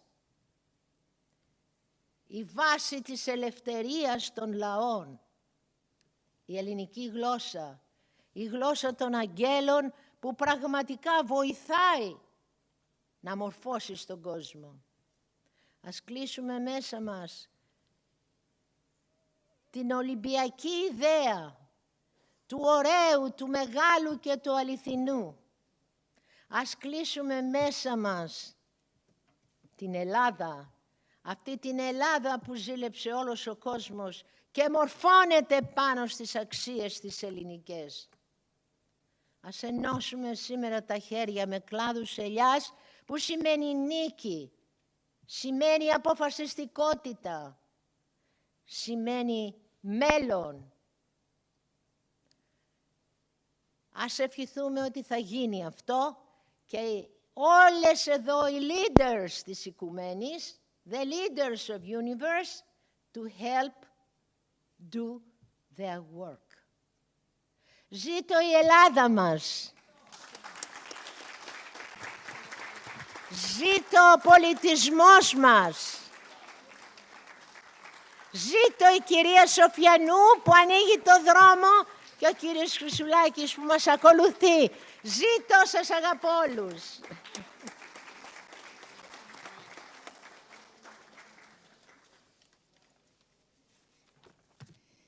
Thank you so much. Because we have to respect the time, I'm going further. Ms. Silvana Chrysakopoulou, Associate Professor of the Department of Philology at the Faculty of Philosophy at the University of Ioannina. Please.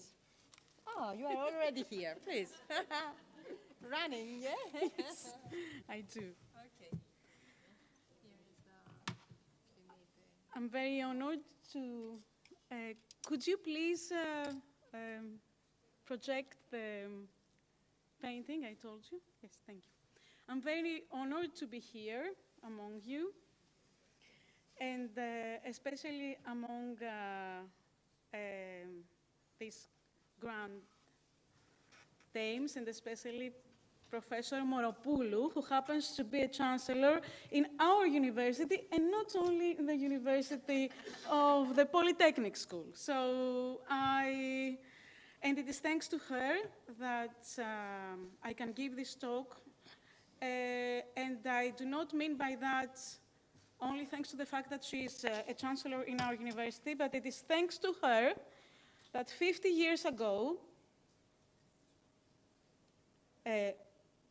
thanks to her heralding, literally heralding democracy at the Polytechnic School of Athens, that democracy was restituted. And we owe her a big thanks. I'm not only honored, I am moved. And I shiver now that I'm telling you that. I come from Athens. I teach in Ioannina, close to the Oracle of Dodona, in Epirus, where Olympias, the mother of Alexander the Great, was born. But I will now talk about another woman of the most important Greek, according to all standards, Socrates, the most important in the literary sense of the word. And I will describe him as his mother's son. Behind a great man stands an even greater woman, to rephrase the well-known proverb, which would certainly stand for Socrates, according to his own report in Plato's Theaetetus, when the young mathematician falls into a state of aporia, a state which is later described like the beginning of philosophy. At this point of complete intellectual despair, when the ingenious youth collapses under the spell of Socrates' Elenchus, Socrates exclaims to him, "Don't worry, my son, you're pregnant." To which paradoxical statement he then adds, "Have you then not heard that I am the son of a noble and barely midwife, Fenarete? I possess this art. Just take into consideration the whole business of the midwives, and you will understand more easily what I mean. For you know, I suppose, that no one of them attends other women while she is still capable of conceiving and bearing, but only those who have become too old to bear." This is exactly what priestess Diotima instructs to Socrates in the most celebrated Platonic dialogue, namely the Symposium, when she posits pregnancy as a general human state, not only in the body, but also in the soul. I quote, "All humans are pregnant, Socrates, both in body and in soul. On reaching a certain age, our nature yearns to beget. However, had it not been for the celebrated passage in the Theaetetus about Socrates' Maieutic, where he presents himself to the young mathematician as a midwife for youths, there would be no direct way to follow this leap of syllogism in the Symposium. In both Platonic dialogues, begetting or not begetting either in the body or in the soul, is relevant to the right age, and surprisingly enough, not to the right sex. Socrates' mother, as a midwife, is incapable of bearing children anymore, and thus she is in a position to perform the profession of the midwife. Theaetetus, in the eponymous dialogue, is clearly presented as young Socrates in the symposium, and thus in the age of begetting, unlike Socrates, who is like his mother, not only in regard to her profession, but also in regard to her age. That is to say, a middle-aged midwife unable to beget. To change the initial proverb of my talk, we know of two women who have been important for Socrates. Diotima, the priestess from Arcadia, Mantinia, we go to Arcadia as well, not only to Athens and to Dodona, and of course his own mother, the midwife, called Phenarete, that is to say, the one who brings forth virtue or excellency, a term which has always been the goal of all contests born in Hellenic soul, as it is the case with the Olympic Games. Besides, in Socrates' own words, philosophy is nothing but a game, and more particularly, a game where he trains youths, their favorite, so to say, training. However, in Socrates' word, the only way to train youths into philosophy is midwifery, an art and profession that he has inherited from his own mother. Moreover, the same art is supposed to have been practiced by the most important woman in Socratic teaching, namely Diotima. So, in this short talk, I will try to explain this relation between the two feminine figures in Socrates' teaching and midwifery in order to explain, in the end, this very well-known painting to all of you, Botticelli's Primavera, and you will see how they will come together. Many scholars wonder whether Diotima was a real person or a Socratic fiction. However, Socrates gives us a very important biographical detail, namely that she was invited to Athens in order to purify the city from the plague, COVID of the time.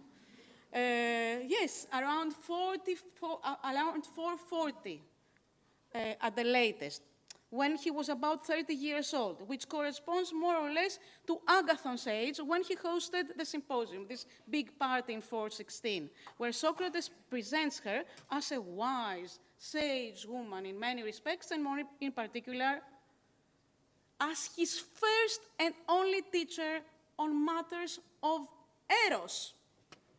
At first glance, such a statement seems like a clin d'oeil to Socrates' comic agenda, as since the very beginning of the symposium, Socrates presents himself, along with Aristophanes, the comic poet, as a knower in matters of Aphrodite, Venus.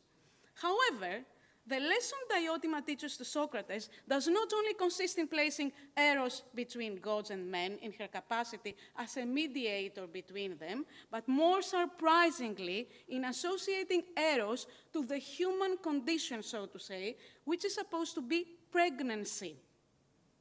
The age difference between Socrates and Theaetetus in the eponymous dialogue is probably the same as between Socrates and Agathon in the symposium, an age difference which goes back to Socrates' age difference with his mother.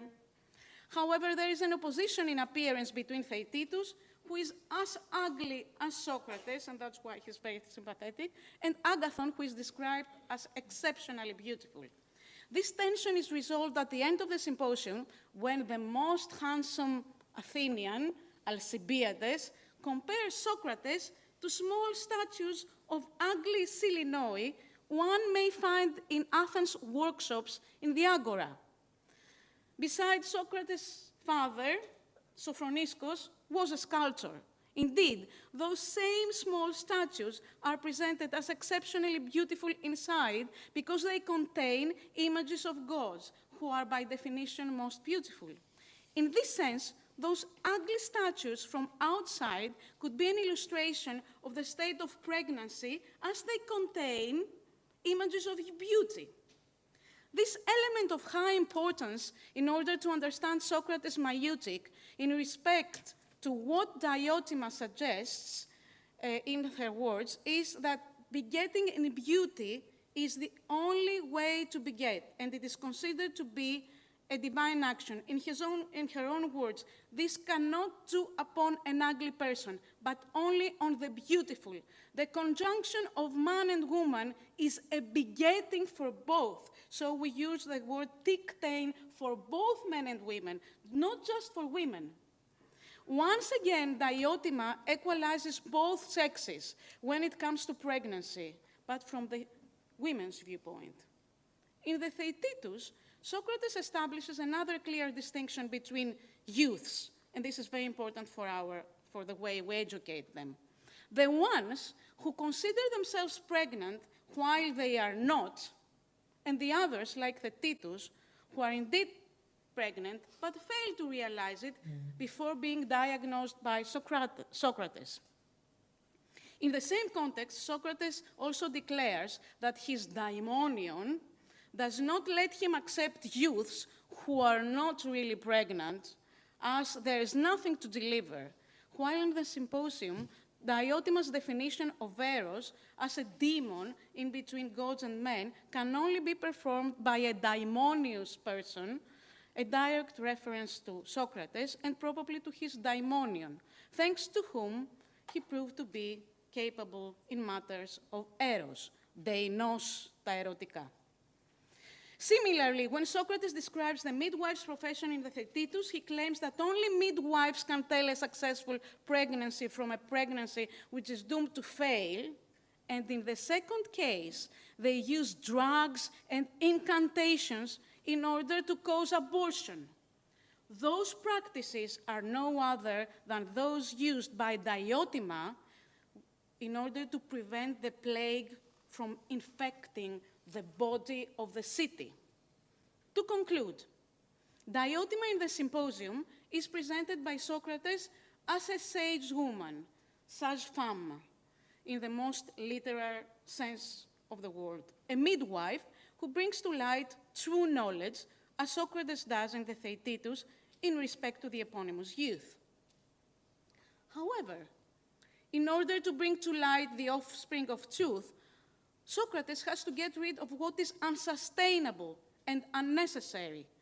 This can only be performed in his capacity as a mediator, a midwife, a mea, as we say in Greek.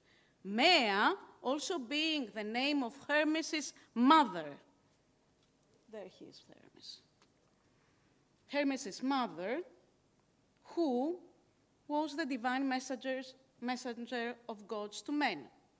This is why priestess Diotima places herself between men and women, and more importantly, between men and gods, exactly like Eros and Hermes, whom she serves as the demon par excellence between mortals and immortals.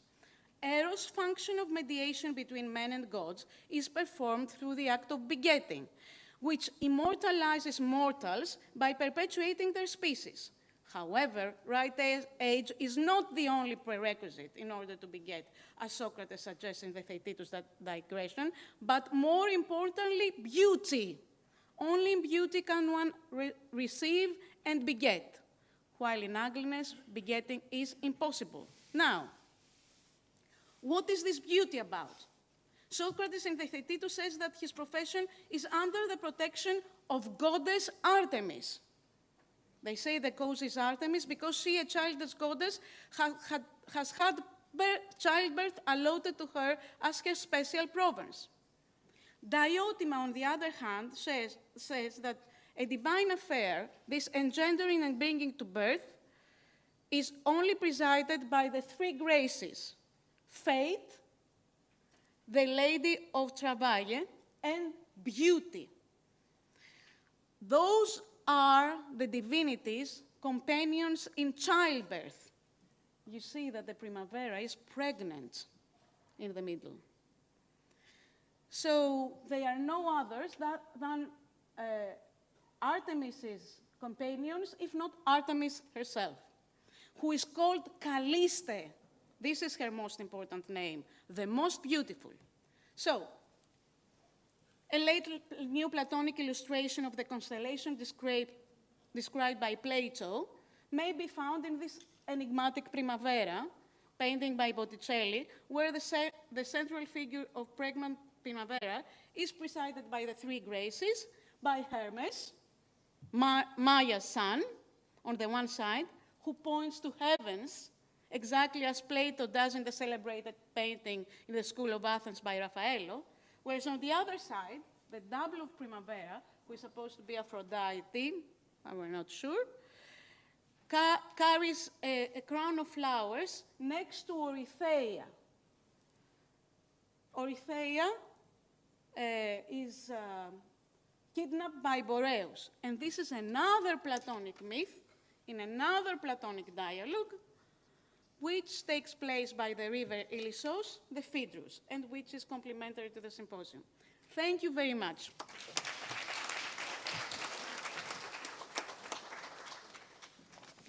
So, as a moderator, I have to say that we have about 20 minutes, Ms. Samueli. 20 minutes, yes? Okay. So, I will go on with Ms. Magdalini Krokida, Professor of NTU, board member of KDVIM at the Lifelong Learning Center, Polytechnic. Please take the floor. Thank you. So I'm Magdalini Krokida. I'm a professor at the National Technical University of Athens. Dear colleagues, dear friends, it's my great pleasure to be here with you today. So I would first wanted to thank Vice President Antonia for inviting me here to this important event. My contribution will be a short talk focusing on the significance of education in enhancing the capabilities of women and help them to develop the necessary skills for playing leadership roles. As we all know, ladies and gentlemen, the gender equality has been for long the issue of discussions and arguments in our societies. Although in 2017 the equality of sexes became the 5th among 17 Sustainable Development Goals of the United Nations, there is still a long way to go. Moreover, the United Nations Population Fund, the Sexual and Reproductive Health Agency of the United Nations States, that despite many international agreements affirming their human rights, women are still much more likely than men to be poor and illiterate.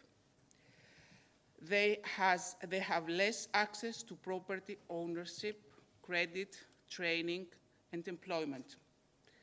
This partly stems from the archaic stereotypes of women being labeled as child bearers and homemakers rather than breadwinners of the family. They are far less likely than men to be politically active and far more likely to be victims of domestic violence, which is latest being a tragic syndrome of our society too. Although many attempts are currently in progress and several programs relevant to gender equality are in progress, both at the national and international scale, it's obvious that women themselves can empower their position and roles through the education and training.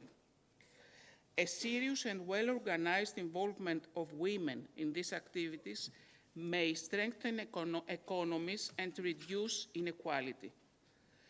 It contributes to more stable, resilient societies that gives all the people the opportunity to fulfill their potential.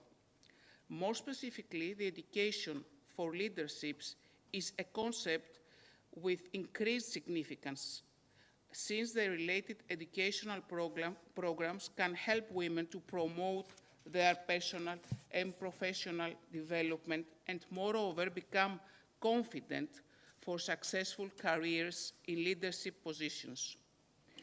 This undoubtedly results in greater gender equality and diverse perspectives in decision-making processes due to the inspiration provided by such achievement, but also by the performance of women managers.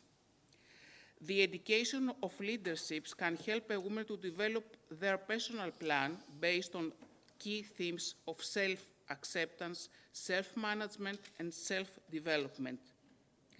It can provide her tools, frameworks, and practices to help her navigate workplace challenges and to further their ability to lead, negotiate, and influence with impact. In addition to appropriate education might give a self-reflective understanding and acceptance of women's unique leadership style and strengths. Finally, it contributes to, in terms of providing the opportunity of joining a huge network of other professionals attempting to drive gender balance in leadership positions. Our role as academic teacher is strongly related to those scopes and objectives, especially in the field of engineering, which is traditionally a domain for men. I have the pleasure to testify that in my lab and my school, women play an important role being in the front of our research activities with excellent performance and often better than that of men. I believe that this unbiased fact is the result of education and practical training assisted by the suitable mentoring followed by the teaching staff of my school. Moreover, we have the pleasure to see our female students to obtain distinguished positions and display a lot of self-confidence and knowledge as they use the tools, resources, and learning from this course of education. It's obvious that this effect is very critical to us, confirming the efficient and successful planning of our education programs and further being a generous return to our efforts. Once again, I want to thank you for giving this opportunity to share with you my ideas, and I will speak a little in Greek. Νιώθω πολύ ίσονος σημασίας μπροστά στους κολοσσούς των γυναικών που βλέπω δίπλα μου. Σας ευχαριστούμε την παλιότερη γενιά που κάνατε πολλαπλή προσπάθεια από εμάς. Τα οφείλουμε όλα σε εσάς και ελπίζω να δώσουμε τη σκητάλη στις επόμενες γενιές. Χαίρομαι να βλέπω τις επόμενες γενιές να ακολουθούν. Σας ευχαριστούμε πολύ. Σας τα οφείλουμε όλα.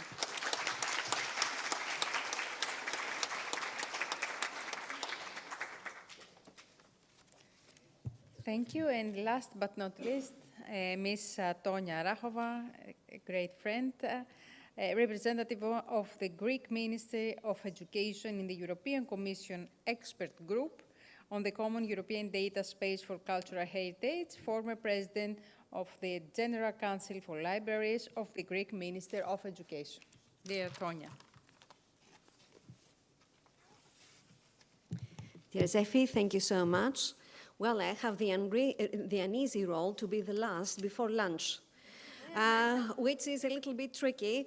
And the only thing that I can do is to speak very shortly after these amazing women that we have heard of. And I would like to warmly thank, first of all of them for their contribution in this panel. But, of course, my biggest thanks is to the organizers of this Women Economic Forum, to Mr. Kulakis, and of course to my dear and admirable friend. We have the same name, but not the same power, because Tonia Mouropoulou is one of the most significant women, I think, in Greece. And whom of us they have followed the work that she has done, especially in Jerusalem. We are very proud of her. So I think a big applause to Tonia. And of course, it's the first, I think it's the first time, especially in the last years, that I have been in a conference with such an amazing time management. So this biggest thing, thanks, I think, to all of us. Well, I come from the humanities,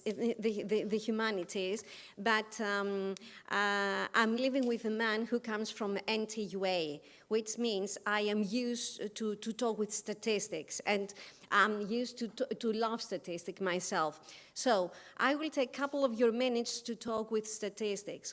First of all, the last years, the percentage of women in significant leadership roles has marginally increased. Starting from 16.7 in 2015, we reached in 18.6 in 2023, with a slight drop down to 18.2 in 2023. According to the last issue of Forbes, with the top 100 CEOs in the world, unfortunately, only 9, they are women. And globally, only the 5.4% of the most well-paid, highest paid CEOs in the world, they are women. And we find the highest percentage in a European country, in Scandinavia, and this is Norway, with the percentage rising up to 13.8% of women in CEOs. Coming to politics, the picture is not really great. We have only 15 countries out of 193 countries in the UN where the percentage of in the members of cabinet of women, they are 50.3, which means that women are slightly more than men as members of the cabinet. And talking about numbers, only in 30 countries, the heads of state and the head of government, they are women. In all other countries, they are men. So what we have usually raised up to listen to, like we live in a man's world, well, this is real? Yes, but also no. Things are getting better. Why? I have heard of many significant meanings and words like stereotypes, like the women's power and the women's empowerment. I will add one more, and this is synergy. We are used to work the women individually in our sector, each one of us, in order to make progress and to struggle to make progress and to struggle to be successful. Because we have to prove that we are capable. We have to prove that we are competent. We have to prove that we are deserved to be well paid, to have a leadership roles, and to be also good wives and mothers. In the UN, I think one speaker has mentioned about the sustainability goals. There are two goals that I think they are quite relevant to the topic that we are discussing on. And this is sustainability goal 4 and sustainability goal 5. And let me only just read you a very short sentence of these sustainability goals. About sustainability goal 4, talking about education, UN talks about the goal to ensure inclusive and equitable quality education and promote lifelong learning opportunities for all. And I'm coming back to numbers. In this world that we all live, 781 million people, they are illiterate. Do you know how many women there are among them? They are more than 2/3. 489 million women in the world, they're really illiterate.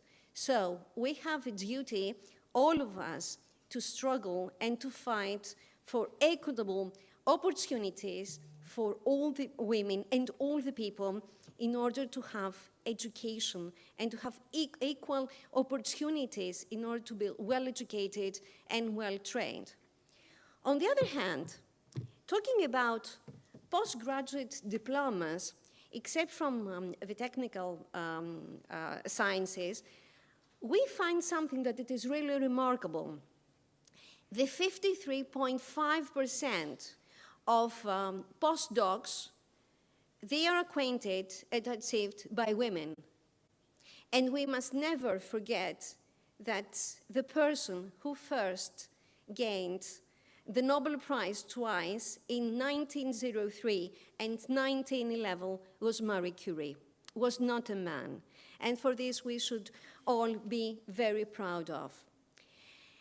Finishing my short speech, I would like to urge all of us to work together, because this is the most significant thing to do, is to unite our powers through cultural diplomacy. Mr. Kulakis has done an amazing job in this sector, and I think this is the way to bridge the gaps, and this is the way the women to work together in order to achieve our rights in this world, which is not so beautiful, but it's also extremely remarkable.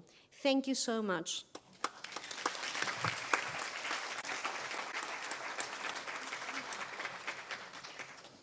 So I think we'll be on time, yes? Thank you so much, all of you, that we are here with us. I'd like especially to thank Ms. Sanu, Ms. Aurora, Ms. Dimopoulou, that is here with us. Of course, Ms. Moropoulou, that is one of women that they have given us a long, inspiring. Ms. Amoli for her support of all these things, and of course, Ms. Kulakis, a man. And I'd like next time, because I'm sure that we will have this forum every year, this is really important to exchange our views and intercorrect the different people, different approaches. As a Secretary General for Equality, the previous one, we need to work all together. And thanks a lot, and I'd like to say that we have a lot of things to discuss. We have a lot of barriers to go on and to leave us back, but we are really strong. Women, we are really strong, and we have this magic, handsome maybe, but we are here together to go on. Thank you so much for being with us. Thank you, Yannis, once more. Now we have the awards. We have the awards, okay. Ωραία, bravo. Well, all I can say is that it has been a really enlightening discussion, and we would like to thank you very much, each and every one of you.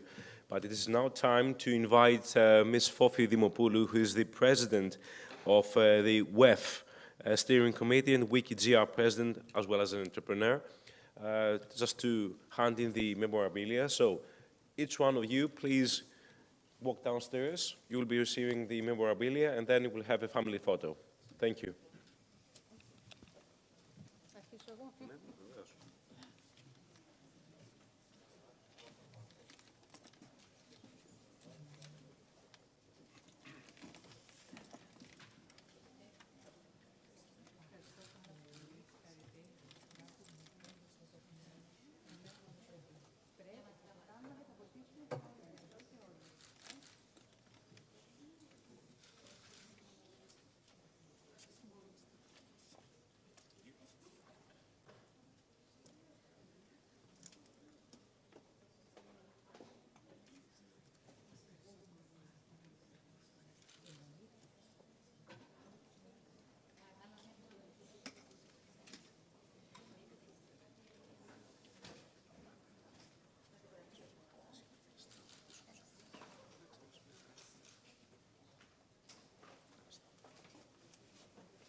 allow me to say, please stay with us because we have some really interesting panel discussions to follow. So please do get back after the break, if there's going to be well, there won't be a break, but I'm just saying, please do stay with us.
Now, I know that this is a very touching moment, and we really need to move on with the next panel discussion. But before we do that, I think it's time to break for lunch, and then we'll get back here straight after that, because there are some really interesting participants in the panel discussion. So enjoy your lunch.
Εγώ νομίζω, ναι, ας σηκωνόμαστε να μιλάμε λίγο εδώ πέρα, έτσι δεν είναι? Ναι, εγώ έχω 12 slides, τα οποία στην ουσία μπορεί και να επικαλύπτονται ή όχι, οπότε θα τα περάσω σχετικά γρήγορα. Ναι, αλλιώς είναι πιο πολύ συζήτηση. Ξέρω εγώ μόνο παράλληλα, δεν ξέρω. Επειδή είμαστε όλοι Έλληνες, έπρεπε πιστεύω να ήταν ελληνικά και να υπήρχε παράλληλη τέτοια μετάφραση. Γιατί αυτό θα διαφημιζόταν περισσότερο και στα YouTube. Ναι. Θα μπορούσαμε να βγάλουμε τα δίλεπτα, τρίλεπτα πολύ καλύτερα. Εκτός αν υπήρχε υποχρέωση από το εξωτερικό, να πρέπει να είναι αυτό. Δεν το έχω ρωτήσει, αλλά μου έκανε και εμένα εντύπωση, γιατί... Εντάξει, γιατί να το πούμε, άμα είμαστε όλοι εδώ από το Ναι, σωστά. Εκτός αν, δεν ξέρω αν μήπως διαδικτυακά είναι live. Αλλά και live, Εννοώ... ο περισσότερος κόσμος θα ήταν έρευνες. Δεν το ξέρω αυτό, γιατί αυτό τώρα είναι κάτι που έχει η κυρία Μοροπούλου access και διεθνώς. Ναι, σωστά. Ναι, αλλά θα μπορούσαμε να μιλάμε ελληνικά και να μεταφράζεται αυτομάτως. Εννοείται. Γιατί είσαι και πιο φλουέντ στην έκφραση των απόψεων όσων. Αλλιώς είσαι, ξέρεις, οριακά. Εγώ τώρα έχω γράψει 2-3 πράγματα για την εισαγωγή, τα οποία αλλιώς τα σκεφτόμουν στα ελληνικά. Ακριβώς, αλλιώς τα έλεγες, ακριβώς. Κάνω μια στιγμή στο πάνελ. Νομίζω 3 και 3, όπως έτσι. Εσύ δεν θα την αδερφή. Ναι, 3 και 3. Κουράνω όμως. Ναι, 3. Εδώ 3. Εντάξει.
δεξιά και αριστερά, να κοιτάω μία από εδώ και πώς είναι πιο ωραίο. Τα προηγούμενα πάνελ ήταν εδώ οι κυρίες για να σηκώνονται και να κάνουν introduce στις άλλες ομιλήτρες. Ό,τι νομίζετε. Ωραία, θα το κάνουμε έτσι. Ό,τι είναι πολύ. Καλώς Κατερίνα Καπαγιανοπούλου. Χαίρομαι πολύ και εδώ. Ναι, κάνουμε έτσι. Εγώ δεν ήξερα πώς. Ήρθατε τώρα, ναι. Είναι εδώ οι moderators. Ωραία. Οπότε θα πρέπει να σηκώνομαι και εγώ όρθια. Θα πρέπει να σηκώνομαι και εγώ όρθια. Όπως θέλετε. Έχω μικρόφωνο εγώ εδώ. Δεν έχω, άρα θα πρέπει να σηκώνομαι. Γι' αυτό σας βάζουμε εδώ. Ναι, αυτό εδώ είναι για τις παρουσιάσεις. Ναι. Εγώ είμαι η Καραταφέρη. Να χάρηκα. Είμαι η Ευαγγελία Σαμουήλη. Α, χαίρομαι πολύ. Καλά είστε? Πολύ καλά. Εσύ καλά. Είπαμε να είναι εδώ πέρα για να είναι δίπλα στο πόδι, να μπορεί να σηκώνετε, να κάνετε την εισαγωγή των ομιλητριών και μετά ό,τι άλλες ερωτήσεις έχετε να θέσετε. Μαξ. Δεν έχουμε ρολόι κάπου, θα το έχω εγώ στο μυαλό. Α, καλά, τώρα αυτό δεν είναι ρολόι για πάνελ. Στο 5 λεπτό όμως έχετε λίγο την ευθύνη να τους... Ναι. Γιατί κάποιες φλατιάζουν... Ιστορία της ζωής μου.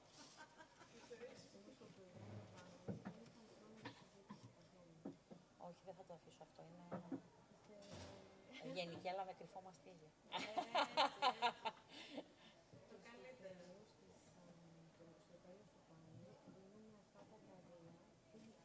Εγώ νομίζω είμαι στο 3. Η Κατερίνα Καπαγιανοπούλου θα έχει ο Γιάννης,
very interesting panel discussion.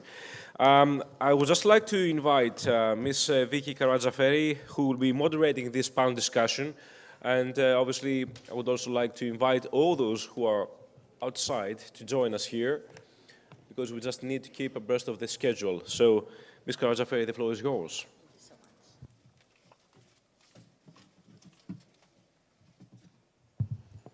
Thank you so much. It's a great pleasure and honor for me to be here. We are going to discuss about women for health and social care, because women have been at the forefront of health and social care since forever. Through their compassionate leadership and expertise, they take good care of their families, and they also contribute to their communities as well.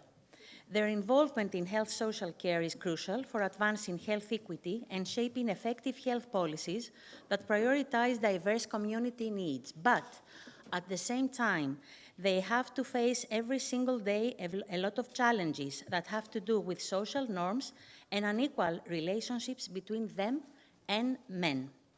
So we are going to have a discussion about all these interesting subjects.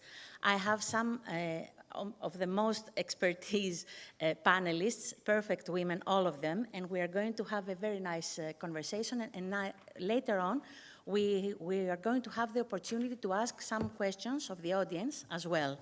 So let me introduce you the ladies. First of all, Anna Battistatu, Rector of the University of Ioannina.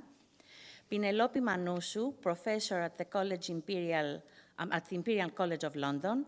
Theodora Psaltopoulou, Professor at the Medical School of UOA. Amanda Psiri, Professor at the Medical School of UOA, Chair of the European Society of Medical Oncology. Konstantina Nikita, Professor at the School of Electrical and Computer Engineering at Metsovio Polytechnio. Vicky Klimi, Co-founder and CEO of Grandmama, and Ioanna Tsiaousi, obstetrician gynecologist, president and co-founder of the Panhellenic initiation, Women's Health First. So I'm going to call now for Mrs. Anna Battistatu. The stage is yours.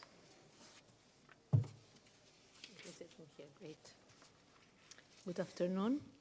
It is a great honor and pleasure to be here, mostly an honor, and I hope I can stand up to your expectations. So, thank you very much for the opportunity to be here. I thank the organizing committees, particularly the head of the International Advisory Committee, Professor Tonia Moropoulou, who is also a member of the Governing Council of our university, University of Ioannina. I have a few minutes, and I was asked to talk to you, to discuss with you women for health and social care. I do it like this? Yes, okay. You can see how diverse and multi-layered the health care ecosystem is. For example, patients that are in the center are also citizens and consumers. At the heart of this scheme are the patients, who are humans, and also mostly patients that have vulnerabilities or are underrepresented. When we think that women are here, I was asked to give this talk, I thought that I would focus on women as healthcare workers, as healthcare receivers, or as carers. But this was wrong. It was another stereotype. We have to go beyond stereotypes. Women play important roles. Can I have a pointer here? Yeah, it shows. So women have important roles in all this. I will not do it. You can see it because it's not easy. In all this health and social care, in companies, in policymakers, education and research, funders and third sector. Everywhere, in every stakeholder, women are there. And women's role in advancing healthcare attributes can be mediated through all these roles, not only as doctors, patients, or carers. And that's what I'm going to show you today. Healthcare outpaces other industries in the representation, hiring, and advancement of women. So you might think that these are good news, okay? These are good news, but at the same time, these are bad news, because as you can see, there are only 32% of women are in the higher end of the hierarchy. 32% of women is not good news in a sector where women are supposed to do very well. So it's quite low. Not only that, but if you see more carefully on the last bar, you can see there is also bias within bias. So it is different for white women and women of color.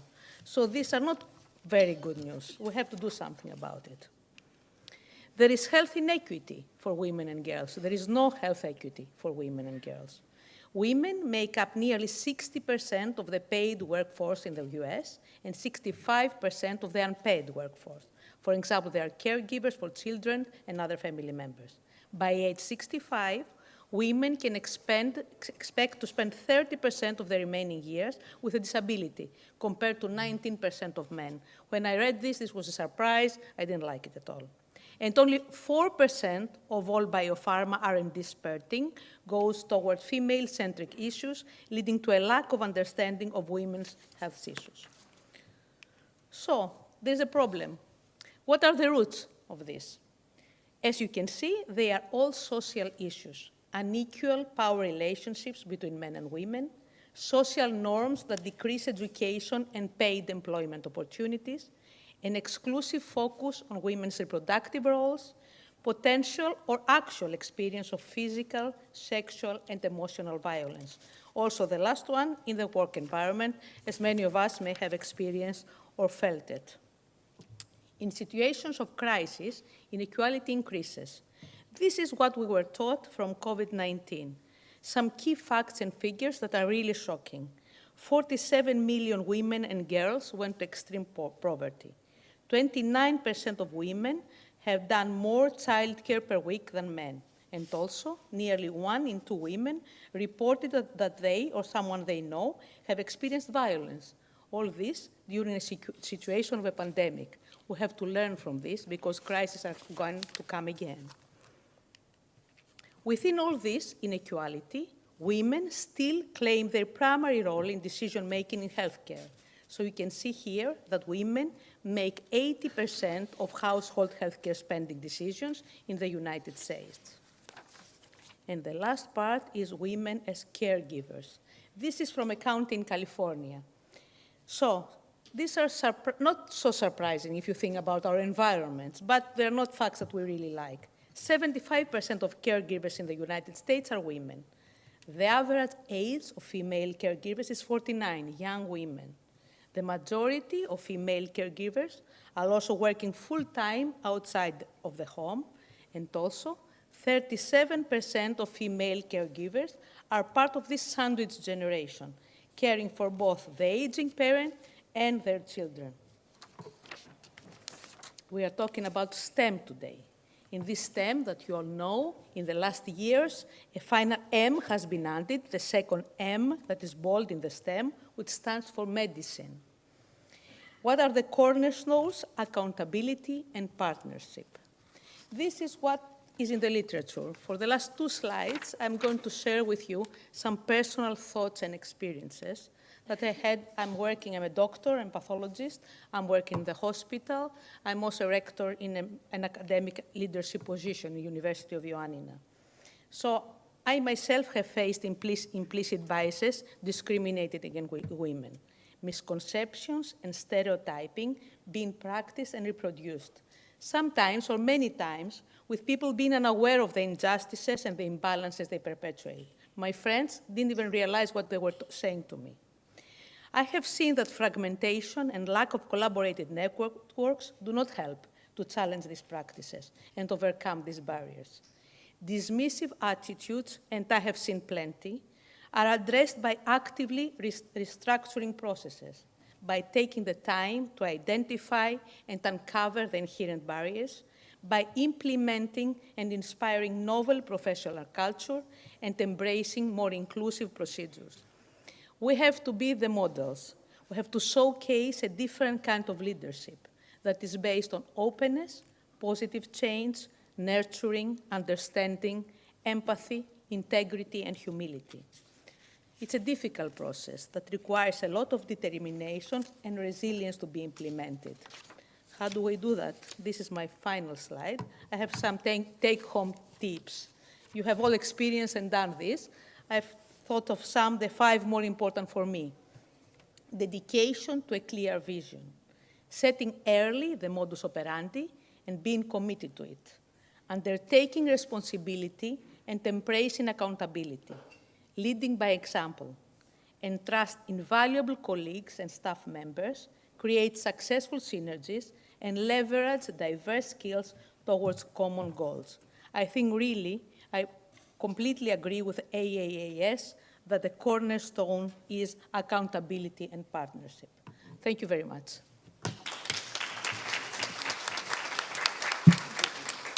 Thank you, Mrs. Batistatou. And now I'm calling for Theodora Psaltopoulou, professor at the Medical School of UOA.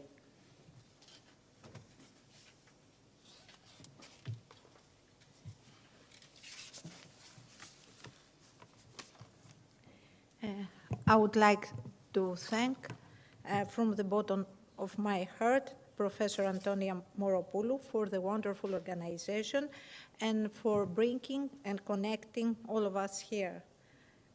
We have just heard the inspiring keynote lecture of Professor Batistatou, Anna Batistatou, and I couldn't agree more. I do have some slides. How could we open the slides? Here.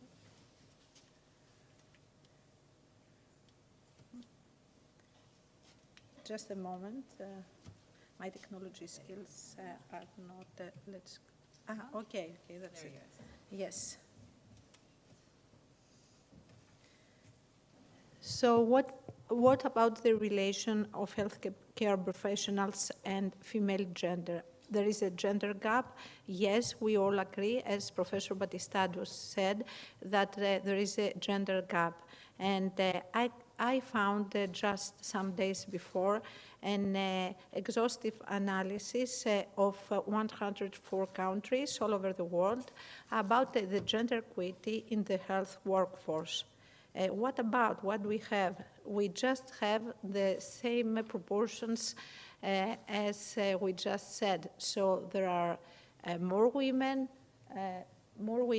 less men, but more women are mainly concentrated in the nursery and the midwife section, which is a positive point. A positive point is that when younger, we just see that in the younger ages, more and more females, they do gain access to the physician sector more than we did have access. So this is a positive point that in the medical schools and in the residencies, more and more women take a lot of specialties, internal medicine, surgery specialties, even among them. And this is the gender pay gap. So we do have a gender pay gap that could range from 10 to 30%. If we just analyze also for the hours, because usually women work less, and also for the occupation, the gender gap is less and less, but there is a gender gap concerning the total remuneration packages. Also, we do have the statistics that say that, of course, the physicians in all European countries are paid more and more in the highest 10% compared to all wages. So if there are less women, women get paid less. This is another problem. And what we can see that although women form 70% of workers in the healthcare and social sector, there is no more, not a high representation in the higher paid health occupation. And we do have less full-time employment, mainly due to the family constraints. Gender gap from 10 to 30% could exist. And we do have a positive message to give that little by little we gain access to the whole healthcare section, even to the most difficult specialties. So there is, and this is a PowerPoint from the Council of Europe, where women should be decision makers, producers of knowledge, caregivers, producers, manufacturers, users and buyers of services, influencers, as we do have in this panel, providers of justice, providers of medical treatment. So we do have, and also a key member of the family. So we do have a lot of duties to accomplish, and we have to connect each other all together to have a better future. I just show this in order to say that even we do have we are healthcare providers. It could be that we face some health challenges ourselves, and so we should also take into account that we have to protect ourselves to prevent all the disease in order to be healthy for our families and for the service that we do. And also we do face menopause and other problems for some of us. So also all these things diverge or make some constraints, more constraints for our everyday work. And I just finished my PowerPoint saying, just giving some statistics where only 12% are female in the CEO healthcare section. Only the 23rd% are leaders in the World Health Assembly forums. Only the 3rd% of women are executive heads. Only also 30% are top in the 20 most public health schools and medical schools. 25% of women could be in the Ministry of Health as heads. Healthy workers, on the other hand, they are in the 70% of the total, and nurses could comprise the 90% of the whole. So a female medical doctor has to combine long hours of work, a stressful environment, night shift, sometimes as we were just told, harassment and violence. On the other hand, we do have a higher life expectancy compared to men. We do have some diseases, gender-specific diseases as breast cancer, cancer of the cervix, menopause, higher stress and depression rates, rheumatological diseases that we sometimes face. We do have a lower remuneration rates, and at last, the new generation, and as mother of 3 girls and 1 boy, we have to try to raise the girls as the boys, and little by little, the positive message is that the female-to-male ratio is in favor of the first ones, little by little. When we are talking about the medical students and certain residencies. So we hope that in 10, 20 years from now, there won't be any barrier, any constraints, and everybody would be equal in respective of the gender in the healthcare sector. Thank you very much.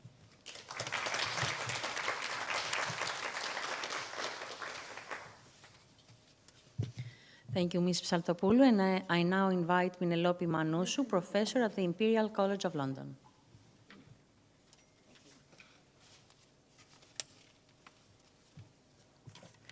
I have notes too. Right? Yeah, perfect. Great. I would like to thank also the International Advisory Committee, the Steering Committee and Honorary Committee, Professor Moru as well. I'm honored and humbled by this invitation. I will try to give you an overview of where we are now, and I'm going to focus on Great Britain because all my colleagues will tell you about the rest, and clinical academia. And I will briefly touch the gender pay gap in medicine, the Athena-Shone scheme that we have in the UK, and the pendulum effect, which we all need to be aware of. So we have come a long way. Women have worked in medicine for 500 years, but the first graduate was in 1849 in the US and 1879 in Greece, so we did well. It took us 100 years, but in 1975, medical schools in the UK decided to commit to admitting equal numbers of girls and boys. And in 2007, girls surpassed boys on admissions. But the problem is far from resolved. There is a relatively recent report by Daphne Romney, and she's a colleague in the UK, from the British Medical Association, where she said that there are examples of the Miss Triggs phenomenon. I don't know if you're aware of it, and this is what this cartoon shows. And nowadays, we might be ignored in a meeting, or our suggestion might be good if it is repeated in different words by a male colleague. And I'm pretty sure you've all had that. So, as also of the most recent report, and we heard it earlier, only 32% of clinical academics in the UK are women, and only 20% of the professors in clinical academia are women. And though this is shocking, it didn't come as a surprise in the UK, and I'm pretty sure everywhere in the world. There are problems with sexual misconduct. And there's a quote here, and it's from 2021, and it's from Britain, and it says that surgery have a problem with sexual harassment, assault, and rape, 2021. It is an uncomfortable truth, but it is the truth. Fortunately, there has been some sterling work by the Royal College of Surgeons, and I think we're much better now, and I hope this is the same situation in other countries too. There are problems that are more difficult to explain, and you heard about the gender pay gap. And the gender pay gap in medicine is one of the worst of all professions. The gender pay gap is the difference between hourly earnings of men and women expressed as a percentage of men's pay. And this is different from equal pay for equal work, which is enshrined in the law. So it's totally different.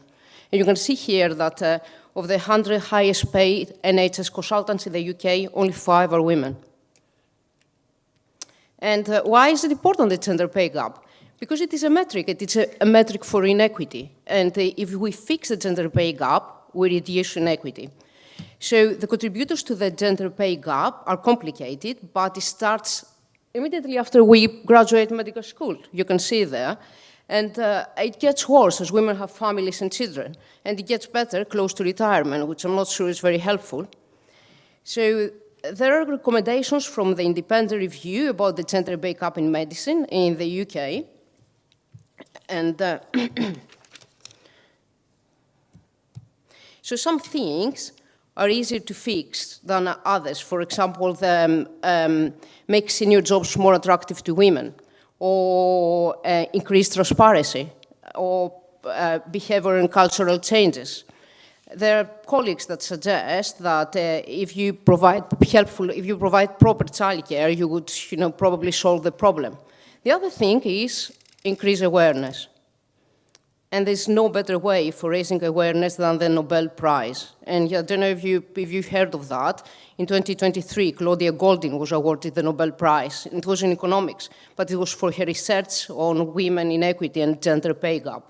And she had described that the last several decades, she described them as part of a quiet revolution in women's work life because of the access to higher education. But even these improvements highlight that we're far away from equality, and especially having to do with the gender pay gap. So I'm going to tell you about the Athena-Shone, because I think it was a very important scheme. Athena-Shone is a gender equality initiative in the UK, and it first started in 2005 trying to help a women's career in STEM. It encourages institutions to commit to improve gender equality. And how does it do that? So, here we are. So institutions that meet certain certain standards receive some awards, which are the Athena Shone Awards, which is bronze, silver, and gold. And why does it work? Because if your institution, if your university doesn't have any of these awards, you cannot apply for any funding. So NIHR will not give you any money. So you can imagine that it works for all UK universities. And now it went to Australia and Canada as well.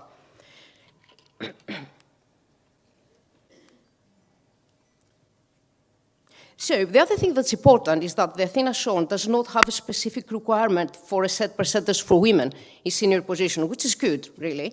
But it had to demonstrate significant efforts in promoting women, especially in senior positions. And so I would like to touch something now, the pendulum effect. So while the intention behind increasing women's representation in leadership is important, is to promote equity, we need to be very, very careful of that. Women appointed in leadership roles under pressure to enhance diversity may not be accepted by colleagues. And I don't know if you've seen that in your institutions. And this is where we end up with what is called double-bind dilemma.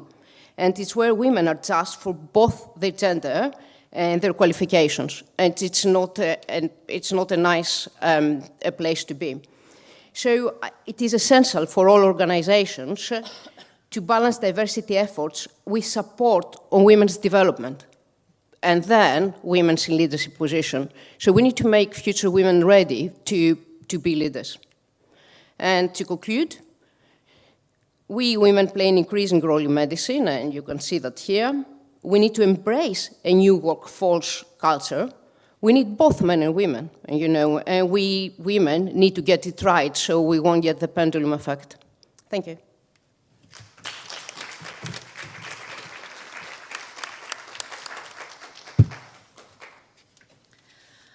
Ms. Samantha Psiri is a professor at the Medical School of UOA, chair of the European Society of Medical Oncology. Ms. Psiri, please.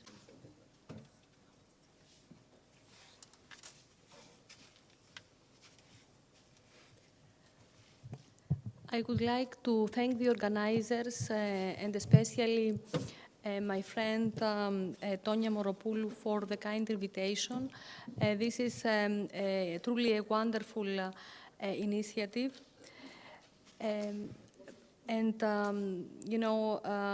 It's great to be in the same panel with Professor Battistatu, a role model for us, and I'm very happy that she's the rector of one of our universities in Greece. So I was going to talk about the gender pay gap and other issues that have already been addressed by the other speakers. I would not like to repeat the same topics. I'm going to present some of the initiatives of the European Society of Medical Oncology in terms of gender equity. So the European Society of Medical Oncology has developed the Women for Oncology Committee. In 2013, Martine Picard, ESMO president in 2012 and 2013, realized the underrepresentation of female oncologists in leadership positions. She developed the ESMO W4O initiative. It was her vision and intuition that led to the creation of this initiative. So the ESMO Women for Oncology Committee addresses the challenges female oncologists face when aiming for leadership positions during their careers. The key objectives of the committee include to monitor and sensitize the oncology community on the gender imbalance in leadership positions in oncology, to educate and train women oncologists, to support the creation of women leadership in oncology, and to provide resources and establish collaborations to support access to training and career development opportunities for female oncologists. So the committee is there since 2013, and we have made significant advances. One of our achievements is that in the programs, in the conference programs, at least 40% of the speaker roles and chair roles are assigned to women. However, addressing, we address every year, you know, the developments towards the goal of gender equity, and the progress, unfortunately, is very slow. I believe that the change in culture has to occur at an early stage in life. So we have to teach our sons about, you know, how the role of girls, of women in the society. We have to raise our girls to be independent and to have similar career goals and similar dreams with the boys, that there is no difference. I think that the gender imbalance and the gender equity is a global problem. I remember from my training years at Yale, when I had, there was a professor, she was an old professor, female, she's now dead. She was the first woman professor at Yale, and they gave her tenure because they had to meet the quota for gender. There was a specific percentage that had to be filled for the university to get to continue to have the accreditation. There had to have a certain percentage of women professors. So she was given tenure, but then when other women were promoted to the professor level, they decided to demote her. So she went to the court and she won her case. So she gained again her professor role. But I remember that she was so against women. So although she had suffered so much during her career from this, you know, perceptions, she was not supportive of other women. So I think one problem also is not only men, but it's also how women treat other women. And this is also an important challenge that we face. Also, we have to highlight that there are men who believe in women, and I remember her saying that I am where I am because some men believe in me and help me to be who I am. So I think that the issues of gender imbalance and the fact that women are not are far behind in leadership position is very complicated and has deep roots that we have to analyze and try to address all these factors that contribute to the fact that although women represent the majority, for example, of medical students, then only a few of them attain leadership positions and become internationally recognized and you know, advance their career. Also, the fact that women have to overload themselves with not only career but family, and it's normal that only women will have to to deal with the housework and the kids and everything is another important issue, and I think from childhood this perception has to change. This is what I had to say briefly, and thank you again for the invitation.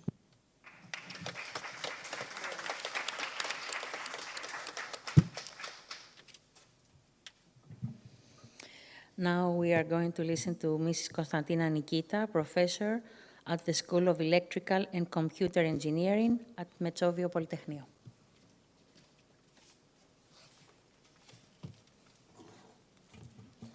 So, good afternoon.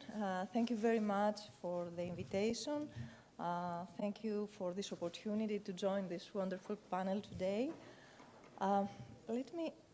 When I received this invitation to join today's panel, I thought about what to contribute in this team of experts. So I thought that my contribution would be around the next day of AI-empowered, enhanced medicine and healthcare. So by training, I am a medical doctor and engineer, but I have worked throughout my careers at the interface of these sciences and trying to develop technologies addressing healthcare problems. Let me start because apparently your teachers didn't get the memo that women's heart attacks don't manifest the way they do in men. They're not all chest clutching, vomiting, help, my arm is numb, boom, floor drop. Look, just give me a cardiac stress test, Dr. Maxwell. Dr. Bailey, I can just give her the damn stress test, Maxwell. So you may recall this scene from Grey's Anatomy, which perfectly describes gender bias in our healthcare systems. Indeed, if you are female and you are 50% more likely to be misdiagnosed and therefore more likely to suffer serious outcomes from a heart attack just because you are female. The problem is clear, but what may be less apparent is how new technologies like artificial intelligence can either help fix these biases or, if we are not careful, deepen them. The two Nobel Prizes that were awarded this year for work foundational to AI are a testament to the increasing importance of AI in today's world and its transformative impact on almost every aspect of our lives. The healthcare industry is increasingly adopting AI to improve diagnostic, treatment decisions, and patient outcomes. However, AI is only as effective as the data we use to train it. And here is where the problem begins. Most of our healthcare data has a significant gender gap.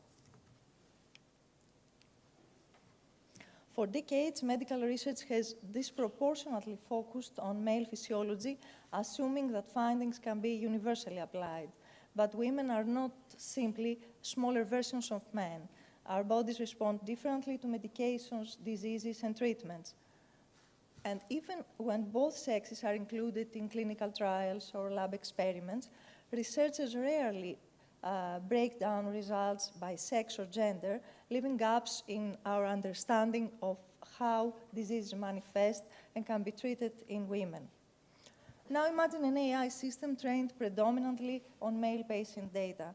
That AI may become exceptionally good at diagnosing and treating men, but it will fail women.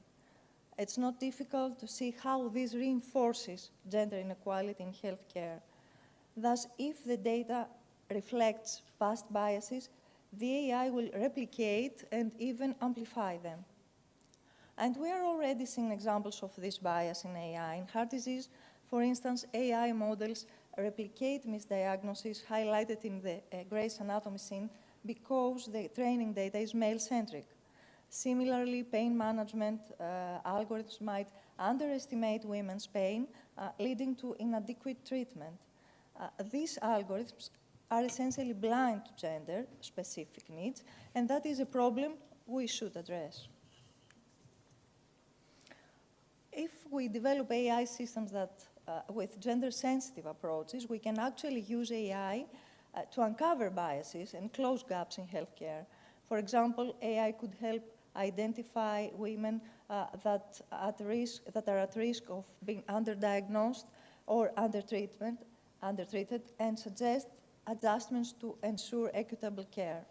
AI can also help personalize treatments. Women metabolize drugs differently than men, yet treatment protocols have historically been one-size-fits-all. AI can help change that, providing tailored treatments based on gender, among other factors, and improving outcomes for women. Of course, addressing gender bias in AI isn't just about tweaking algorithms.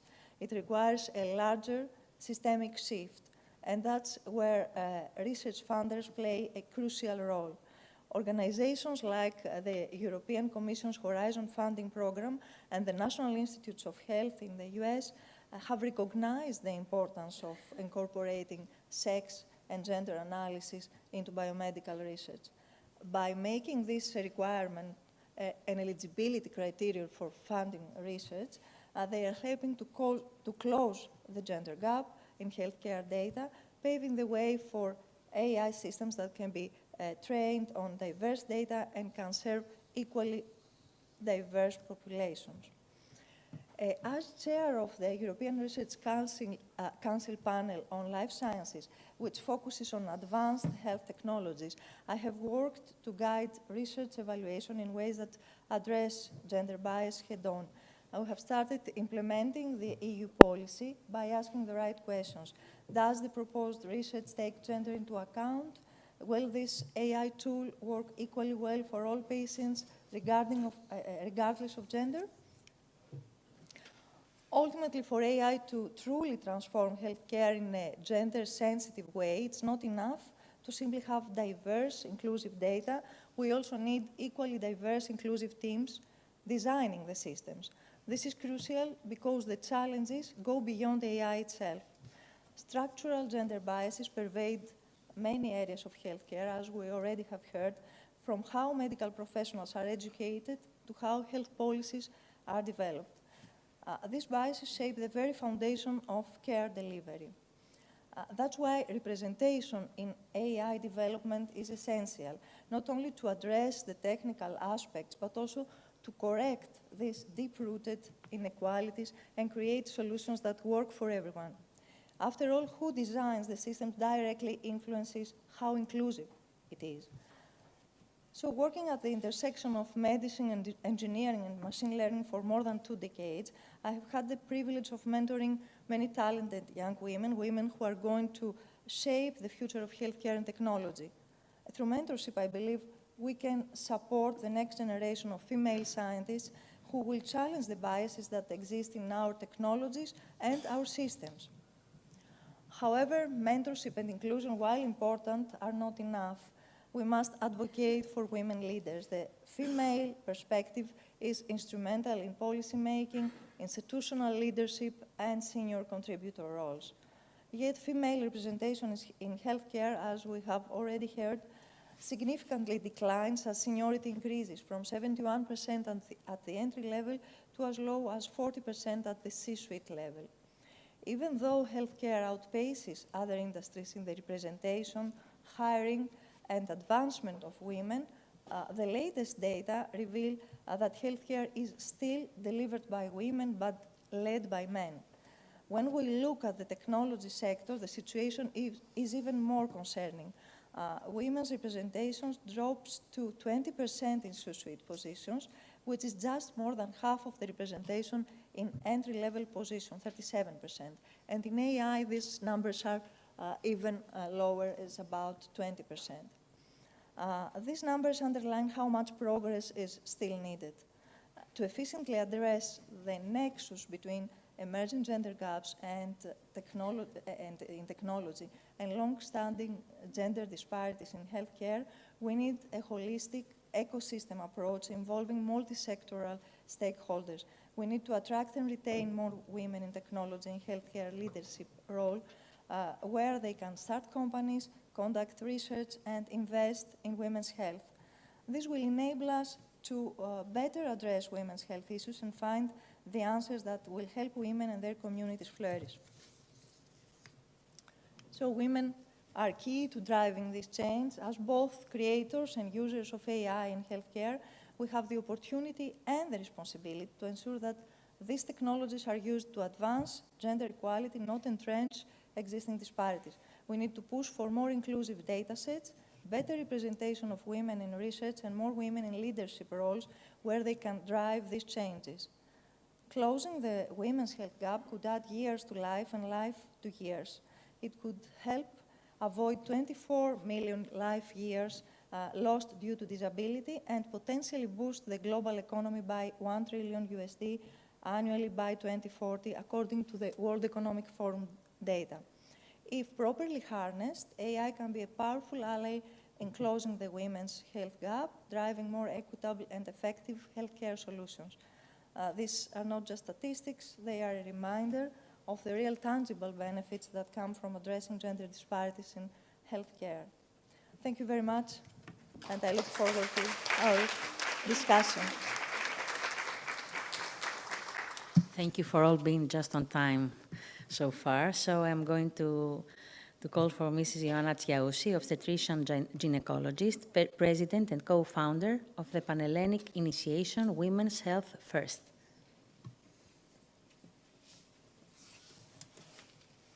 Hello, everybody. On behalf of Women Health First, I will explain to you what is these three words. I would like to thank you for participation and welcome Women Economic Forum in Greece. So this is an initiation coming from women gynecologists in Greece, and it's something innovative because we are we have organized initiation within in a male specialty, because you know that men gynecologists in Greece is something like 80% in total. So 20% of gynecologists in Greece are women. But we decided to make something new and something very important for women's health. So women's health is an initiation, a scientific initiation founded by women gynecologists for women's health and female patients. It's not a feminist project because women's health is a matter that is important for everybody. It's not competitive against male because we collaborate with men gynecologists a lot of times in clinical practice, in the maternity hospital, in difficult cases. And it's not a copy because it was an innovative approach coming from a physician to the public. So I have to go back. So our mission is to empowering women, meaning that we would like to provide them knowledge, and not only knowledge, but also power, in order every woman to can use the scientific data to address the modern needs. And in parallel, we are trying to reveal stereotypes, taboo, inequalities, and all unmet unmet medical needs in women's health. So bottom line, we are trying to put women's health in a priority, as a priority for women, for society, for decision-making, for government. This is the foundation group. A part of me, it's Katerina Pakonstantinou, Katerina Deliveliotou, Nectaria Halkia, Vasiliki Papagianni, Vivi Tsetsa, and Kataravida Katerina. All of them are gynecologists, and the most of them are in Athens, but also in Thessaloniki and in other cities, in order to have a Pan-Hellenic network from female gynecologists. This is the structure of the organization briefly. A part of the foundation group, we have a consultant board, and we are very happy to have this consultant board. Mrs. Paltopoulou is one of the members. It is consisted from 15 physicians, not only gynecologists, with big and very positive contribution in science, education, and clinical practice. We have also a very important ambassador board from women that are not physicians, but they have social contribution for women's health. Of course, women gynecologists, because this is the network of women gynecologists. And healthcare professional. In this group, we have also a male physician from all the specialties. Of course, the female public, the females, all women are the audience of this initiative, because WHF addresses the female audience to listen, to educate, to aware, and involve them in a modern approach of women's health. We believe that WHF is a real medical and social need, and I will explain briefly some of the points has already been discussed in this panel. I will show you the big picture, let's say. If we go to the international scientific organization, like WHO, Europe, like Royal College of in UK, and other organizations, we see that there is a new approach. There is a new approach defining the future of women's health. And what they say, this organization, they say that we have to support the women's health policies that set women at the center. They say that there is a need to limit prejudices, values, and practices that affect negatively the health of women and girls. They say that we have to study the impact of gender, society, economy, and culture in women's health. And we have also to improve the response of health system to women's health. If we go to the literature, we see that there is an alarm. This alarm says that it's enough with this focus in reproductive health and maternity health, because we have underestimated other very important topics of women's health, like sexual health, like menopause, like HRT, like endometriosis, and a lot of them. Of course, they say that there is a problem because until 1990, women were excluded from clinical research. That means that a lot of topics of women's health are not well studied. They say also that until 2001, the male cell was considered as a fundamental cell and could fit for everybody. Now we know from 2001 that it's not like this. Every cell has a sex, even in the eye, even in all our body. So we have to study female cell, female women's health separate from male health. And if you see behind the better expectancy of women, we see that the free disability expectancy is lower in women, because women, it is estimated that they live approximately for 12 years with a disability. So the numbers are not as they seem in the beginning. And if we go to the social needs, we know today that there is a lot of pressure coming mostly from social media. This seeking for perfection in every level, these multiple roles with very strictly obligation. And this obligation, this role are a lot of times controversial. So we know that the new generation and the adolescent faces new challenges for fertility, new challenges for family, new types of family, gender identity, so many questions and much pressure coming to every girl and every young woman. And if we go beyond surface level, we see all these stereotypes, we see all these inequalities, we see all these unmet needs. And here, it is only to point out that stereotypes existing today also in women's health, in the menstrual period, in treatment of pain, in treatment of symptoms, in realizing symptoms in girls and women, that it's very difficult for men. So all this is the big picture. So we decided to make this initiation in order to reveal all this, in order to face all this, and to go to the public directly and educate them and involve them in this new approach. If we go, yes, this is a glass ceiling in women's health, perhaps, but perhaps we have to find a new, better definition for glass ceiling in women's health, because everybody now knows what is glass ceiling in economic field and work field, but I don't know if it's fitting, but it's something like glass ceiling in women's health also. So if we go with the economy, there is a big and huge and strong relationship between women's health and economy.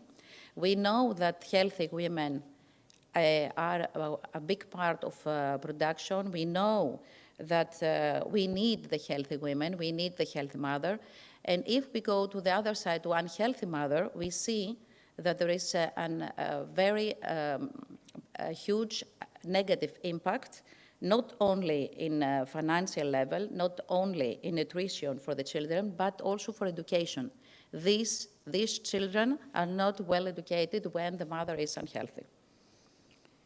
So this is my last slide. We need to collaborate together. I'm very happy that I see here 5, 6, 7, 10, and another 50 women, that we can collaborate together in order to make this happen, to set the women in the center of the decision, in the center of project, in the center of leadership, in the center of the education, because for the part of women's health, they need a well-educated, empowered woman from the young age to judge correctly, to take the right decision for her health, to realize the high impact she has on society and development. Every decision has a big impact, not only for her.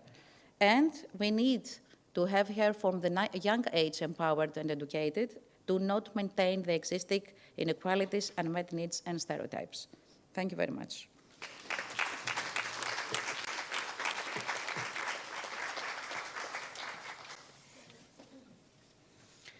Last but not least, Mrs. Vicky Klimi, co-founder and CEO of Platform Grandmama.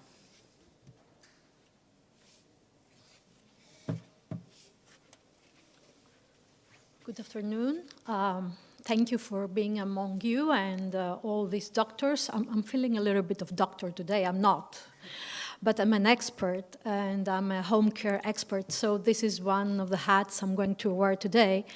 And also, I'm a co-founder of a female-led startup. So I have two hats, and I would like to discuss both of them. Firstly, I would like to start with a very personal story of my grandmother, who a few years ago, in the age of 93, fell down and broke her hip, something very, very common, especially to women. So she had her surgery, and for the next 8 months, she had to live with my parents, and especially my mother took care of her. So she was a family caregiver. During these days, she needed more help, so we found out also a professional caregiver to cover some of the hours, because she had also to raise our children for us to work. At some point, my grandmother said, I remember her saying that, I want to return back to my home, where I got married, I delivered my children, I gave birth to my children, and my husband died. So we decided to find a professional caregiver to live in with her. The very last day of her life, my grandmother was abused by this caregiver. So this is the reason I'm here today discussing about the topic of home care. This is the reason why, together with my business partner, Maria, we formed Grandmama to help mostly women and families, of course. So I will start with some statistics. I will tell you more about Grandmama and some statistics later on. So Grandmama is a female startup, part of Elevate Greece. Elevate Greece is the hub of startups, of governmental hub of startups, and we are part of the 20% of female-led startups in the hub. Also, we have managed to have more than 10,000 vetted caregivers, mostly women. 96% of them are women, over 41 years old, from 43 different nationalities, half of them immigrants or refugees. We're talking about women who cannot easily find a job out there. Also, we have helped nearly 7,000 families to find a vetted caregiver, even in the most isolated place. So, because we're not talking about only the big cities, but also we have the islands, and we have many of them. We have the provinces where we cannot easily help families or women to find the help they need in order to take care of their loved ones. And we have generated 27 million in salaries last year, which is a good economic impact in our society. Also, I would like to mention that the 10 people in the startup, 9 of them are women, and 3 of them are people with disabilities. So it is a part of our DNA to have an impact in a female life. So apart from what we're doing as a startup, I would like to tackle the issue of home care. The demographic challenge we're going to face, we're already facing it, but also the dementia pandemic, which is here too. So 700,000 families, households in Greece right now, they have at least one person that needs home care. And out of them, 600,000 are people who have dementia or mild cognitive impairment. It means people that they're not able to live without any assistance. Also, about the demographic issue, I would like to raise the fact that today, 22% of our population is over 65 years old, and in 25 years from now, it's going to be 36%. It means we're going to be 9.5 million in 2050. Yes, we're reducing, we're shrinking. And more than one third is going to be over 65 years old. So if you can imagine what this means. Also about the dementia issue, today we have 250,000 people suffering from dementia. And in 2050, they're going to be a double. So people who need care, the dementia, especially dementia people, they need at least 2 or 3 family members plus a home care professional, a caregiver, to support them. So we're talking about right now around 1.1 million people who are helping this system, and it is affected. So if we're talking about doubling the number, then most of us were going to either have dementia or care someone who has dementia in the near future. And what is the impact of all this? Firstly, all this demographic issue and the aging is pressuring the healthcare system, meaning that hospitalizations are more because of the age. I mean, I know people who are forgetting to take their medication, or they believe that they're good now and they don't have to listen to the doctors anymore and stop their medication. So mostly they return back to the hospital. And also the home care demand is increasing because most people, they want to age, just like my grandmother, in their home. And on the other hand, we have a shortage of caregivers and an increase of their salaries. Right now, the salary is increasing every year. In some years from now, we're not going to be able to support this home care. And what about the policies and what we have so far? We have the pensions, which is good and great, actually. There is a limited public funding about home care and people who need home care.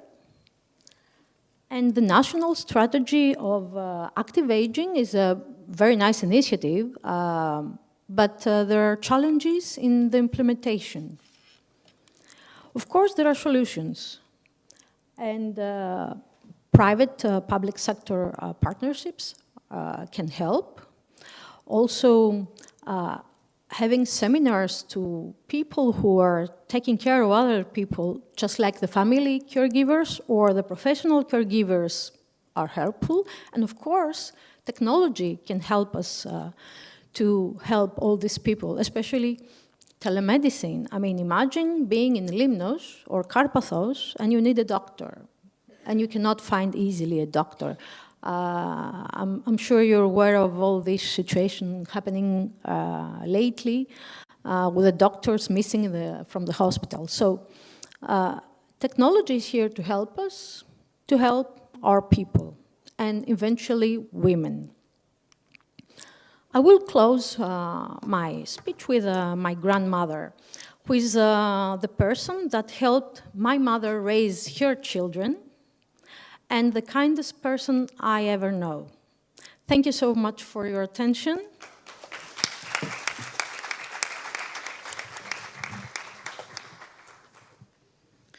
Let me make a rearrangement. So here we are. Thank you to all our excellent speakers. We heard very interesting things. Now, is there anybody who would like to make a question to our speakers? If so, please raise your hand. Yes, please. Hello. We heard all our speakers say how women are underrepresented, both in the medical academic community and in terms of treatment. Since the gynecologists are 80% men in Greece, many women, we have been told by you that are the pain issues, the endometriosis and whatever are not, are misdiagnosed, so they don't get the treatment they deserve. And I read the other day that research funds are not directed to women's health issues. They are directed to men's issues, even though a very small amount of men have the problems that women face. I was told that 16 or 19% of men have urological problems, while the research funds that are directed to these fields are double or triple. So the question is, what could be done in the academic sector and in the business, the entrepreneurial part of the fundraising for research directed to women, for women issues, especially since you said that funds are directed in the more commercial part, which is the reproductive, and all the gynecologists are trained to do the obstetrics and the childbearing part, while women are completely ignored after their reproductive age. So what could be done to lobby, let's say, the research funds towards better focusing and treating women after a certain age? The one part I have to answer. So yes, that 80% of gynecologists are male, are men in Greece. It doesn't mean that all of them underestimate and make a wrong diagnosis, okay? But if we go to the research, yes, you have absolutely right. We see the last years that something is happened positively. We have a positive science. We see now that there is a big research for menopause. You know that until 1990, It was a big research about HRT, and after the WHO study, everything stops about HRT, so that means that 2 generations of medical students learned nothing about menopause. And all these women left without the treatment, okay? Nowadays, we see a lot of efforts in this field. Something has changed, and I think that initiatives like WHF in Greece, like similar, because there are similar initiation. In UK, perhaps Penelope is aware about that. In UK, there is an initiative, I don't remember the name, but it's something like Women Health, something like that, that is coming from the Royal College, trying also to reveal all these underestimated needs. So I think that the next years, all this organization, all these events, all this forum, and everything coming from women will change. And we see also from the economic part that there are a lot of reports that underline that any investment in women's health is a good investment with a big effort, a big κερδοφορία, πώς το λένε, ναι. Profit, yes. Okay, so I think and I hope that the next year everything will be better. I can add something.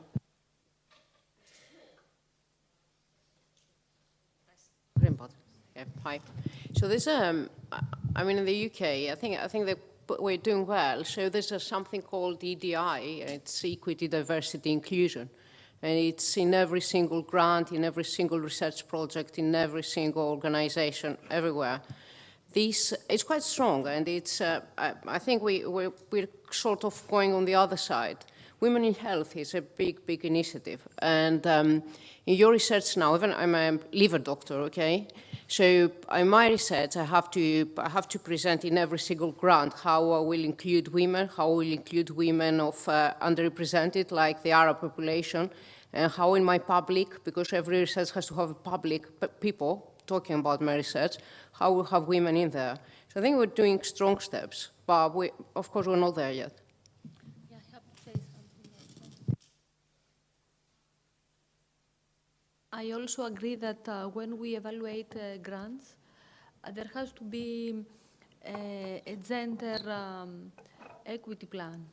So that means that there should be an equal representation of female researchers, scientists, and also gender differences should be addressed. So one of the evaluation sections refers to the gender issues. If I may add also that in startup world, there are many femtechs, female technology startups, and also there are VCs, venture capitals, who support and fund female techs, yes, which is really, really important. If there is no one else asking a question, I would like to ask something. Yes? Can I add something? Yes, of course, please. Yeah. In evaluating proposals and when it concerns public funding bodies, that there are some regulations. There is a gender dimension, there is how many women are in the research team, and also the institutions that are funded, they should have the GEP, the Gender Equality Plan.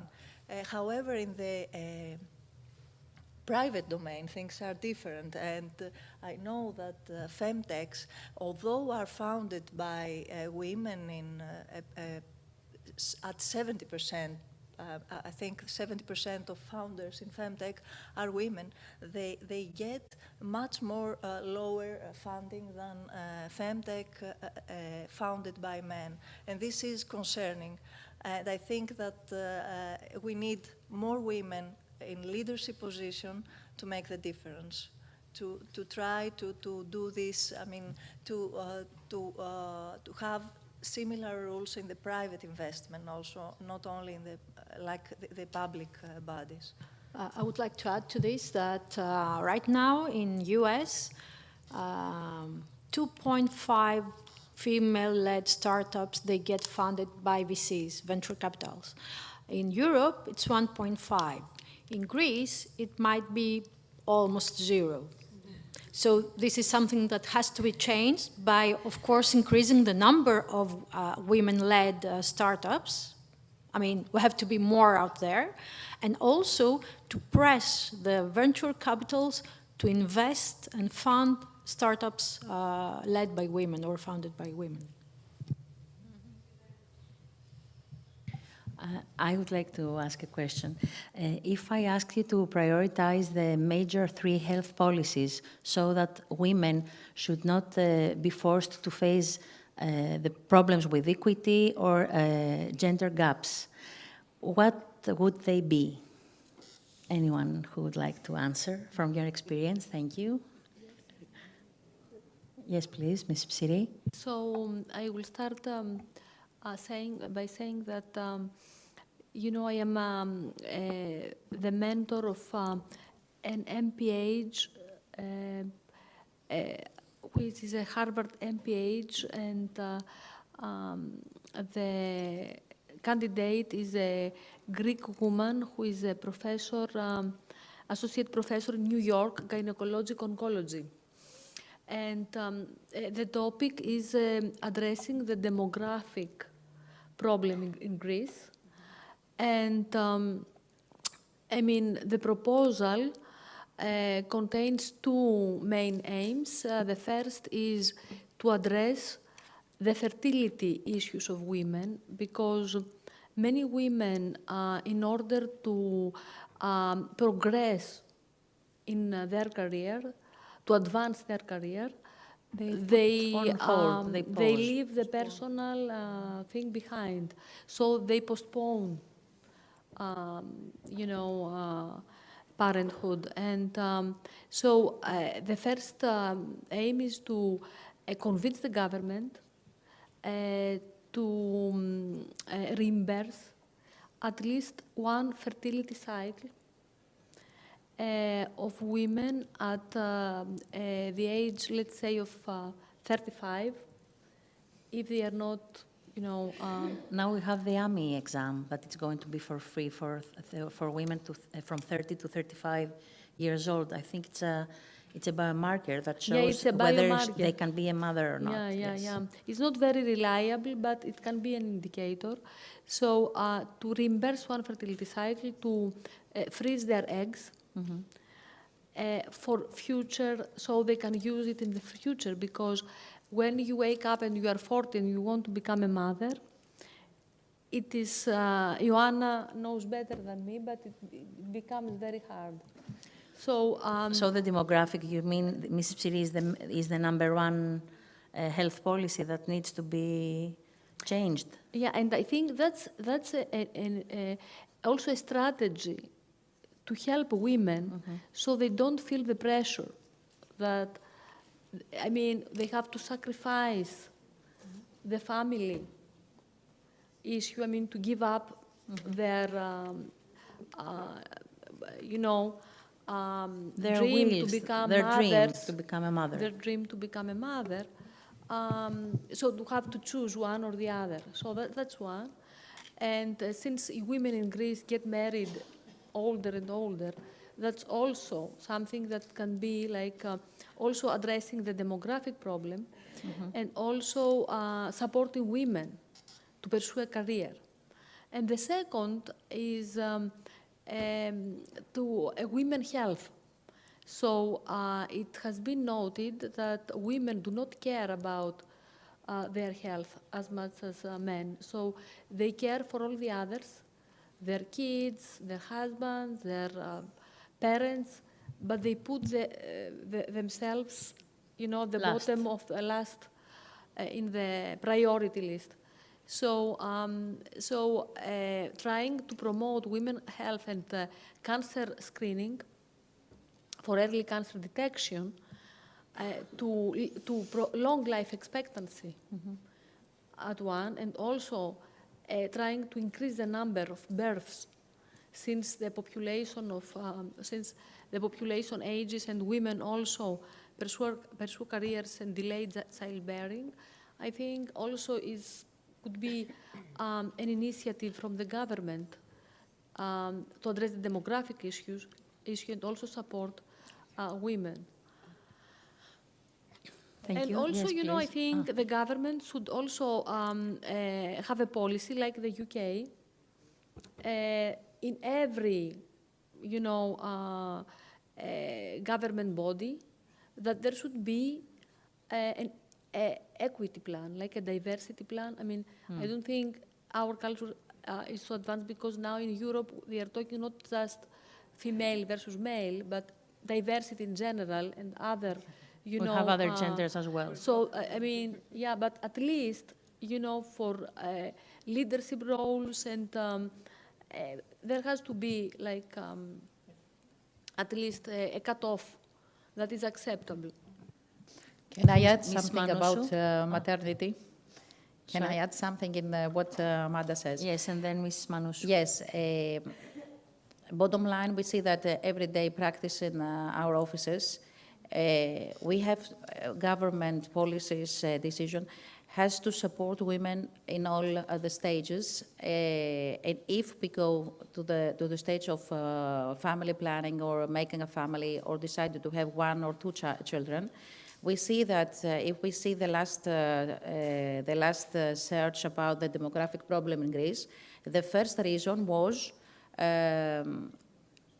the balancing of working or careering and personal life. This was the first reason. It was the previous search was 10 years ago, and this was not the first reason. So this is now the first reason, because women has to have the career, to have to work, and so on. So we need measures and policies that can support women in every stage. If they are mothers, we have to support them in everyday life, in the working schedule, for the children, for the baby, for the kindergarten, for the school, everything. So this is something that we need to make today. Please, Ms. Manosu. Thank you. Adding to this, Press the green button. Now? Yes, perfect. So I would say, I mean, childcare. Childcare is the first thing, and we are far behind. We don't have the nurseries, and especially here, it's a little bit better in the UK, not great. We don't have after-school clubs. How is it possible? I was doing my training here, and my work was finishing at 3, 4 o'clock in the afternoon, and the nursery finishes at 12. Yeah. But most of all, it's cultural change, and I disagree with my colleagues here. Because I'm sorry, but, you know, where's the paternity leave? And now the paternity leave is it's something you have to do in the UK. Why should it be only maternity leave? And this is a cultural change. I think that we have this here as well. Yeah, but it has to be, everyone has to take it. Do they? It's 10% that they take paternity leave. No, one after the other. Yes. Yeah.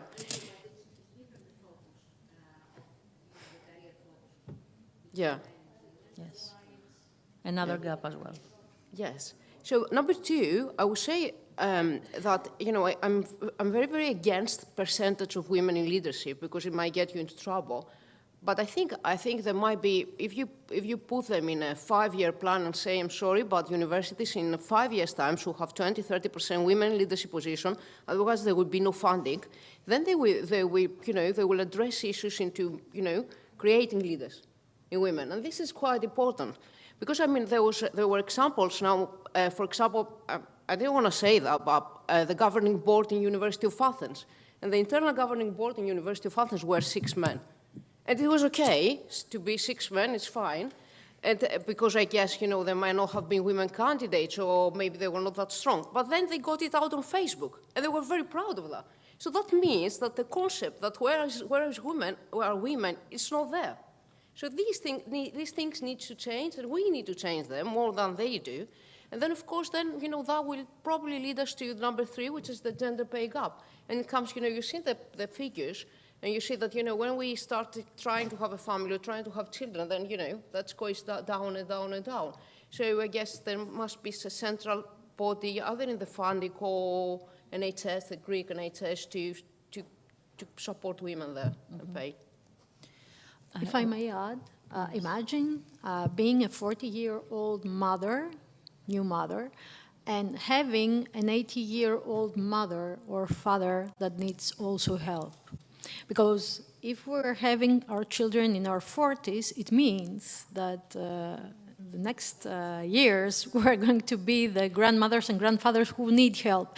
So we are this sandwich generation where we have to take care of both children and grandchildren, grandparents, which is, yes, the government has to tackle this issue, but not only the government, we have to do something about it, because if we don't initiate something, then the trouble is there. We're going to face it sooner or later. Are there, yes, please. Yes, of course. You should take a mic in order to be heard. Is it a question? Yes, it's a question. I was highly impressed by your speech on artificial intelligence and the misproportion of data.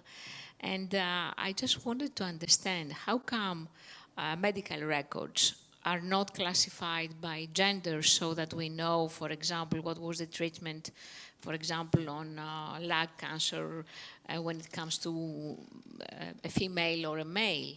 That's my main concern.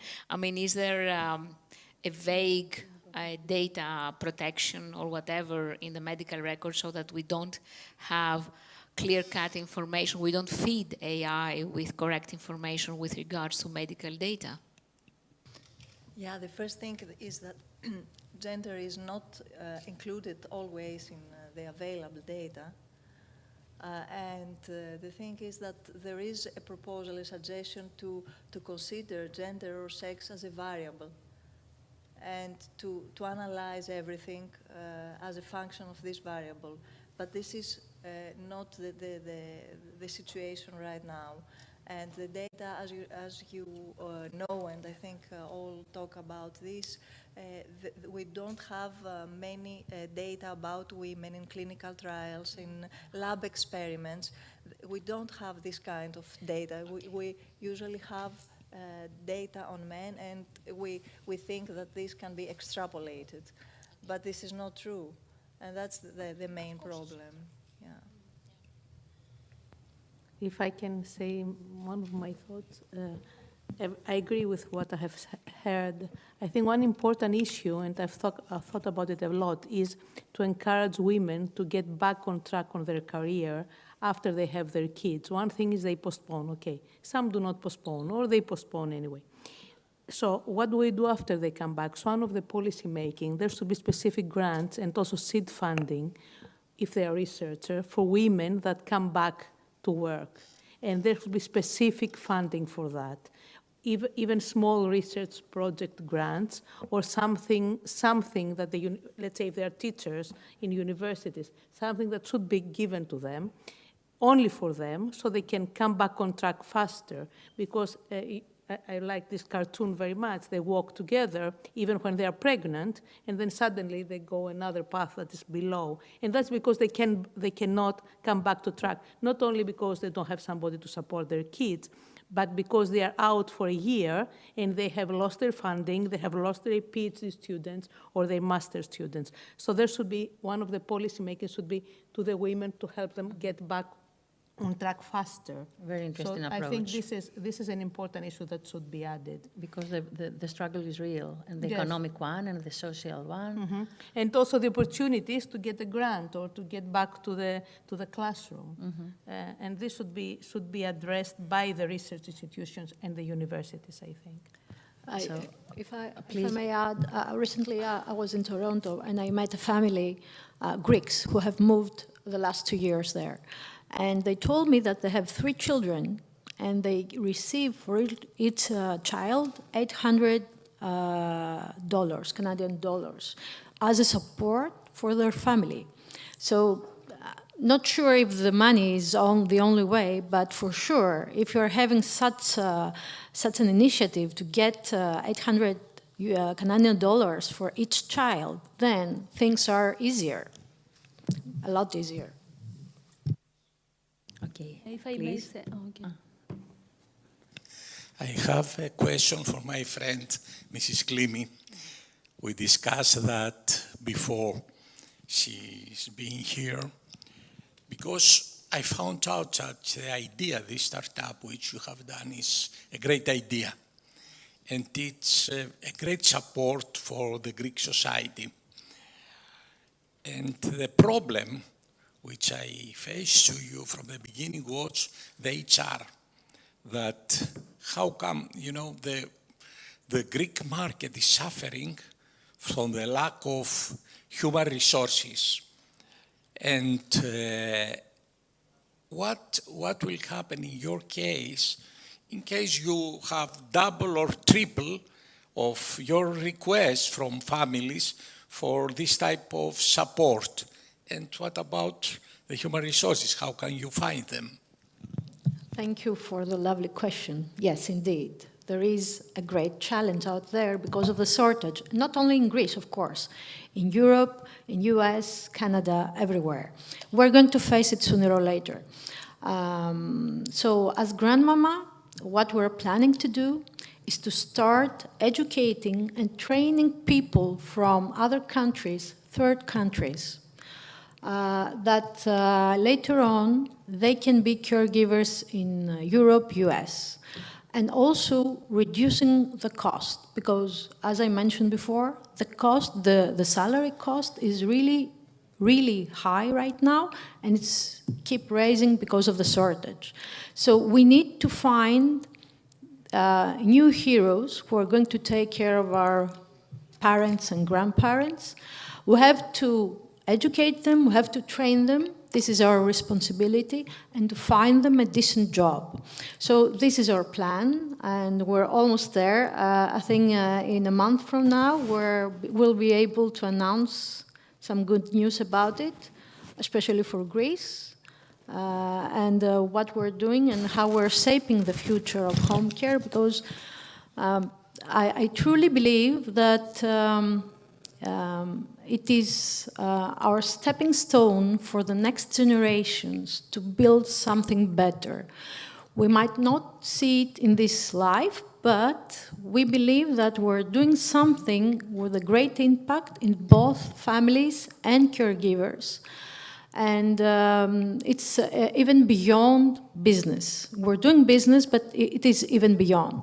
So, yeah.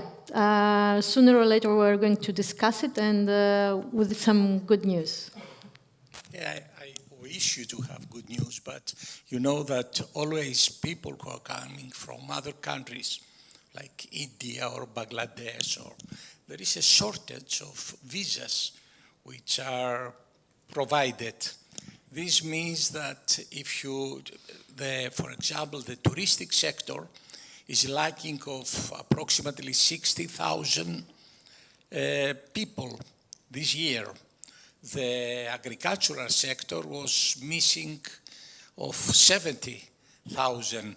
That's why I'm speaking about, you have in mind, of course, people outside Greece, but even though it's very difficult for them to find them and to get permission to get visas in order to have them working here. Are you going to help us? Yes, you're right. But the system will, it will be pushed towards this. I mean, there are no magic solutions.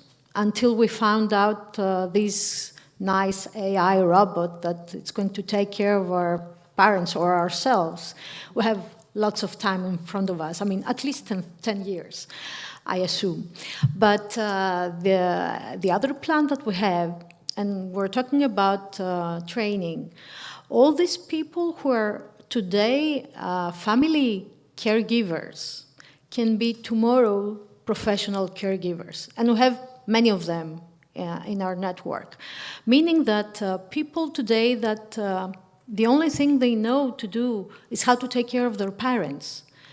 And they are heroes also, because they refuse to do anything else in their lives just to take care of their parents. So these people can also be trained and be helped to find a job in this sector.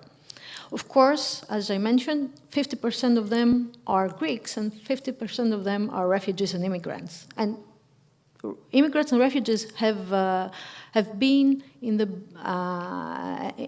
our sector a very critical population. So I do think that things are going to be hard, but there are no magic things to do. So we have to consider it and push toward this direction. Thank you.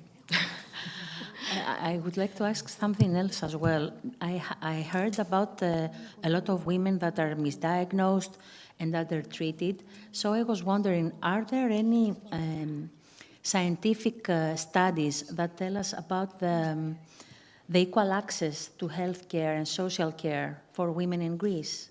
Do you have any statistics to give me? Can you repeat the question? Yes, of course. I said that I heard that a lot of women are misdiagnosed and undertreated.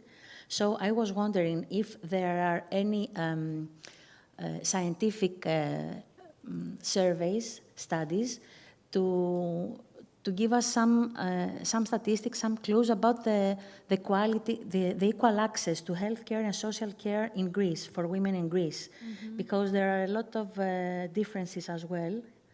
And it has to do, I'm afraid, with where you live, because you are lucky enough to live in Athens or in Thessaloniki, but if you live somewhere very far away on an island or near a mountain, I don't know, the access is very, very, very difficult. So yes, are there and about cancer, of course, it's very important, because a lot of women nowadays suffer from certain types of cancer. So tell me.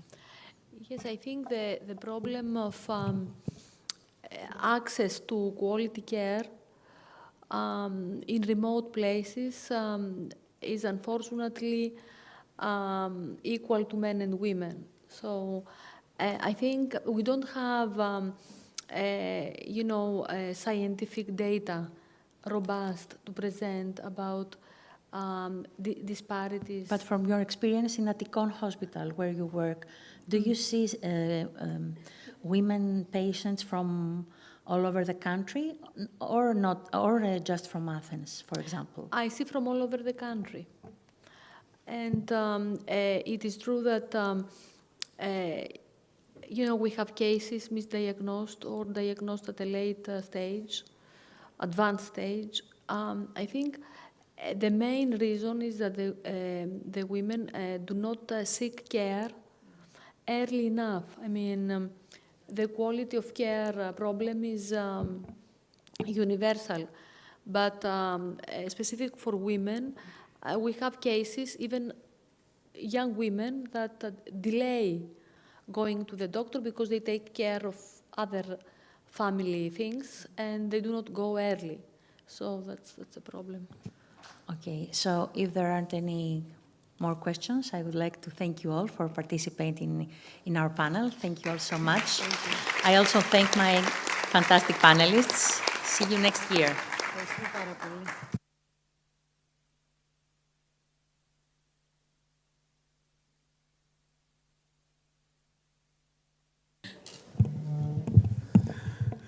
Right. As you might have guessed, this is not the last panel discussion. However, I would like to thank all of you for being here with us, for such an insight that you have given us, especially about women in healthcare, and about the personal experiences you have presented to all of this, all the participants. So it is time now to receive your memorabilia, starting with you. Yes, of course you're getting one. And we're going to move on to a fireside conversation with two ladies that are present here in the audience that I would like to invite in a few minutes following the presentation of the memorabilia. But first, it's your turn to receive your memorabilia.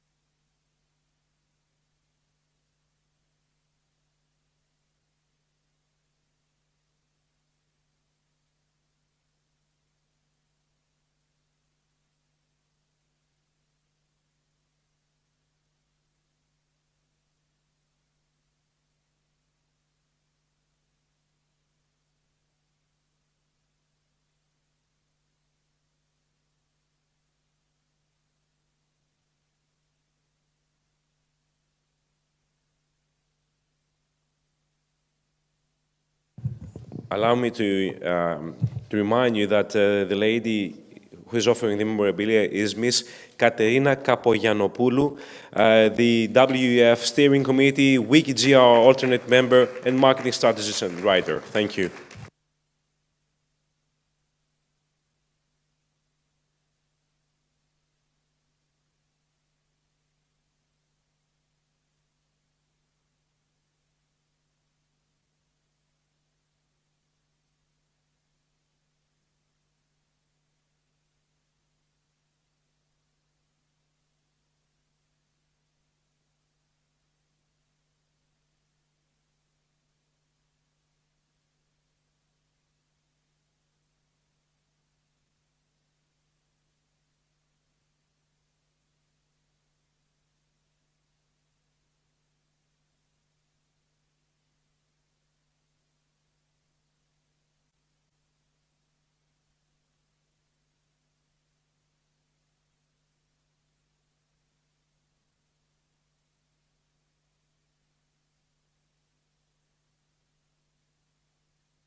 Και χωρίς τελεία, συγγνώμη, και οι μίτσες. Όχι εσύ.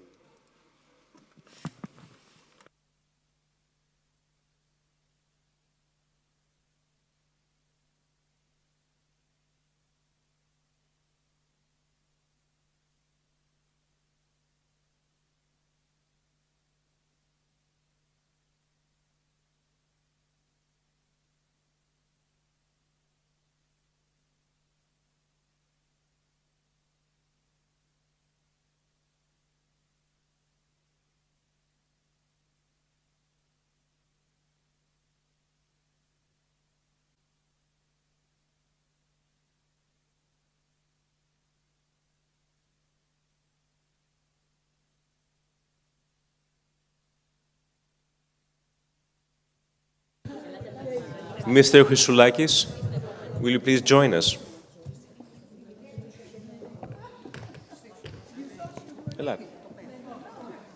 You've got nowhere to go but here.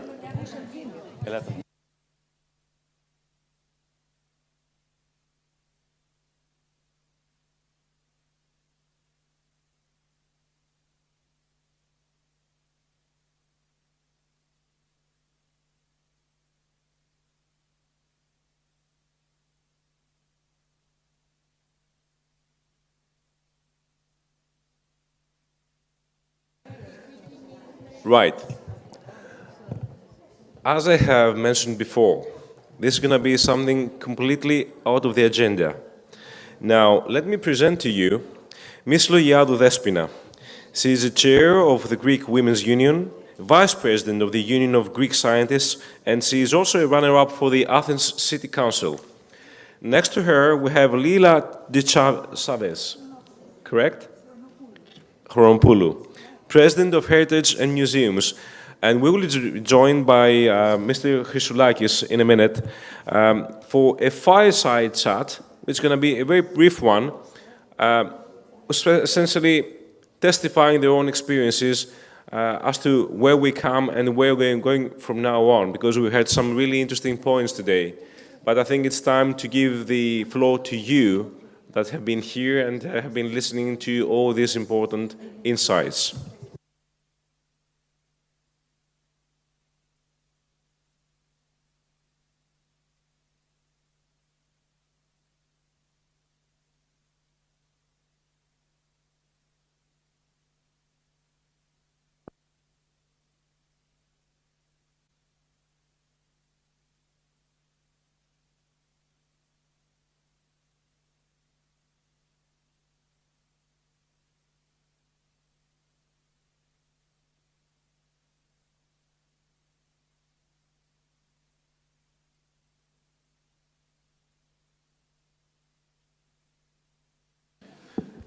You will also have to excuse me because Mrs. Loiadou will be speaking Greek, and I will try to translate for our international audience who is actually watching us from abroad. So thank you for being with us today. And I would like to start off with you, Ms. Loiadou, because as a chair of Greek Women's Union, you certainly have a managerial post. And we heard today that managerial posts need to be given and need to be trained for girls long before they go to university. And this is something that we really need to look into. Training and education at an early age, but then again, taking over a managerial position takes a lot of courage, a lot of work, and possibly just trying to overcome any kind of day-to-day difficulties and, let's say, duties that you have to perform. So what is your view on that? Ευχαριστώ πολύ. Συγγνώμη, αλλά ήμουνα τελείως απροετοίμαστη για αυτή την συνέντευξη ουσιαστικά. Θα σας πω το παράδειγμα το δικό μου για να καταλάβετε πώς είναι η ζωή μιας γυναίκας η οποία ασχολείται με όλα.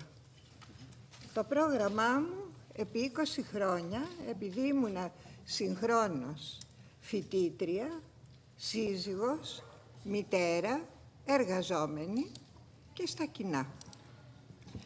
Και στο φοιτητικό κίνημα και στο ειρηνιστικό κίνημα και στο συνδικαλιστικό και στο γυναικείο κίνημα.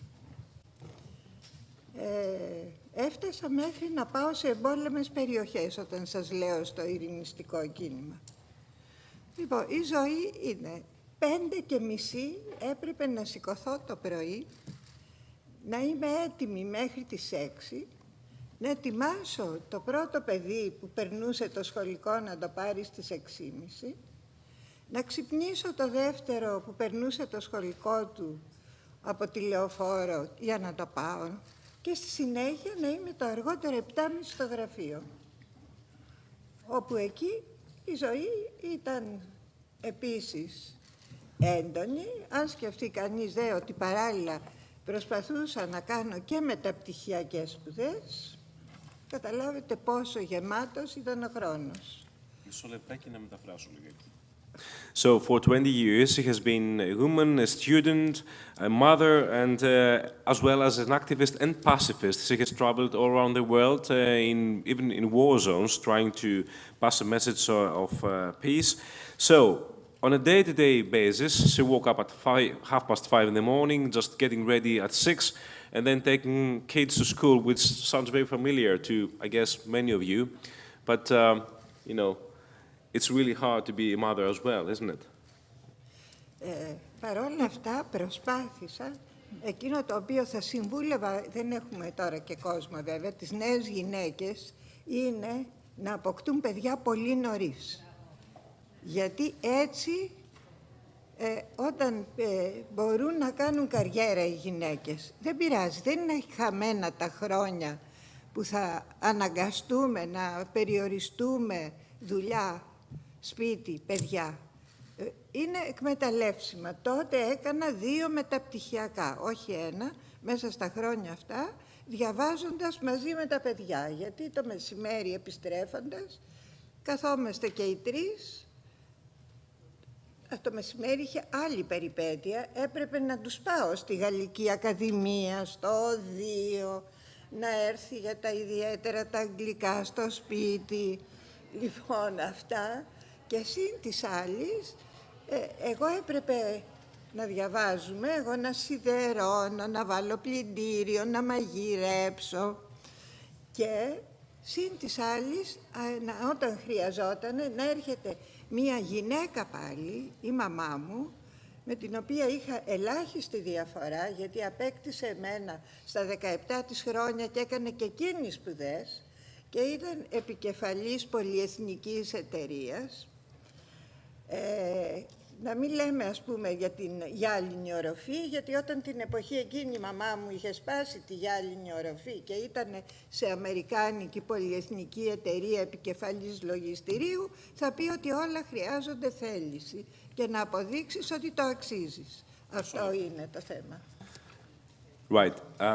The point of what Ms. Loyada said is make sure you have kids as early as possible, so as that you can exploit the time to stay back home with your kids, but that doesn't mean that it is a waste of time. It is actually time that you can take to exploit it, and by that time she also attended 2 master degrees, and then followed by help of her mother, who happened to be very high up in the hierarchy, because she was part of the membership of the multinational company, but at that time it was pretty hard.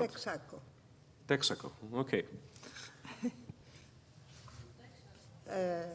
Λοιπόν, επίσης, είχα ένα σύζυγο που είχε εταιρεία ναυτιλιακή και πολλές φορές χρειαζόταν να πάω και στο γραφείο του, όταν εκείνος έπρεπε να φύγει στο εξωτερικό.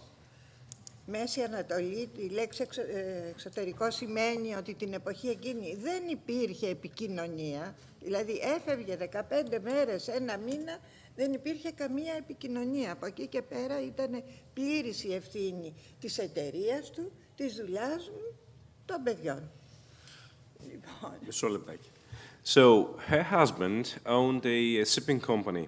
So he had trouble to Middle East, and at that time it was really hard to contact home. So he would probably be away for a month or so without knowing anything about his whereabouts, and that makes things even worse.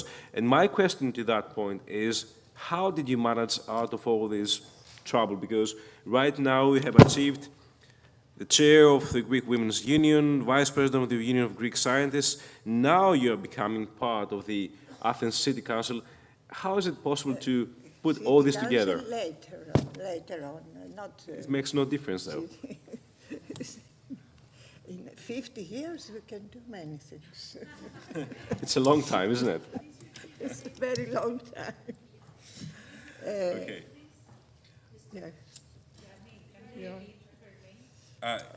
It's Miss Logiadou, correct? Mrs. Logiadou Despina. Okay. Logiadou Didica Despina. Because, γιατί κράτησα και το πατρικό μου. Βάσει του νόμου του 1984, που άλλαξε το οικογενειακό δίκαιο, έκανα αίτηση και κράτησα το πατρικό μου παράλληλα με τη So, the question is, why did she keep her maiden name? So she applied for it, and she kept her maiden name as opposed to her husband's surname. I have a question for you, though. How do you propose to support female entrepreneurship? This is actually going to go to Mr. Kulakis, because I know that you've been a founder of WICCI, though I wouldn't expect that from a man, because we're talking about women here.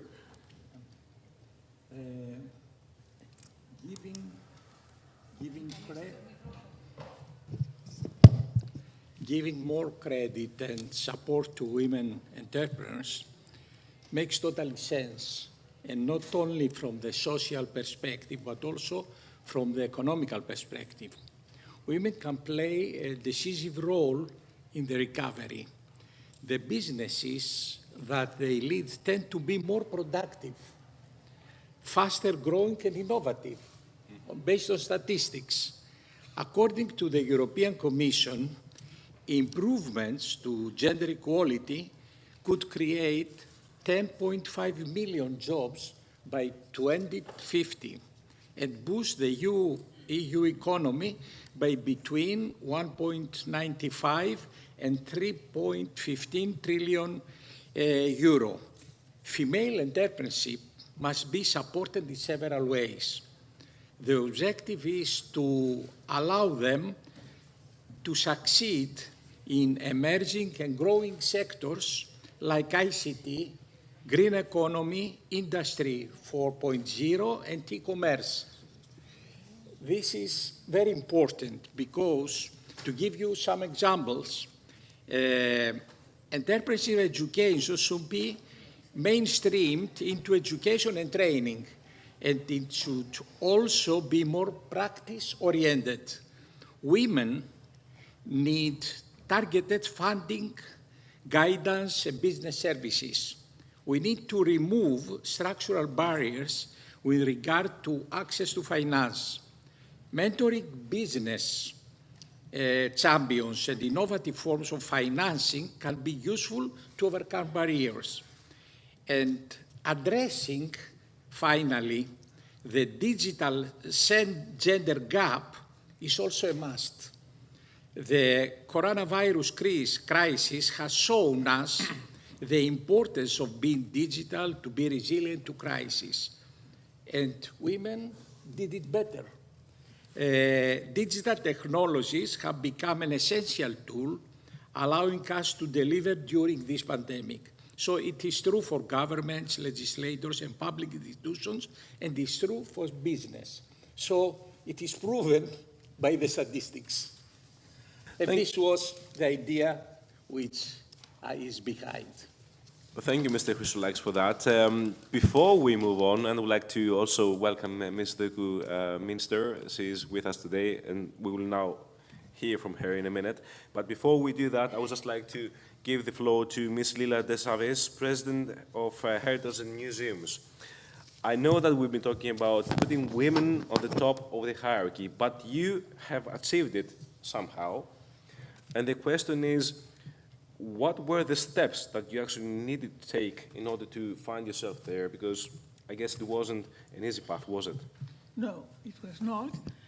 But anyway, everything started in 1986 when I was member of the board of the Friends of the Benaki Museum. And I remember we have decided to create a big colloquium inviting the World Federation to Greece. And in that respect, everybody came. The World Federation of Friends of Museums is really the top, as we have ICOM for the professionals of museums, and the Friends of Museums, it's World Federation of Friends of Museums, WFFM.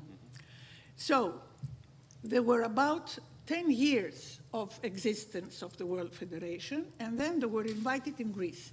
What they used to do yearly when they had their BOT was to get together in a hotel, in a prestigious one, of course, and then discuss all the problems, for the future problems and everything.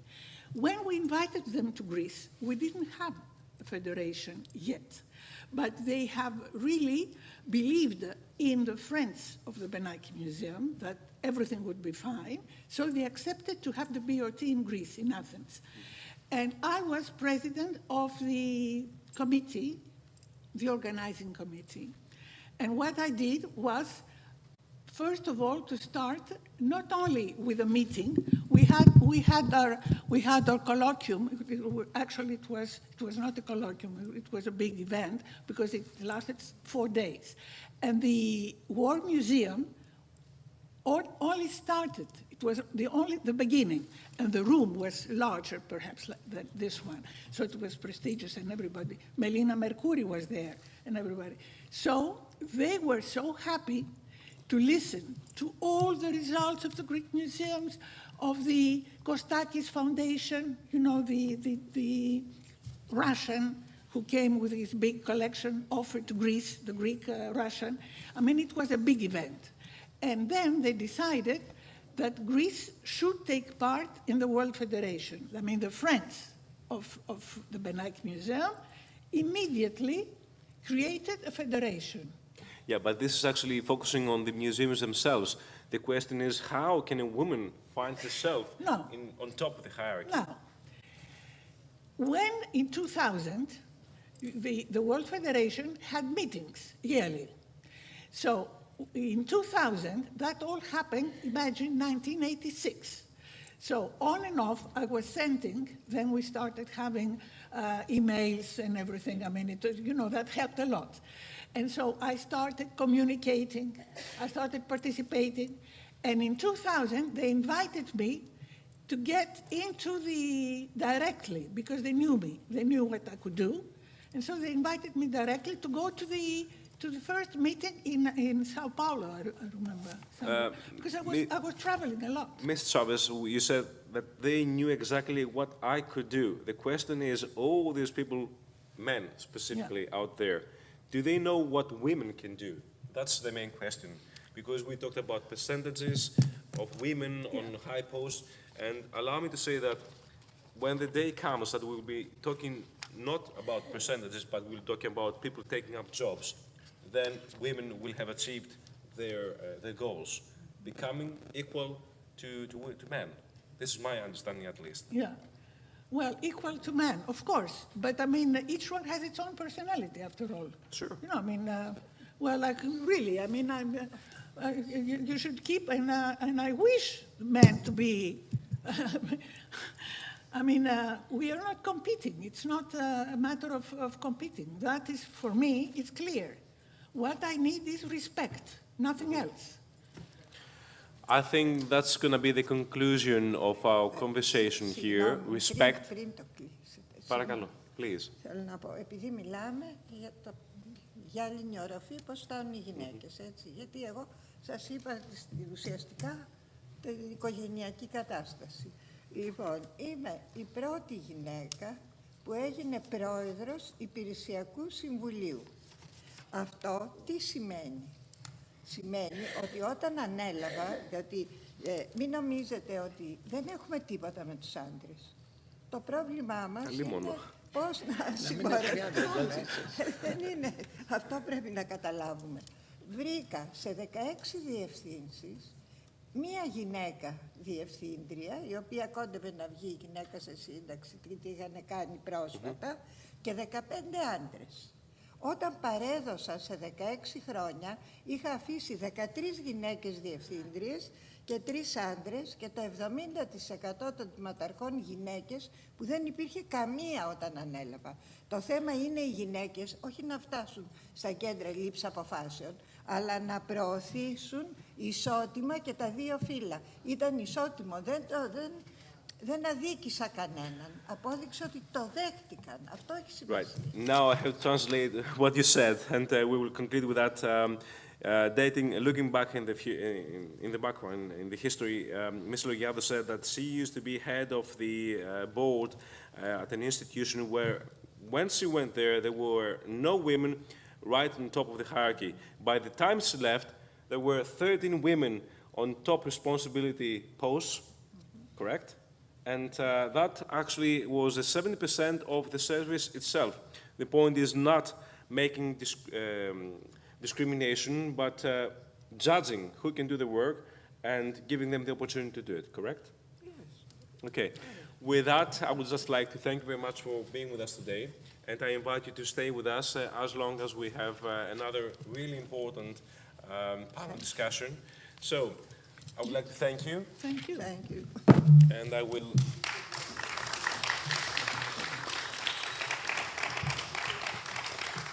I will now move on and invite Ms.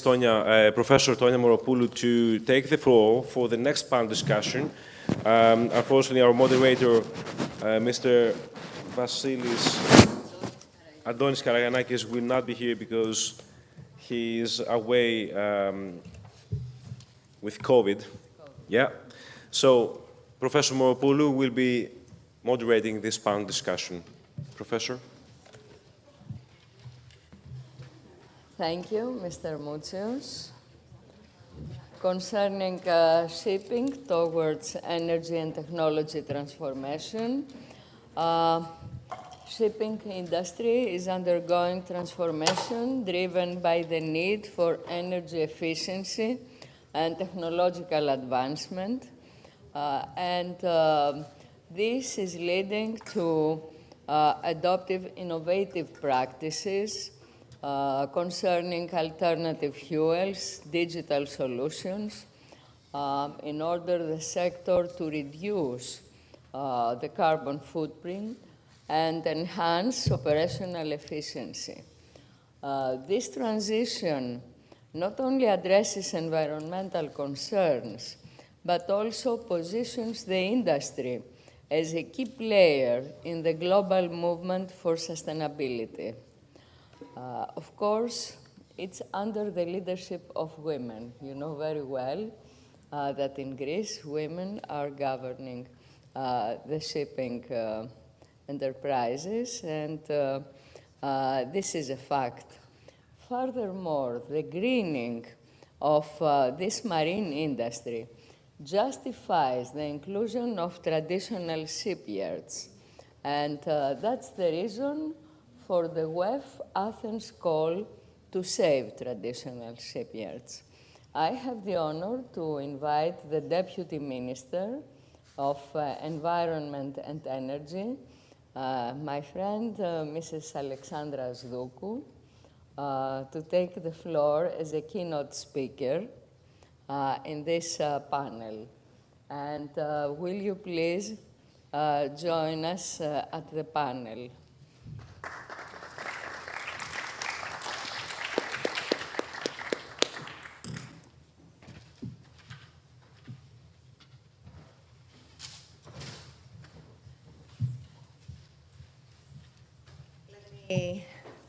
Let me see the faces of the women and men in this room.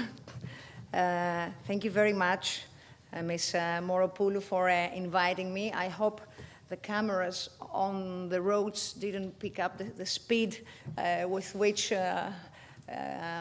we were riding the motorbike to be here, but I really wanted to be here and honor, actually, all women in this room who, from each of you, actually, from your positions, I'm sure you're doing a great job.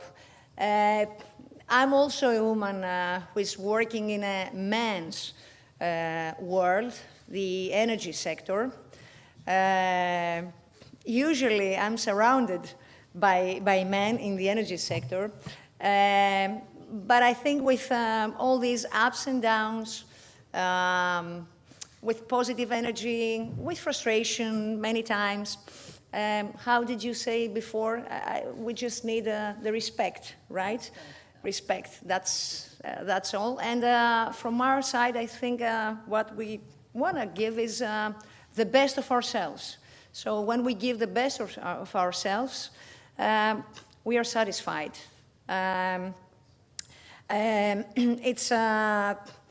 And I was actually, how do they say, when since this morning, when did you start? This morning.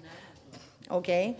And I'm sure you had very insightful conversation. And on a more serious note, I think that this forum shows us an important reality, and I'm sure you touched this issue. Women are taking on more leadership roles in all kinds of fields. And these, let me say, I have the feeling that this didn't happen overnight.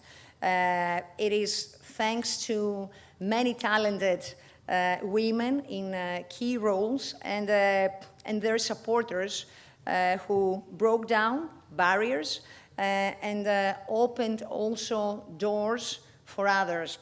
The truth is that gender-balanced leadership isn't just good for women. I think it leads to better decisions for everyone. And we shouldn't actually need policies like gender quotas to remind us that women deserve a seat on the table. Women should be there based on their skills, on talent, with no barriers holding them back. And why women's leadership is crucial? It's not just, I would say, in government and business, but also in traditionally male-dominated industries like shipping, since we're discussing here about shipping. So in these industries, I think that both decisions are needed to achieve the transformation we will discuss today. Now, having set the stage, let me shift to the main topic, which is the transformation currently taking place in the shipping industry. And here from my side, as Ministry of Environment and Energy, I think that this path to what we call green transition is a major challenge for the shipping sector. Why is that? Because it's challenging and it's costing, this green transition in the shipping sector. Shipping, as you know better than me, those who work in this sector, is one of the hardest sectors to decarbonize. It will require around 40 billion annually from 2031 to 2050 if we want to scale up infrastructure on clean fuels and technologies for the industry globally. With ships, most running on fossil fuels and also made of steel, this transformation requires significant changes. So at the moment, what do we have? We have the shipping sector, which is responsible for about 3% of the world's greenhouse gas emissions. And I was trying to understand what is this 3%. So if shipping were a country, it would be the 6th largest emitter, ahead of countries like Brazil and France. And I think that's how I realized what does this mean. So as global trade grows, if we don't act, emissions could rise between 50% to 250% by 2050. And this is why I think improving energy efficiency and also adopting cleaner fuels, it's not just an option, but it is a necessity.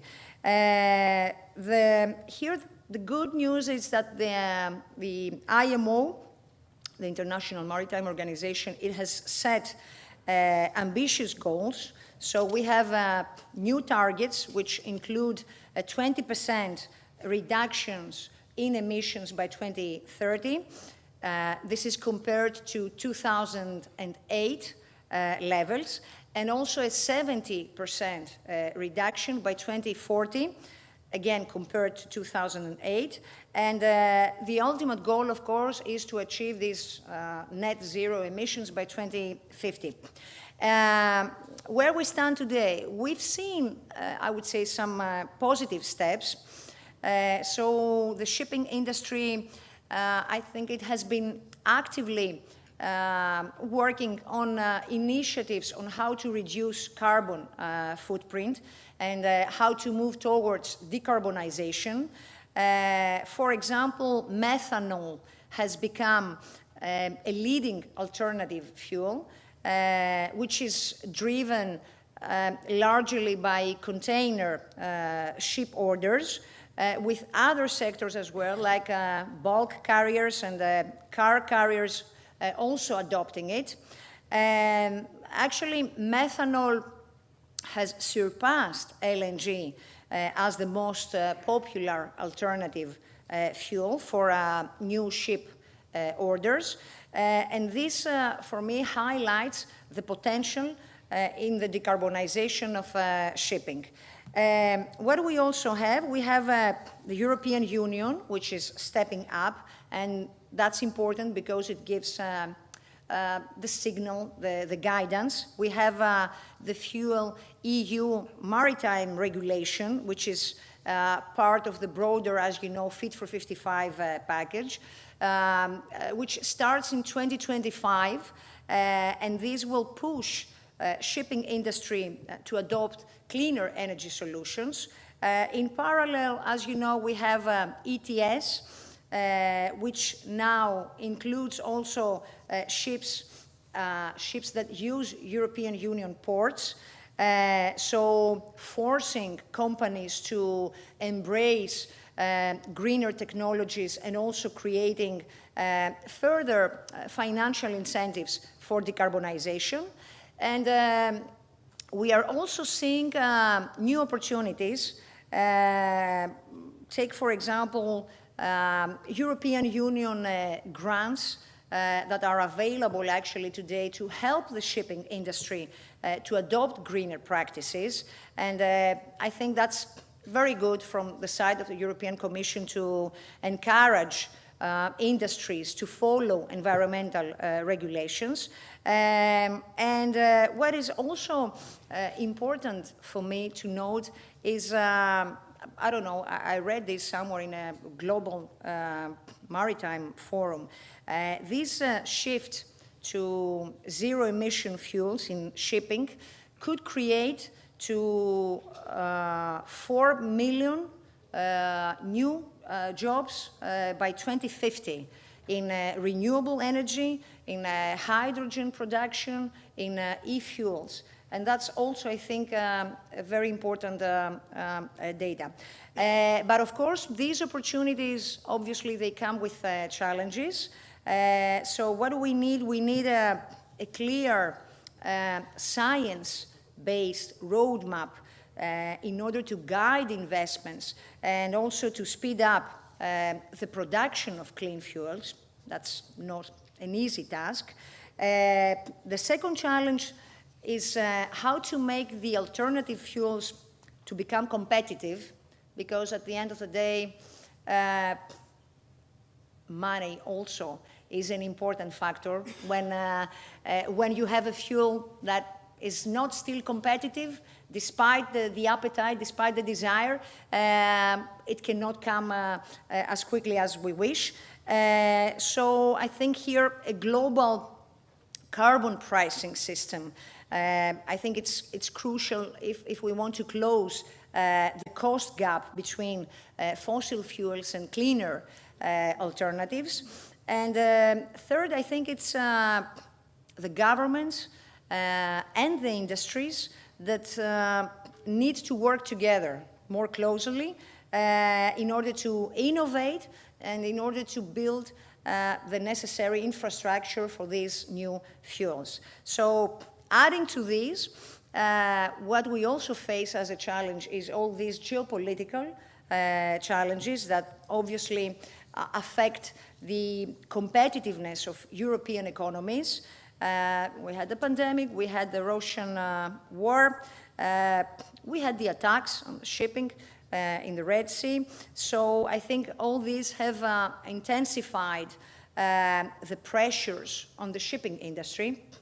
And when you have also in your mind all these pressures and at the same time also the need to decarbonize this sector, that's not easy to handle it. But allow me here also to say that despite these global challenges, where Greece stands in this broad picture, I think Greece as a leader in shipping, it has a key role to play. So our country's actually leadership in the maritime sector position and can help if we want to shape this sustainable shipping. In Greece, if I can very briefly describe to you what we have set in our National Energy and Climate Plan, the NECP, which is the roadmap we have set at the Ministry of Environment, the goals to decarbonize the maritime sector. What we have there in this NECP document, first, regarding the reduction of CO2 emissions, we aim to gradually shift to low or zero carbon fuels like hydrogen, like biofuels, bio-LNG, also synthetic fuels like methanol, synthetic LNG, and ammonia. So we start working on this direction. It's premature, but we must have a clear roadmap as Greece of where we want to go. Second, with regards to green infrastructure, what we do is that we are trying to invest in ports and shipping infrastructure to support cleaner energy technologies. And finally, Greece is also aligning with European policies. So Greece is committed to following these European Union's fuel maritime regulation and also the EU trading emissions trading system to lower emissions from maritime transport. Part of our strategy includes also the development of shore-side electricity, SSE, as part of this Fit for 55 plan.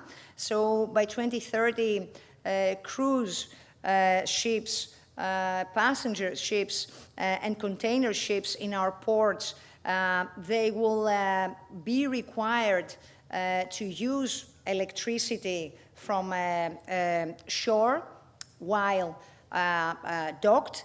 And these fuel maritime regulation applies actually to all ships over 5,000 gross tonnage that are calling at European ports, regardless of their flag.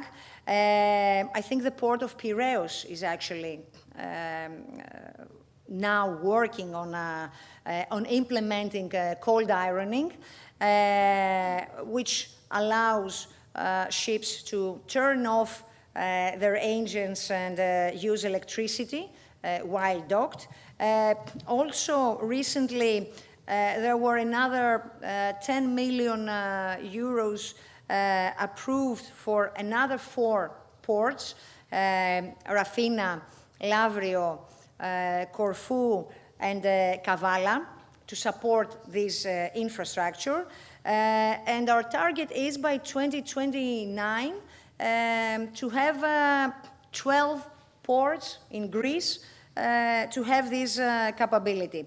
And what we have also done is that we have secured, and I'm finishing with that, 360 million from European Union Transport Sector Program to convert ships into green vessels.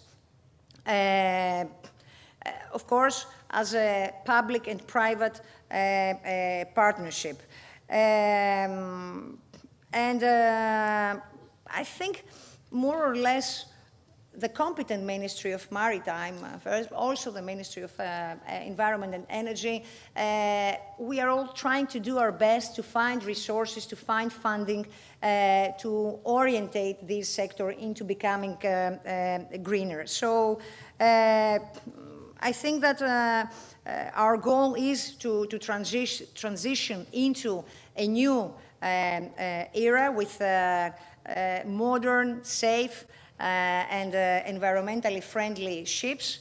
I think this is our vision, all of us.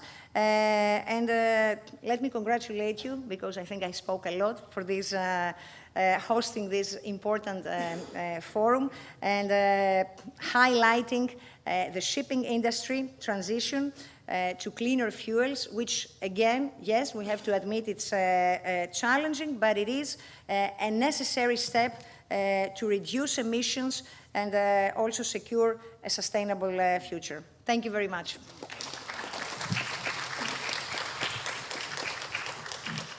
Thank you very much, Mrs. Deputy Minister of Environment and Energy. It was a great honor and pleasure to hear you, to announce your policies, your strategies, your measures. I hope you will find very interesting the positions of the other panelists, and that there will be a synthesis after all. She's a woman I admire for her energy. Thank you. So I would please invite all the members of the panel to take their post here. Please, Mrs. Risaki, Mrs. Tsurva, Mr. Vasiliadis. Okay, let's be all together, no reason to go aside. Mrs. Aphrodite Xidi. Okay.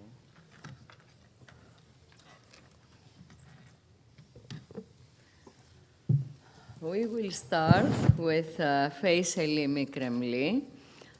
She is Deputy Director of the Circular Economy and Climate Institute of the EPLO, and she is representative of the United Nations Environmental Council in Europe concerning the ISPU Convention and the Sea Protocol. Faye, you are having the floor.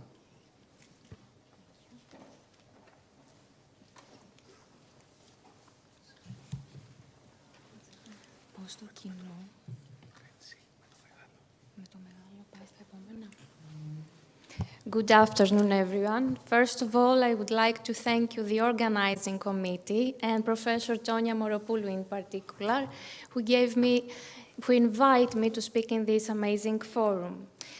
My presentation is about green circular shipping in the era of climate crisis, and I'm going to analyze mostly the international and European legal frameworks and policies. Shipping serves more than 80% of the world's trade. So it's the backbone of the global trade, it's a cost-effective way of transportation, and of course there are technological advancements. Shipping enhances safety, efficiency, and environmental sustainability. But why is carbon footprint reduction a major concern for the shipping industry? I think that the minister already answered this question. This is why shipping is producing almost 30% of the global greenhouse gas emissions, almost the annual greenhouse emissions of a country like Japan. In 2018, the IMO has committed to cutting greenhouse gas emissions by at least half by 2050 in order to comply with the Paris Climate Agreement's 1.5 Celsius degrees global heating target. So now we are talking about the international framework. IMO is responsible about it. IMO's objective can be summarized as follows: safe, secure, and efficient shipping in clean oceans. The fundamental purpose of IMO is rooted in the conservation and sustainable use of oceans and their resources, which is most related to the Sustainable Development Goal 14, life below water. The main conventions and regulations adopted by IMO actively address directly the marine pollution. This is the MARPOL Convention, the London Convention and Protocol, the UNCLOS Convention. What are the IMO's priorities from the environmental perspective? First of all, monitoring and improving ships' energy efficiency. Then tightening regulations about the minimum fuel efficiency needed per mile covered. This is the most important issue. Also, the use of alternative green fuels. Scientists have predicted that if zero-emission fuels cover 5% of the environmental shipping fuel mix by 2030, the industry will be on track to decarbonize by 2050, and also optimization of fuel consumption. A key decision of IMO is being expected in spring of 2025. It concerns an international emissions levy for shipping that will minimize the importance of European emissions trading system. Now we're going to the European legal framework. First of all, we have the European Green Deal, of course, that aims to zero emissions of greenhouse gases by 2050. Key pillars to succeed are green energy and circular economy. Green fuels alone will not make shipping sustainable. With circular economy, the process of building a new fleet of zero-carbon vessels can be optimized to minimize waste and secure a circular flow of valuable resources. This can mean resource efficiency and cost savings, as well as reduce environmental impact and improve social working conditions under ESG patterns. By rethinking current ship design and operational models, new circular economy business models can present opportunities to increase revenue, reduce costs, and improve risk management. The EU emission trading system, called ETS, has been extended to maritime transport emissions from all large ships. This is cargo, passenger, and offshore ships that entering the EU ports regardless of the fly they flag since January 1st of 2024.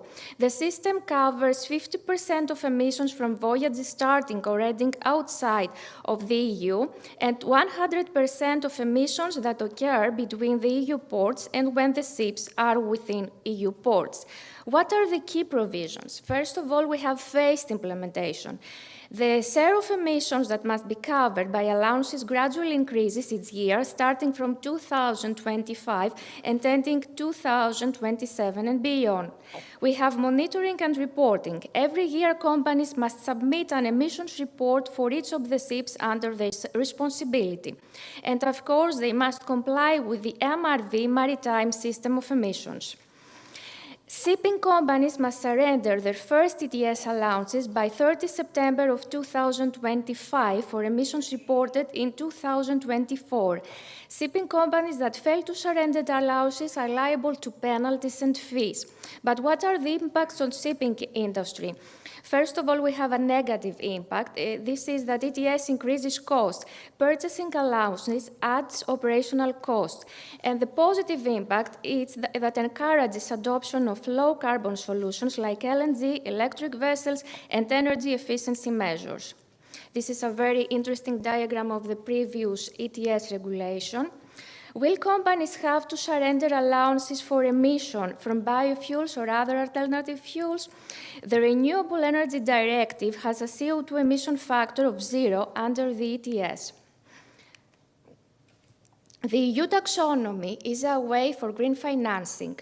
In Article 9, sets out a number of environmental objectives, so an economic activity must meet at least one of those in order to qualify it as environmentally sustainable. So, in this article, describe the eligible types of ships for green financing.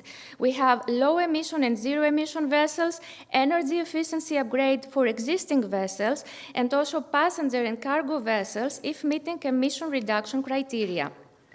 EU taxonomy also supports infrastructure, shore-side electricity for ships to use electric power at port, alternative fuel bunkering facilities, and also we have key eligibility criteria. These are emission thresholds, climate resilience, pollution reduction, and ship recycling. A very important role have also the green ports. This is why green ports shift to sustainable shipping practices, reduces operational emissions, lower operational costs, ensure regulatory compliance, enhanced competitiveness, and also promote innovation and collaboration. I try to be brief. My presentation is in your disposal. Thank you.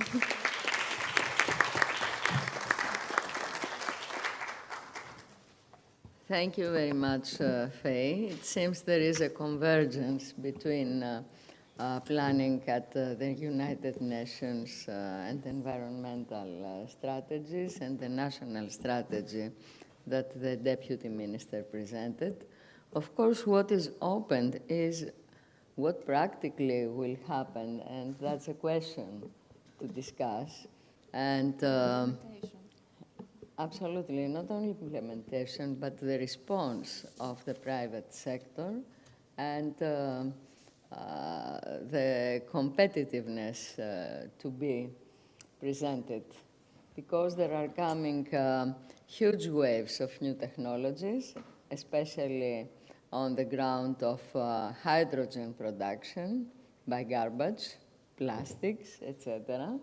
And that means we cannot talk right now about common pricing, but we are speaking of featuring the future and handling it. It's a pleasure to refer to Liana Gupta, a chemical engineer. She is the Director General of Fuel Europe and Concave. She is traveling in Europe right now, but we will follow her in her presentation, which is a video to see. Please. Ladies and gentlemen, esteemed panelists, I would like to thank the Women Economic Forum for this invitation to participate in the event and join this panel on shipping. It is an honor and pleasure, and I regret that commitments here in Brussels didn't allow me to travel to Greece to attend the event in person. Fuels Europe represents the European fuel manufacturers, 40 members covering 95% of the fuels production capacity in the EU, the UK, Switzerland, and Norway, producing both conventional and renewable fuels, as well as industrial feedstocks and products. Our sector, at the heart of the economic and social development of modern societies, is a strategic sector for Europe's energy supply and security for mobility and industry. But today, the prevailing question about this strategic sector is what its future will be on the journey towards a climate-neutral future. The maritime sector, one of the key sectors for our industry, is embracing the same journey. It is now regulated under the FuelEU maritime legislation, which sets clear and ambitious emission reductions objectives for the sector and will also undergo a profound transformation. Our respective sectors have to transform and contribute to the EU's climate neutrality objective by 2050.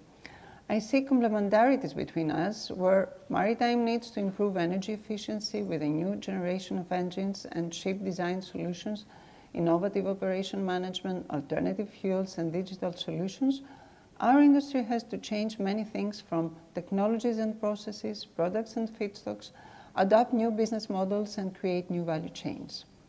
The transformation has to happen in the smoothest possible way to ensure the competitiveness of both our sectors, ensure continued critical development of the EU maritime sector in international trade, but also as a key industry for Greece and our sector to continue supplying affordable fuels and products to transport and industry, eventually making Greece a regional renewable fuels hub with advanced biofuels, green hydrogen, e-fuels for the maritime industry, and many other sectors. We will work hand in hand, and to that extent, the very recent launch of the Clean Maritime Fuels Platform uniting European Community Ship Owners Association, Hydrogen Europe, Methanol Institute, E-Fuel Alliance, and Fuels Europe is a great step towards this close collaboration between our respective sectors. The platform will explore the opportunities and challenges of the production, supply, and use of renewable and low-carbon maritime fuels. This collaboration will help both our industries to be at the forefront in contributing to the Fit for 55 and Green Deal objectives while continuing to thrive in the global marketplace. Yet, more has to be done to trigger and enable our robust transformation. Industries need enabling conditions, and unfortunately, we have to stress that absence of a true EU industrial strategy, which will likely have an impact on the competitiveness of European industry. In addition, a number of new challenges which had been completely overlooked in the beginning arose at the end of the previous legislative cycle. Challenge of security of supply of energy and critical raw materials, loss of competitiveness of EU businesses versus US and China, and risk of deindustrialization with unforeseen socio-economic impact. Increasing cost of energy for European citizens and businesses, alarming signals from the car industry, and growing social risks. To address all these challenges and deliver the climate targets, the EU realized that it needs to foster the development of new technologies and stimulate the production of green products in Europe. Competitiveness and the new Clean Industrial Deal, complementing and supporting the Green Deal targets, will be key success factors.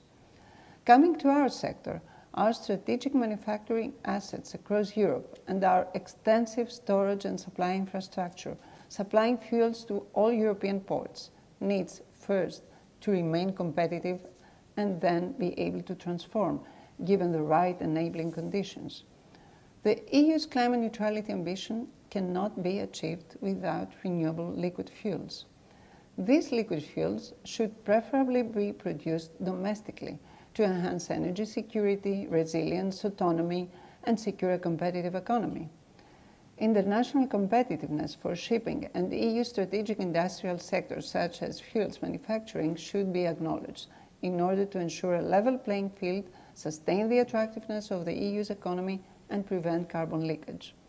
We acknowledge the regulatory support of the development and deployment of sustainable maritime fuels by setting targets in the FuelEU Maritime. But we also see substantial opportunities for improvement. An integrated approach for the ramp-up of fuels production and their use in transport is critical. Renewable fuels used not only in maritime but in various transport sectors will create synergies and not competition. We should not forget that the bigger the market size, the bigger the investors' interest and the stronger the business case. And also, the production at scale of renewable fuels for all transport modes will allow a faster reduction of the cost of the fuels, which will be beneficial for the maritime sector. But as I said, for the scale-up of renewable fuels production, the EU has to create strong business cases and lead markets, which currently are not in place. Our strategic document, more than a manifesto, is our offer for Europe in the next decades and describes how this can be done. Our sector has an attractive offer for Europe, fully aligned and supportive to the strategic priorities of the EU, providing solutions where other technologies stop, even for hard-to-abate sectors such as the maritime. We offer solutions to decarbonize all transport modes, as well as other strategic industrial sectors, and we ask for a holistic approach and an EU-wide strategy for the transition of liquid fuels. This is the missing piece of the EU climate neutrality puzzle. We need such comprehensive strategy as part of the regulatory blueprint of the new institutional cycle in order to identify the enabling conditions to unlock investments in renewable fuels, set the requirements for a suitable regulatory framework, and protect the international competitiveness of the industry.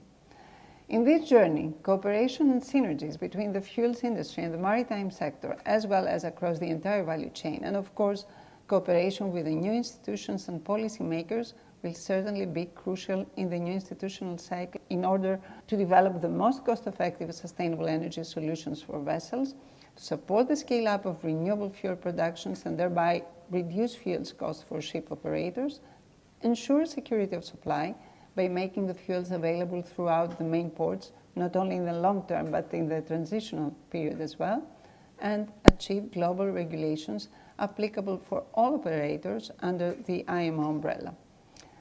I will conclude by thanking the Women Economic Forum for inviting me to join this panel. I unfortunately will not be able to take questions from the audience, but I would be very happy to continue this discussion at a later occasion.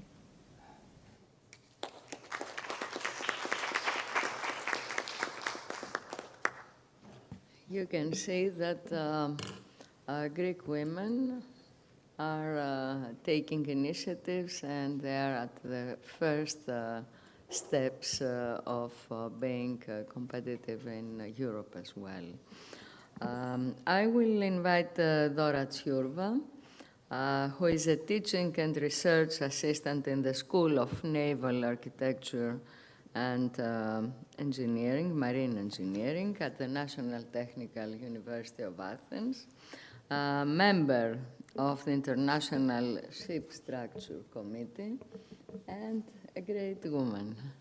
Dora, you are having the floor. So, ladies and gentlemen, distinguished Professor Moru, distinguished Professor Chryssoulakis, Honorable Deputy Minister, Mrs. Doukou, it is a great privilege to address you today at the Women Economic Forum, a platform that not only celebrates the achievements of women, but also empowers us to drive innovation and change. Let me take this opportunity to share with you my insights on the shipping industry, particularly in the areas of energy and technology, throughout the perspective of a woman working in research at the School of Naval Architecture and Marine Engineering at the National Technical University of Athens. Later on, I can take questions about how is the women and the student, the female student in our school. For now, I will talk to you about the shipping towards energy and technological transformation. Well, in the heart of an era of technological exploration, the maritime industry is steering towards the future of net zero emissions. The journey is far-reaching and costly, but the destination is clear: a maritime world powered by carbon-neutral fuels and innovative technologies by 2050. Spurred by a wave of decarbonization regulations, shipping is in a phase of unprecedented innovation with a wide range of new technologies being developed, tested, and implemented. Shipping regulations are coming, and they will impose a cost on emissions impacting the asset values of existing ships. In the EU, 2024 is the first year when ships are subject to the EU Emissions Trading System, ETS, and coming soon, in 2025, the Fuel EU Maritime will impose a well-to-wake requirement on energy used during a year, effectively forcing the use of qualified low greenhouse gas fuels. Globally, the IMO is working on implementing its greenhouse gas strategy, and new regulations are to be adopted in 2025 and to enter into force in mid-2027. The ongoing negotiations in the IMO are developing what is called a basket of measures, comprising of two parts. A technical element, which will be a mandate on reduced greenhouse gas fuel intensity, and an economic element, which will be a greenhouse gas emissions pricing mechanism.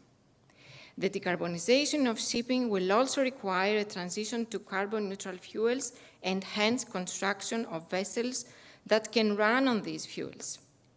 The trend for larger ships being ordered with dual-fuel propulsion capabilities is continuing. This does not apply just for the LNG, but many methanol and LPG-fueled ships are in the order book, while first orders for ammonia-fueled vessels, despite the low maturity of this technology, is monitored. You can see the numbers in the presentation. You can see how we have a rise in the number of the new technology ships.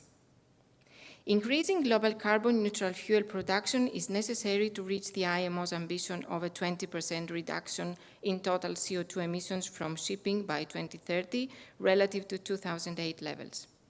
It is estimated that 44 to 63 million tons of oil equivalent of carbon-neutral fuels will be available by 2030 for all economic sectors, and that shipping will need 10 to 100% of these fuels. So, with limited availability of carbon-neutral fuels and a slow transition to alternative fuel fleets, energy efficiency technologies offer a cost-effective and predictable path to emissions reduction. The global fleet must tackle energy losses, as only half of the fuel energy is converted into shaft power and only a third generates propulsion thrust. By implementing available technologies for both new builds and retrofits, the fleet can achieve 16% fuel consumption reduction, saving over 40 million tons of fuel and 120 million tons of CO2 annually. This is equivalent to operating 55,000 smaller ships or 2,500 larger ships on carbon-neutral fuels. Such technical and operational energy efficiency measures are supported by advances in digital technologies and systems. Digitalization brings essential transparency to vessel performance, providing critical data to assess the effectiveness of energy-saving measures. Connecting ships to the internet and onshore operating centers can be used for decision support and efficiency improvements of ships, and this data-driven approach is key to designing and operating the next generation of energy-efficient ships. Onboard carbon capture and storage can significantly reduce shipping emissions, becoming thus a highly cost-effective decarbonization solution for shipping. but CO2 requires high handling and storage infrastructure. Shipping's carbon storage demand in 2030 is estimated at 4 to 76 metric tons of CO2 compared to a projected global capacity of 47 to 67 metric tons. Major ports like Singapore and Rotterdam could benefit from CCS infrastructure. The largest announced CO2 storage projects, though, with capacities of 7.5 to 20 metric tons of CO2 per year, could be adapted to support shipping decarbonization. Developing CO2 infrastructure at major ports could create green corridors for CCS, and revenue could help fund these advancements. Emission reduction can also be obtained through using shore power. Up to 7% of the total energy consumption of ships could be covered this way while they are in port if shore power capacity was sufficient and all ships had shore power capability. The well-to-wake emissions from producing electricity from onboard diesel generators are higher than the average greenhouse gas intensity from the grid in many countries. Further emission reductions could also come from short shipping electrification through plug-in hybrids, which is a great opportunity for Greece. The potential for shore power has been recognized, and the Fuel EU Maritime is mandating its use in major ports from 2030 for passenger ships and container vessels above 5,000 gross tons. DNV simulations estimate that operational and technical energy efficiency measures could reduce shipping fuel consumption by 4 to 16% in 2030 compared to a business-as-usual scenario. The estimated demand for carbon-neutral fuels is between 7 and 48 million tons, while demand for CO2 storage from onboard carbon capture ranges from 4 to 76 metric tons of CO2. However, the energy transition will inevitably come at a cost. Overall, the new technologies and alternative fuels increase cost of seaborne transport. The cost of bulk transport will increase by over 70%, for tankers around 80%, and will be double for transporting goods in containers. There's a lot of talk these days about a slowing energy transition, like slow EV sales and failed wind projects in some regions. However, the global shift towards renewable energy remains on track. Solar, wind, and battery technologies are experiencing rapid cost reduction and exponential uptake. These are key developments for the shipping industry, which will need to collaborate with land-based sectors to access carbon-neutral fuels. While making electricity green is advancing, the hard-to-electrify sectors face greater challenges, with hydrogen-derived fuels and biofuels remaining costly and dependent on strong policy backing. The shipping industry is indeed facing ongoing uncertainty as it navigates towards decarbonization, but inaction is not an option. The urgency of improving energy efficiency continues to grow, along with the importance of optimizing operations through digitalization and data-driven decision-making. The shipping industry has a proven track record of bold and decisive action based on scientific evidence, and I remain confident that it will rise to the challenge of decarbonization with the same boldness and in a spirit of collaboration. Thank you very much. Thank you very much. We can keep notes that alternative fuels require new ships. Before our Deputy Minister leaves, I would like to give you the award of WEF. Yes, yes, please.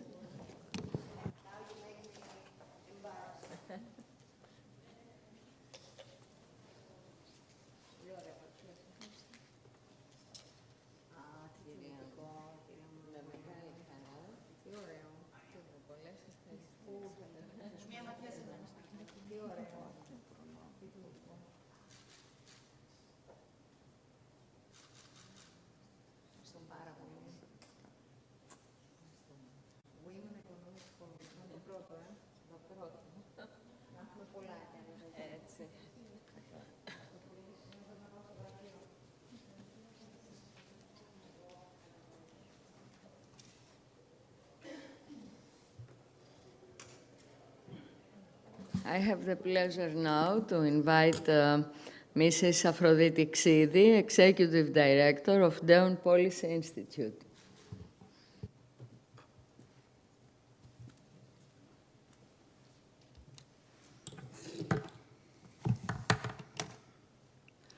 Firstly, thank you very much for the invite, and thank you for having me, and thank you to Mr. Chrysoulakis for the personal invite. Before I begin, I've been listening to all of these women today, and I'd like to share a little bit of a personal story. I currently live in the US. Before, I lived in the Middle East, so I lived in Dubai, I worked in Saudi Arabia, Oman, Qatar, Kuwait, very different environment for women. And I remember in my company, I was doing consulting, there were no women at the top. And eventually, one of the women made it, and she made it to partner, and all of us were asking, like, how did you do it? How did you make it? And she turned around and she said, I didn't have any role models. I had no one to look up to. I had to be the role model for myself. And I think I see a lot of these women here today, and I just want to thank you all on behalf of all of the women that follow on your footsteps for being bold and being unafraid and doing something that no one else has done before. And I think it really sets the path for women like me who come later, and someone else has done the difficult part of changing the landscape, which is also why I think these events are very important. Moving to the topic of the conversation, I think you mentioned that there's a lot of women in shipping. I have a little of a fact here that Greek women in shipping own 510 ships, which is very impressive. And they have a lot of influence in Greek shipping and shipping overall. But specifically, I think, if we think about the maritime industry, it's going through a massive transformation on two fronts. The one front being digitization and the other front being the decarbonization end. And because Greece owns 20% of the global fleet, this presents an amazing opportunity for the country. And just for context, 20% of the global fleet comes to a country that has 0.13% of the world's population and 0.24% of the world's GDP. So we really have an outsized impact in this sector, and this gives us a massive opportunity as a country to create some sort of competitive advantage and be able to see the impact transform in our economy as well. And I'd like to focus on three topics on that front. The first one is, how do we drive research and development and entrepreneurship in decarbonization? The second one has to do with bunkering. And the third one, which is a technology we haven't touched upon today, which is nuclear power in shipping. I'll start with the first one. I think we heard the statistics. 3% of global emissions are because of shipping. If Greece owns 20% of the global fleet, that's around 0.6% of the world's emissions. And for contrast, Greece as a country as a whole produces 0.2% of global emissions. So if we want to nationally decarbonize, it's much more important for us as a nation, not as a country, to decarbonize shipping than the country itself. In parallel, I think the minister mentioned this as well, decarbonizing shipping will require somewhere between 1.2 to 1.6 trillion. That's, I think, approximately $40 billion per year between 2030 and between 2050. Maersk alone, which is one of the biggest shipping companies in the world, is going to be investing $1 billion over the next decade to decarbonize. So the way I hear this is that there's a lot of opportunity to bring investment into the country. Why? Because Greek shipping is obviously 20% of the fleet, but they also have $40 billion of revenue every year. For comparison, the Greek GDP is around $240 billion in revenue. So this is a lot of money that Greek shipping creates. It's not all local. But on average, shipping companies spend 1%, or 1 to 3%, but let's say 1%. Of their revenues in R&D. That's $400 million a year. 10% of that is $40 million a year. This is $40 million that could be coming into the country into R&D. Of course, this cannot be done alone, right? It can't only be done by the private sector. There's a lot of funds, as I think a few people have already mentioned, being given by Horizon Europe.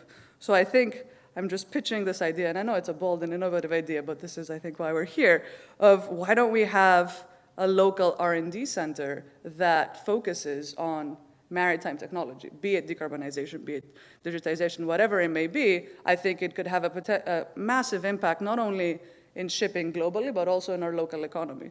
And we have, amazing students, and the professors on this panel can testify to that. We have amazing students. We have an entrepreneurship ecosystem that is booming in the country. And we also have shipyards that are getting hundreds of millions of dollars of investment that could potentially eventually become even bigger shipyards, and then if you have the local technology as well. I think that there is a very interesting argument to be made here. Again, I know it's an idea that's outside of the box, but this is why we're here. The second topic that I'd like to touch on has to do with bunkering.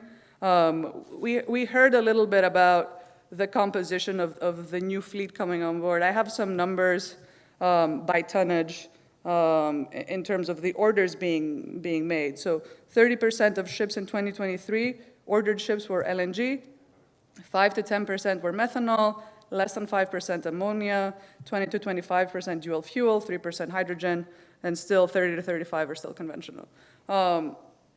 But what this means is that we also need to be producing all of this fuel globally, right? And I think Ms. Gupta mentioned this very, very eloquently, that this also presents an opportunity for Europe to be producing, especially some of these synthetic fuels. And a lot of these synthetic fuels, hydrogen specifically, but the rest as well, in order to be labeled as green, they need to be produced by renewable energy. And guess what Greece has a lot of? Greece has 57% renewable energy last year. So again, and if you think that Piraeus is the 7th largest port in Europe, so a lot of the traffic comes through here anyways. We have the renewable energy to be producing a lot of these fuels locally. And I think in the long run, already Greece is benefiting from the energy transition. We have a goal, the minister was here, she could testify to this. We have a goal of becoming a regional energy hub. Shipping can and probably should be part of this goal of being this energy hub. And last, but definitely not least, nuclear energy. So I speak to a lot of people in the shipping industry, and particularly their technical departments, and there seems to be broad consensus that in the long run, decarbonization in shipping will most likely be through nuclear energy. And I know this sounds a bit unconventional, but in practice, right now, there are 160 vessels around the world that operate more than 200 small modular reactors. These are small-scale nuclear reactors that can fit into a ship. Primarily, majority of these are in military ships, either submarines or or aircraft carriers. There are some icebreakers, but the technology exists, the technology is proven, and the technology is in our seas, and it's in the Mediterranean because the Americans have aircraft carriers that have nuclear power reactors that are in Crete and below. So we are all exposed to this, we all know how they work. The main challenge to making that technology commercial is the lack of a regulatory framework. What does that mean? That means that if we were to go down this path, if the shipping world were to go down this path, what they would need is the right regulatory framework to be able to call on different ports, given that they have a nuclear reactor on board. But I still, again, going back to my Greek point, I do think that this presents an opportunity for the country. If we were to go down this path, you're opening up your doors and saying we accept this technology. You can also create a movement in commercial shipping as well to adopt this technology. Nuclear energy also has 2 more uses that's relevant to shipping. The first one is green fuel production. So as I referenced before, a lot of these synthetic fuels like hydrogen, ammonia, and methanol need to be produced with some sort of green energy. Nuclear is green, so 1 + 2 = 3. And lastly, I think we've talked about cold ironing and shore power as well, which is a requirement for EU starting next year, actually. And the requirement right now is that shore power exists over the long run.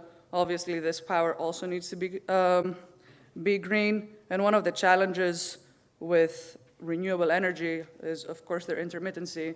And you can't run ships on intermittent power, and batteries are not there yet. So there is a potential solution of using nuclear energy as a form of powering ships while they're docked. This can either be done by having a nuclear reactor on shore, or there are other technologies like barges that run nuclear reactors for shore power, or floating nuclear reactors that can also be used as that. I know that a lot of the things that I said are slightly different from what the panel has mentioned.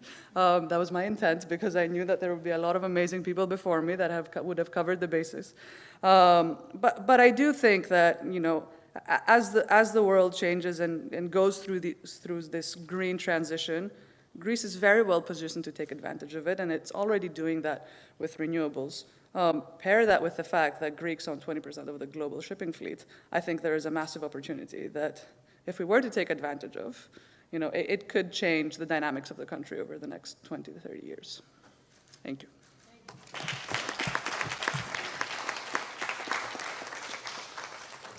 Thank you. In agreement with your last phrase, I would say that you are challenging the discussion here, not provoking.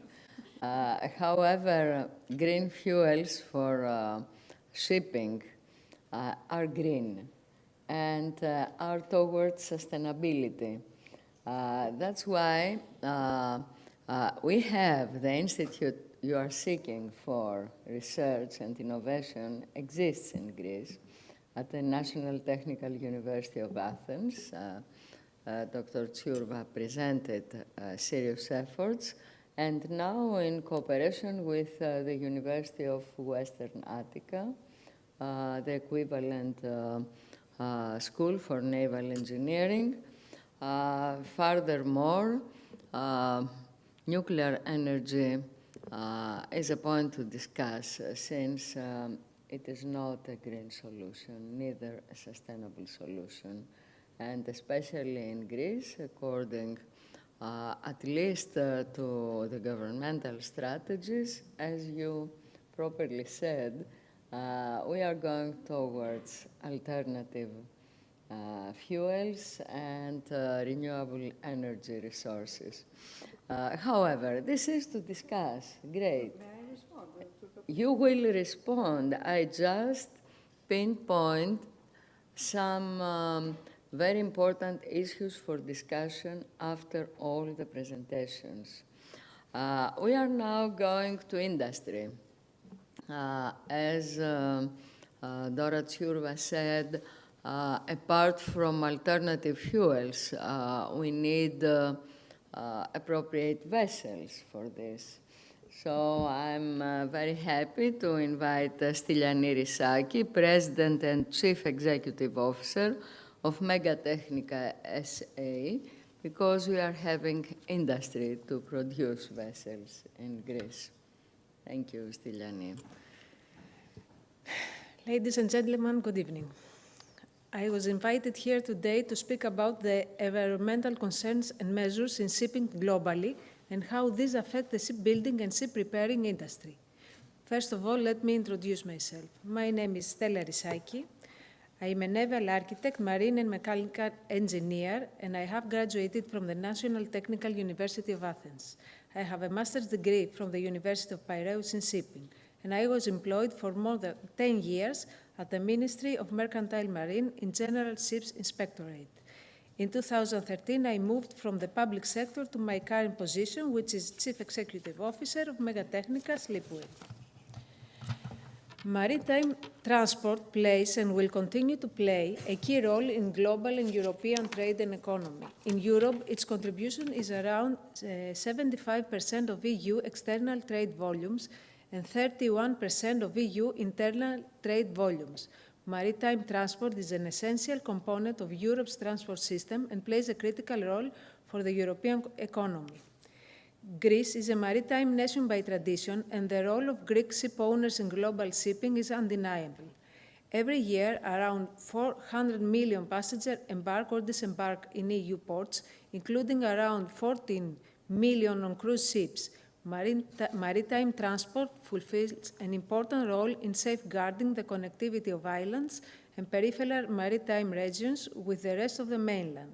Efficient maritime transport connections are essential to the mobility of EU citizens in developing EU regions and to the EU economy as a whole. Driven by the international concern regarding climate change, air and water pollution and greenhouse effect, and the fact that the maritime transport is expected to rise in the following years, led major organizations like the European Union and the International Maritime Organization to undertake early measures in order to prevent the increase in greenhouse gas emissions, air pollutants, and underwater noise. In 2009, the European Union introduced Directive 2009/16/EC, which was amended in 2021 with the regulation of the European Parliament and of the Council on the use of renewable and low-carbon fuels in maritime transport. And the International Maritime Organization adopted the first set of mandatory measures to improve ships' energy efficiency on July 15, 2011, as part of the International Convention for the Prevention of Pollution from Ships, MARPOL. In the next slide, you can see the regulatory timeline for EU and IMO overlap. And in the next slide, the emission-restricted areas, mainly at the coast of USA and Europe. At this point, we have to consider carefully the challenges of today related to decarbonization of shipping, like availability and price of alternative fuels, technology not fully ready in all fronts of the ports. The rules and regulations are partly immature. All alternative fuels occupy more space on board. Concerns related to safety. All designs are not future-proof. And last but not least, the cost in terms of time and money that the transition of shipping to the new era and the adaptation to new regulations will require. Shipbuilding industry has an important role in adaptation of ships to new environmental demands by application of new and innovative technologies in existing or new built vessels. Some people would argue that the future of shipping industry is the electric vessel, especially for vessels that operate to short voyages. For example, the modernization of coastal vessels is feasible because the technology is available and proven. The ferry emission is a public responsibility and will bring a boost to the yard and supplier industry. On the other hand, the renewal of tugboat fleet, workboats that will support offshore and fishing industry, and offshore vessels fleet, the industry, both chemical and construction industry, have to adopt, and this is a new challenge. The European Union introduced the framework on state aid to shipbuilding with Official Journal in 2003, which was amended with Official Journal 2011, applicable from January 1st, 2004 until December 31st, 2006 at the least, and set limitations in financing of shipbuilding industry. As a result, many ship owners turn to other markets like Korea, China, Turkey, etc. for building, repairing, or scrapping their fleets, and thus deprive the yards in Europe from potential customers. Lately, European states, finally recognizing the contribution of shipbuilding and ship repairing industry in development, economy, employment, etc., is trying to bring back finance to the shipping industry and support sustainability and innovative technologies.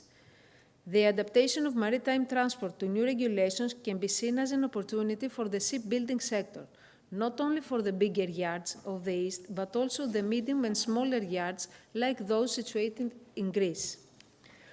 Our company, Megatechnica, was founded in 1992 and owns a small shipyard situated at the city of Perama. The shipyard's capacity is to dry dock vessels of approximately up to 105 meters of length overall.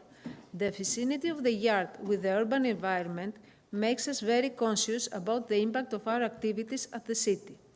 Further to applicable legal measures set by the authorities, we have implemented the international standard ISO 14001, certified by independent body, and we regularly monitor gas and noise emissions, volatile organic compound emissions, quality of seawater, electric power consumption, freshwater consumption, and waste production. We have invested in green energy since 2012 and have installed solar panels on the roof of our workshops, and we produce green electric power. By adopting smart production solutions like advanced production design and CNC machines, we optimize productions and make wise management of productive means. We specialize in custom-made constructions and designs, and our aim for the future is to invest and upgrade our facilities and improve our productivity.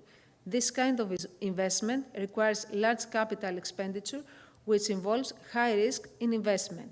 We have to note that all investments made by our company until now were made with our own financing and without receiving any state or EU aid. We hope that this will change in the near future. The adaptation of shipping to international environmental demands has to go through innovative practices, alternative fuels and digital solutions, or combination of the above. Shipping decarbonization consists of operational optimization, technical performance and upgrades, and low-carbon fuels. The simultaneous impact and cross-connections should be considered. Also, the challenges should be considered.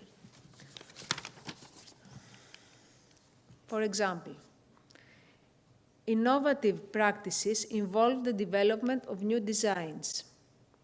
Green transition of the maritime transport takes time, while it is feasible that the reduction of environmental impact to be further reduced by implementing new technologies on ships that use conventional fuels. Instead of waiting the perfect solution, we can make steps forward to sustainability by using tools available today. High-efficiency motors using conventional fuel is a direct and practical solution for reducing of emissions and fuel consumption, without the high cost and limitations due to lack of facilities for alternative fuels. Now is the opportunity for EU and the States to look deeper in shipbuilding industry and the benefits for economy and welfare that can arise from the investment in this field. The state has to find proper financing tools for the Greek yards to step on board the ship of economic growth and at the same time improving the carbon footprint of shipping industry. Thank you. Thank you for your attention.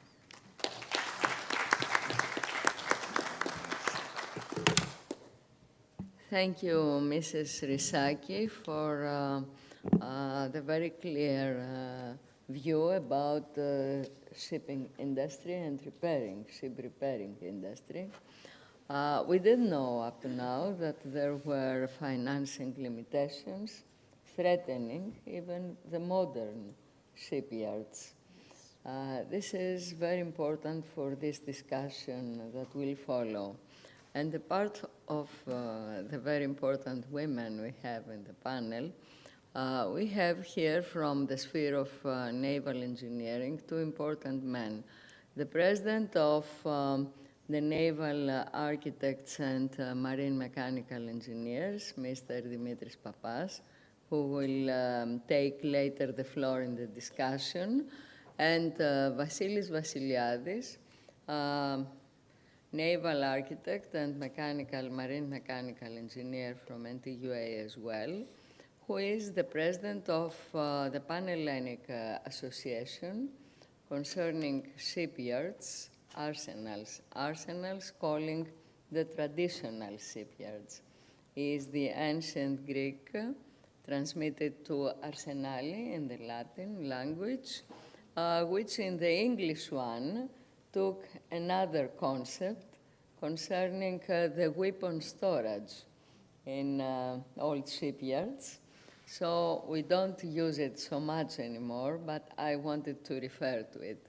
Mr. Vasiliadis will present a convergence between naval cultural heritage, and of course, naval science and engineering, presenting the WEF Athens call to save traditional shipyards. You are having the floor. Thank you.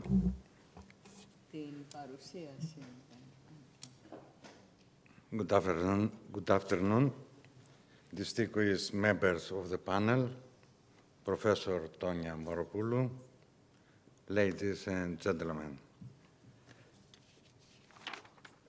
Now we can talk about traditional, something else, but we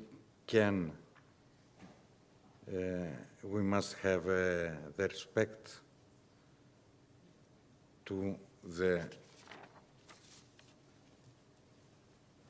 cultural heritage. Athens called to save the traditional shipyards with a convergence between cultural heritage and naval science. The Greek shipbuilding and related naval architecture and construction techniques present a unique and uninterrupted journey and experience from the antiquity till today. If you wish to change. Sure, thank you.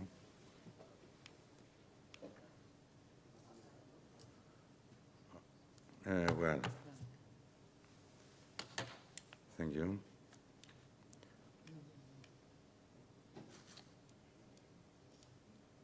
Here, the first.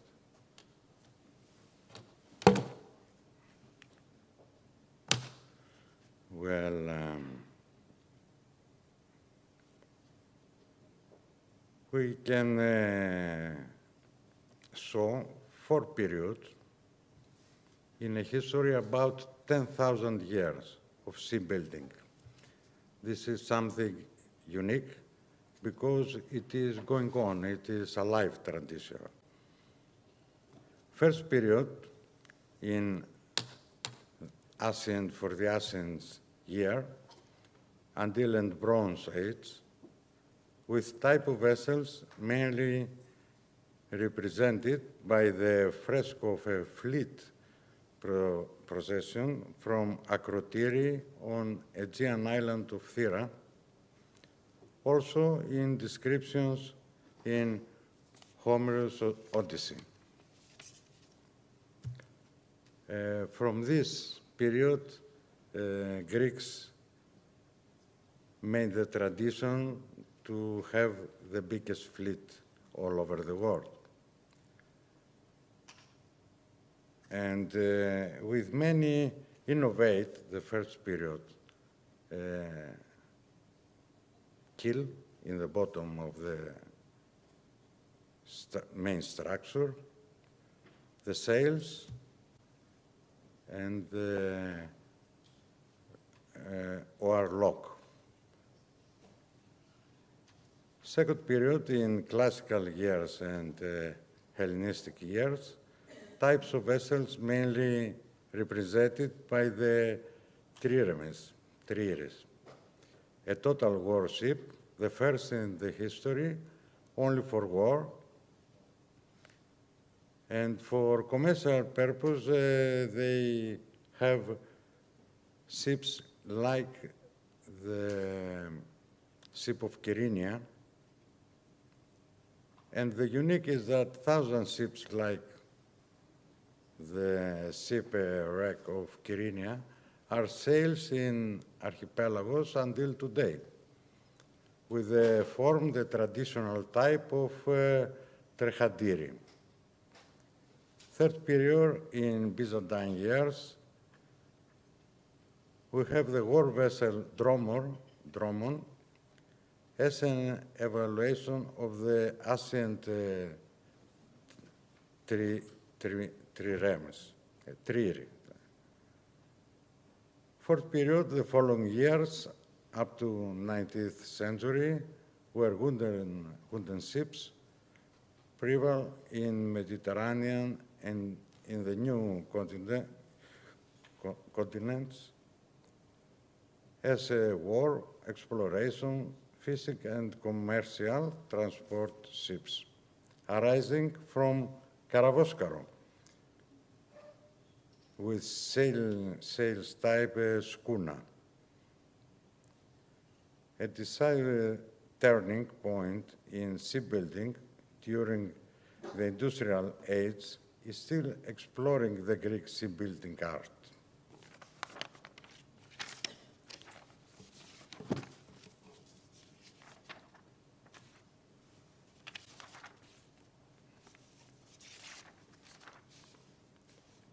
The need for wooden vessels, mainly for fishery, tourism, professional tourism, and modern sailing for pleasure ships, requires the fusion between traditional shipbuilding and modern naval engineering. In this direction, the scientific documentation of traditional shipbuilding is required with the employment of modern LiDAR techniques for 3D documentation and representation. Modern naval architecture provides the ship's lines plan.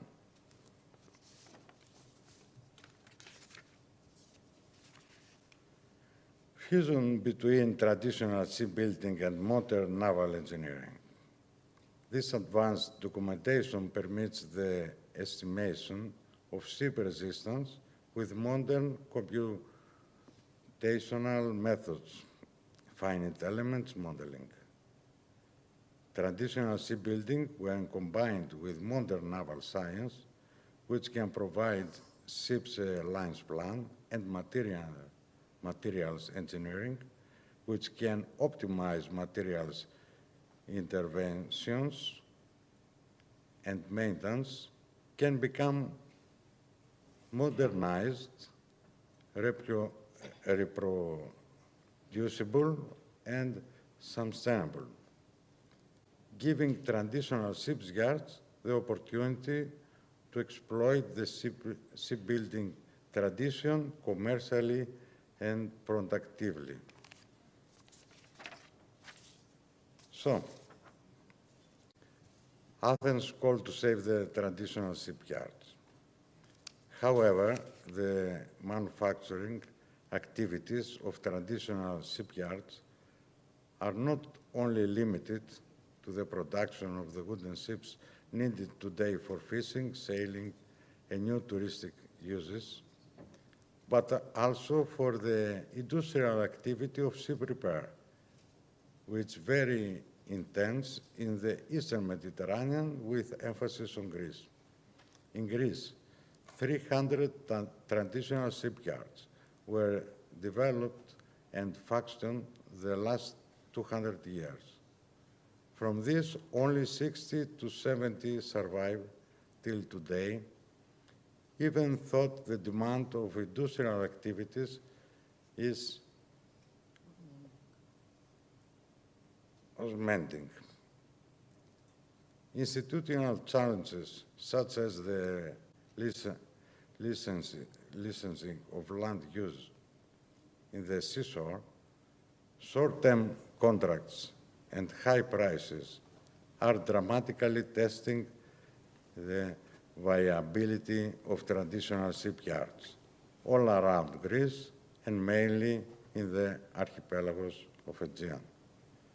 Traditional shipyards, which were proved resilient through the centuries and under threats like environmental stresses, wars, and enemy attacks, are today deteriorating.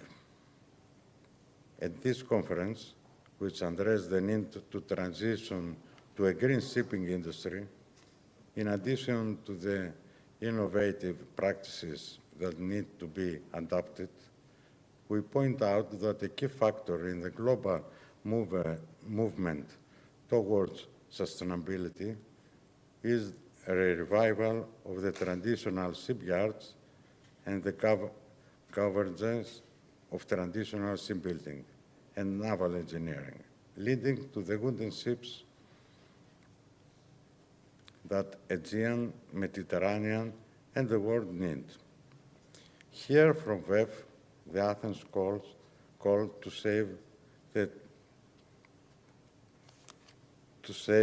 traditional shipyards, address not only environmental concerns, but also positions the traditional ship repair industry as a key factor for sustainability and responsible tourism, sailing, fishing, and trade practices. Thank you. So that was the other side of naval civilization. That means the traditional one. And when we are speaking of green marine industry, we need to revive the traditional industry and to maintain it. I think we can pass to the discussion issues. And the first issue was the position of the panel and of the SAL concerning what green fuels are. Can we assume that nuclear power is a green fuel concerning the alternative fuels in marine industry? I will start from Faye Selim. We'll start from the lawyer. Well, nuclear energy, according to my opinion, okay. Now it's okay? For Europe, nuclear energy, it's a red flag. But the last few years, because we have a delay to the energy transition because of the Russia and the war, they have included in the EU taxonomy regulation small modular reactors, SMRs, eligible to be for financing, for green financing, because they want to help the transactional period, not as green fuels, just as a type of energy that can help the transition. So they are not green. And also, nuclear energy has two major problems. First of all, safety. What is going to happen if we have an earthquake? We saw a few years ago in Japan. What if there is a war like in Ukraine? In ESPO Convention, we're facing problems like this, and nuclear plants are not safety in these cases. And also the other big problem is the waste. What are we going to do with the waste? Of course, it's very harmful for the environment and for human beings. So under this perspective, nuclear energy, I don't believe that it's green. Thank you, Faye. We will pass to Stella Risaki. I have to agree, of course. The matter of safety and the matter of waste is a very, very big issue, and I would have to add the water shortage that France faced during last year, where the nuclear plants were not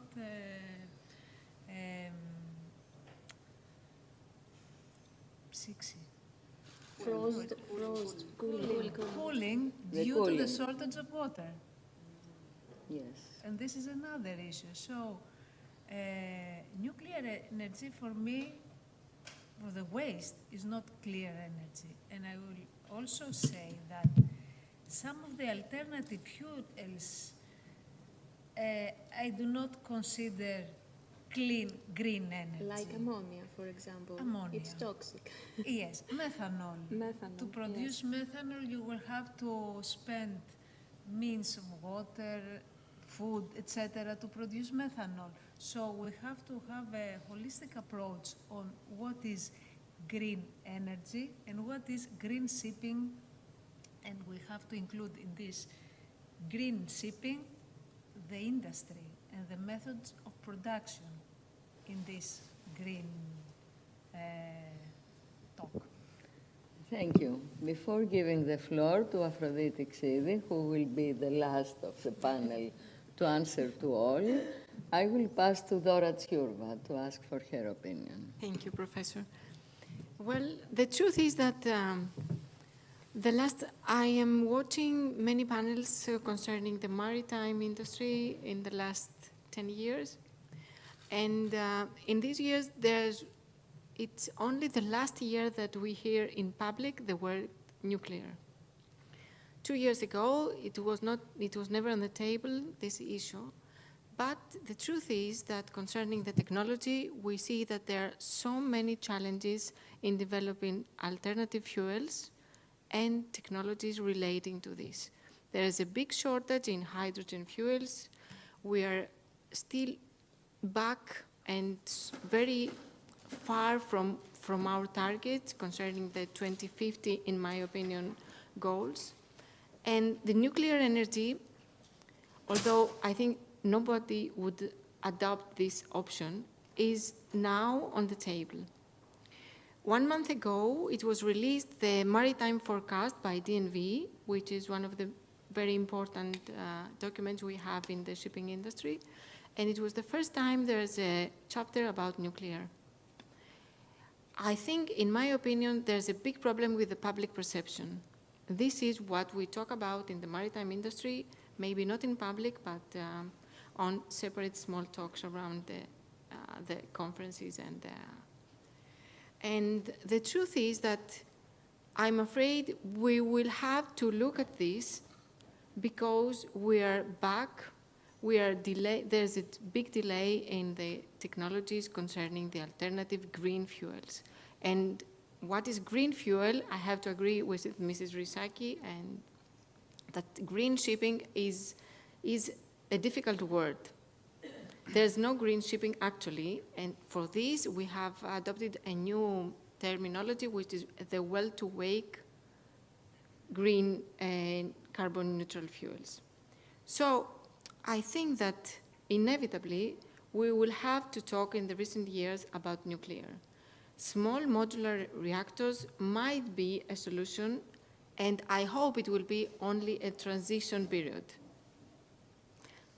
I would like to ask Aphrodite's point of view with this, which rose there. I think I very clearly said during the panel that I know that I'm putting ideas out there. So, you know, challenge accepted, and I'm glad that my goal was achieved. Okay, let's start with the definitions. And let's differentiate between land and sea. In Europe, right now, nuclear energy is considered green for land, right? So, and that is true. It's part of the European Green Deal. So on land, No, it's not. Yes. It's included in the EU taxonomy the last 2 years as a transactional fuel. So it's reliable for green financing, but it's not green fuel. But And it there is a difference. for land though, if you're talking, so the goal is to decarbonize, right? The goal is to reach to net zero emissions. Nuclear does not produce emissions. So if a country is doing its accounting in terms of how many emissions do you have, and you're producing energy from nuclear, then clearly you're not producing emissions, so you're not contributing to greenhouse gases. So in that way, you are not, you can count the energy produced by nuclear If too. you're polluting the environment, you're not sustainable. But this is different. I'm talking about greenhouse gas, right? This is the goal. We're talking only about CO2 emissions, but Green Deal, it's not only CO2 emissions. Yes, but the fact still remains that nuclear can be used for countries' net zero goals. They are using already. Yes, and we it's have part France, of... we have Belgium, we have Bulgaria, we have Czechia also. And Germany. Yes, and Romania is putting... Yes. And Bulgaria is putting them.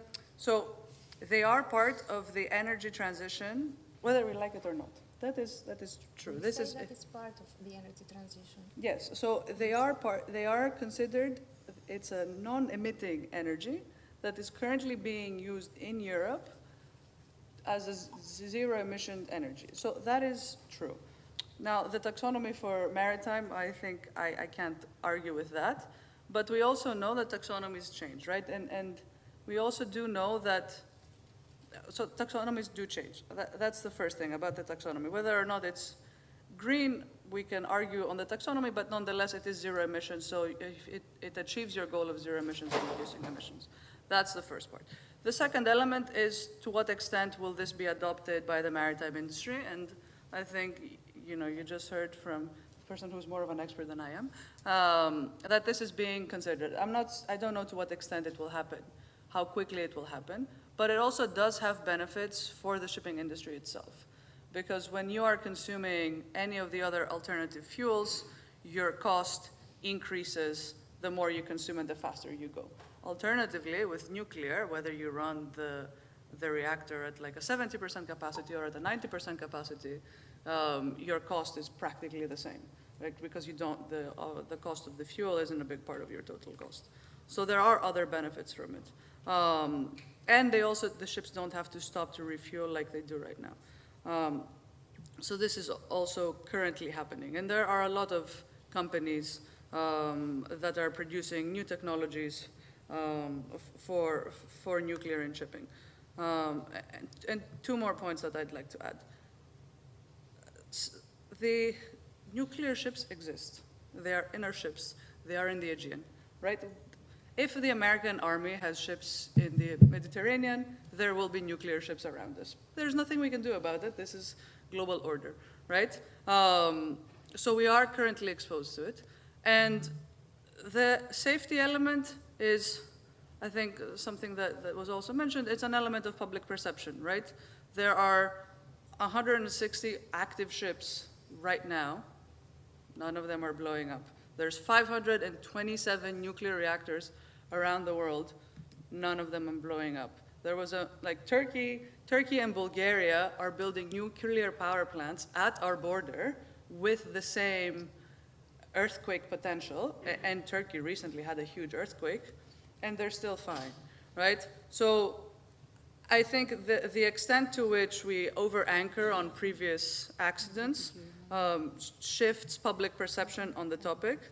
I'm not saying that any of this will happen tomorrow. Obviously, there's no way that this will happen tomorrow. There needs a lot of conversation about looking at the facts, particularly with regards to safety. And I think the element of waste, I mean, Demokritos, which is the national lab, they used to run a microreactor. They produced waste right in this country. It stopped working in 2004. It's currently being decommissioned. But the waste was being produced in the country, and there are processes to manage nuclear waste all around the world, right? Thank you, Mrs. Xedi. Mrs. Notias, would you like to intervene at this point, at this topic? I just want to add value to this panel because I'm in the bunker fuel business for 22 years, where I've been actively selling daily 365, 20, all the all the time selling fuel. And do you have your? Το πάρω το δικό σας τρόπο, το ανοίξατε. Μ' ακούτε? Ναι. So 22 years of actively selling to the Greek ship owners, all the top ones, Tsakos, Martini, Maran tankers, Angelikusi. I always ask them, what are you guys doing, the past few years? One person, Panos Zachariadis, if you know him, he's for nuclear, and so is Hari Petrakakos, who is SNAM, Petrakakos, and you really, Aphrodite really pinpointed it. And I just want to say that fuel will be sold still. I mean, it's low sulfur. It will be sold. And I feel, because I'm part of the International Bunker Industry Association, I'm on their working committee, that we develop, we say our points representing the suppliers and the ship owners, that it's going to take more of a, it's not going to happen right away. I don't think so. Ships, first of all, even methanol, it's storing the methanol, storing the ammonia, crew, just so everybody can know here, the whole processes, crew has to learn. I feel bad for the new crew, because they don't even know the old fuel, how they're gonna manage it and handle it. And then every port will have different regulations, because there's nothing standard at all, even now. and penalties and whatnot. So it's a little bit of a chaotic situation. But I must say one thing: the ship owners and the bunker industry itself is up to par. It's standing there and moving forward with it. It's not stagnant. That's all. I don't have anything else to say. Thank you. Thank you, Mrs. Notias. I just want to say so that I'm not misconstrued. I'm not saying that this is going to happen tomorrow, but we're talking about 2050 goals, right? This is 25 years away, and we have to be planning 50 years away because we don't have the technologies that we need right now. So everyone is trying to figure out what are going to be the different pieces of the puzzle that are going to let us decarbonize. As you said, it's one piece of the puzzle. Yes, exactly. It's one piece of the puzzle, but we are discussing about the necessity and the feasibility of this piece of the puzzle, because the reason we are speaking of decarbonation is not because it is given, yes, we have to go to decarbonation. We are going to decarbonation because there is a major threatening, and climate crisis is following the fact that CO2 emissions, carbon dioxide emissions, developed an unviable situation for the planet Earth. So that's the reason for decarbonation. Excuse me, I want to make my position. The reason that we are searching for alternative fuels doesn't mean that we will use any alternative fuel for decarbonation. We will use alternative fuels for decarbonation that are having consequences that are less threatening than decarbonation, the sustainability of the life on this planet. So that is the reason for this discussion. That is the reason that we do not consider nuclear energy as a neutral issue. It's not a neutral issue. There are no neutral issues in technology, and there are no objective necessities to accept whatever technology. So it's important to discuss about the holistic consequences of what we are trying to, excuse me, can you please close this? On what we are trying to plan in order to have a future. So there are many opinions expressed here, and that's what we are having to do, to express all possible opinions. Mrs. Notias wanted once again the floor. Απλώς έλεγα για το carbon tax. Εγώ, επειδή I followed the crude market such a long time, and when I first began selling fuel in 1998, you'd give a price to an owner or his captain, his buyer, and it would last for 3-4 days. By 2004, because of the derivative markets, which actually ruined the whole economy of the whole world and America, and I think that's what's going on more than what we think is going on now, is that we were giving prices and the price lasts only 10 minutes. Only now. It becomes stock market. I avoided working for Wall Street, and here I am thinking that I'm in a safer place. The carbon tax is a big issue, because you know that it changes. It's not a steady price that an owner has to pay, which would make it easier. He could have a budget. No, it's just like the crude, it's like the fuel. I sell fuel 1,000 tons at $520, and then 1 minute later it could go to $580 because of news that went out, and the algorithms will direct and redirect. So this is something that none of us really think about or know about, and we can't because we're too busy trying to figure out which fuel we're going to use and which green. But behind the scenes, this is what's really happening, how they can make money.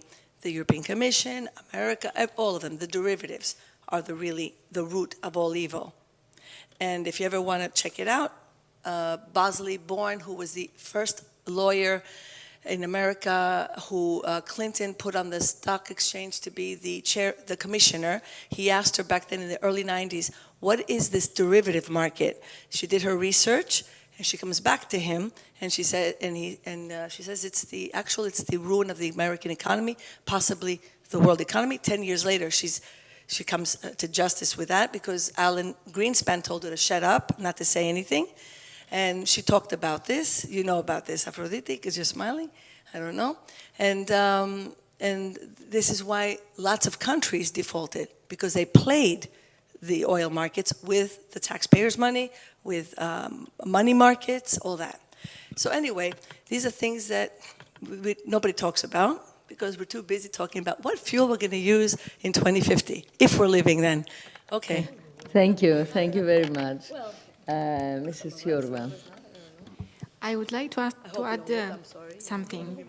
First of all, I'm not a naval engineer. I'm a chemical engineer. My professor is Professor Moru, and I'm honored to consider her my mentor. I think I would never be able to stand in a panel and talk if I hadn't been a few years with her.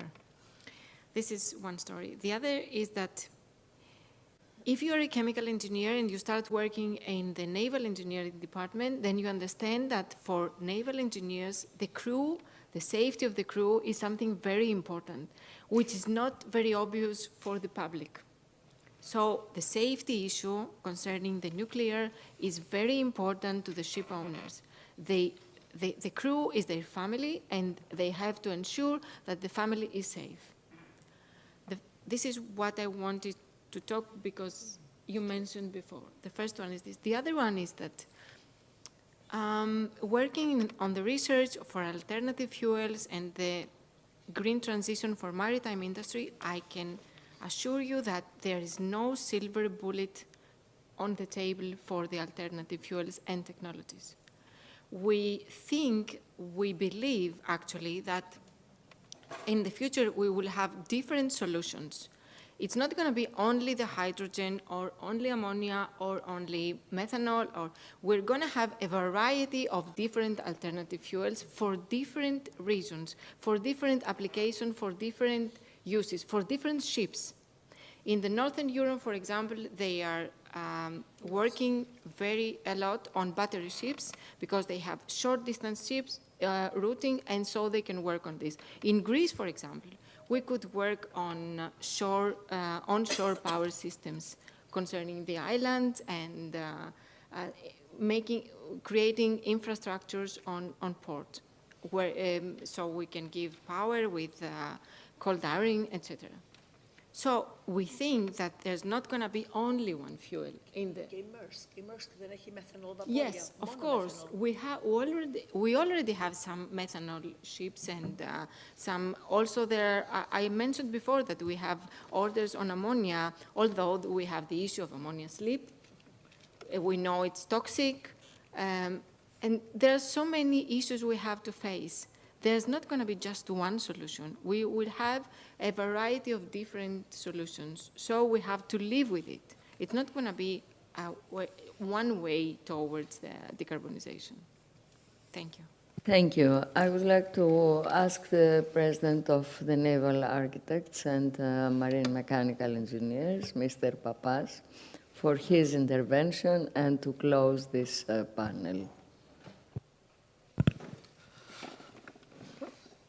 I must thank all the panel about this presentation. Special thanks to Mrs. XD about the other option that he gave us, because I think that I feel now that I'm a Poland in the whole earth, not like like a citizen of this country, but like a part of full national. This is another option. I have never think about that. Thank you very much. From the other side, I think that we talk about the decarbonization only with market rules, and this is not correct. I think we must thinking with another option for the future of the planet, and it's very difficult at this time for funds and companies to invest about alternative fuels or nuclear energy or everything else. And all the governments and all the nationals must give help to scientists to check for another solution of this problem. Thank you, Mrs. Moru. Thank you, Mr. Papas. I think we can conclude.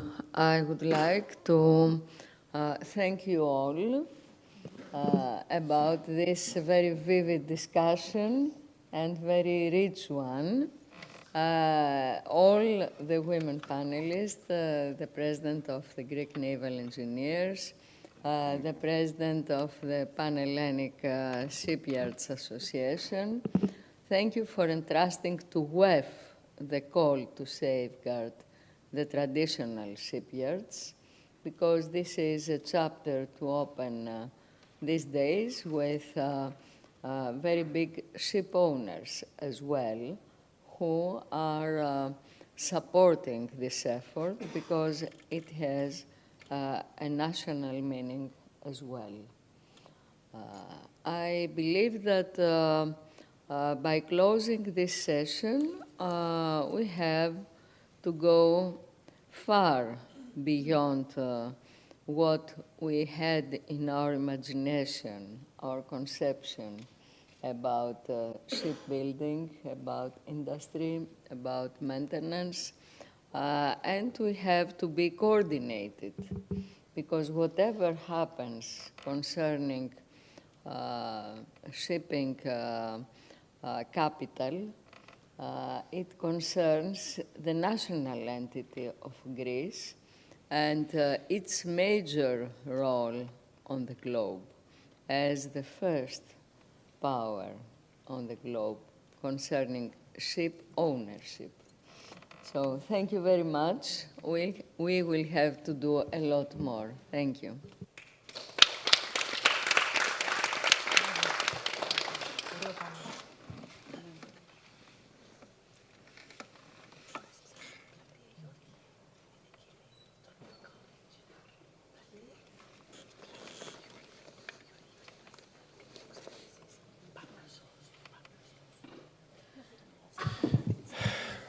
Well, it has been a very long day, but I think we heard so many things from people that are actually coming from this particular field of study, women essentially, trying to give us all their expertise, their own insight.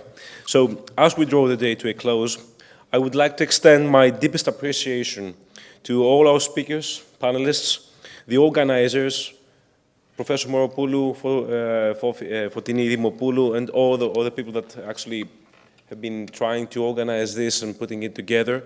But let me just say this. We will actually be here tomorrow morning for the second day of the Women's Economic Forum, and I hope that we will be more than enough to fill up this room. So I would like to thank you very much for being here today until this very late moment. So thank you very much, and I hope you enjoy the rest of the day. Thank you.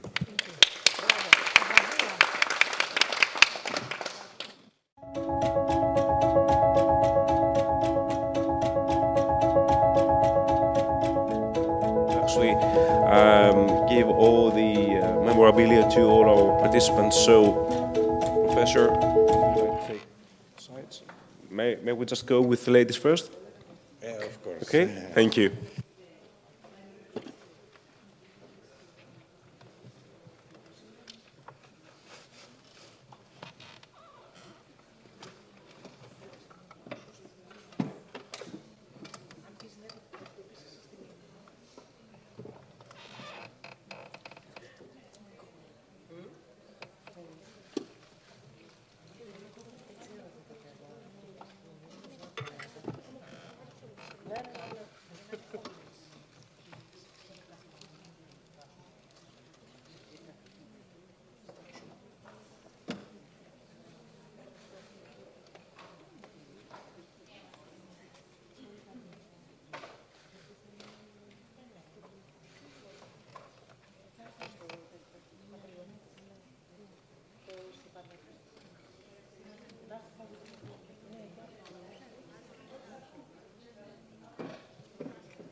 you.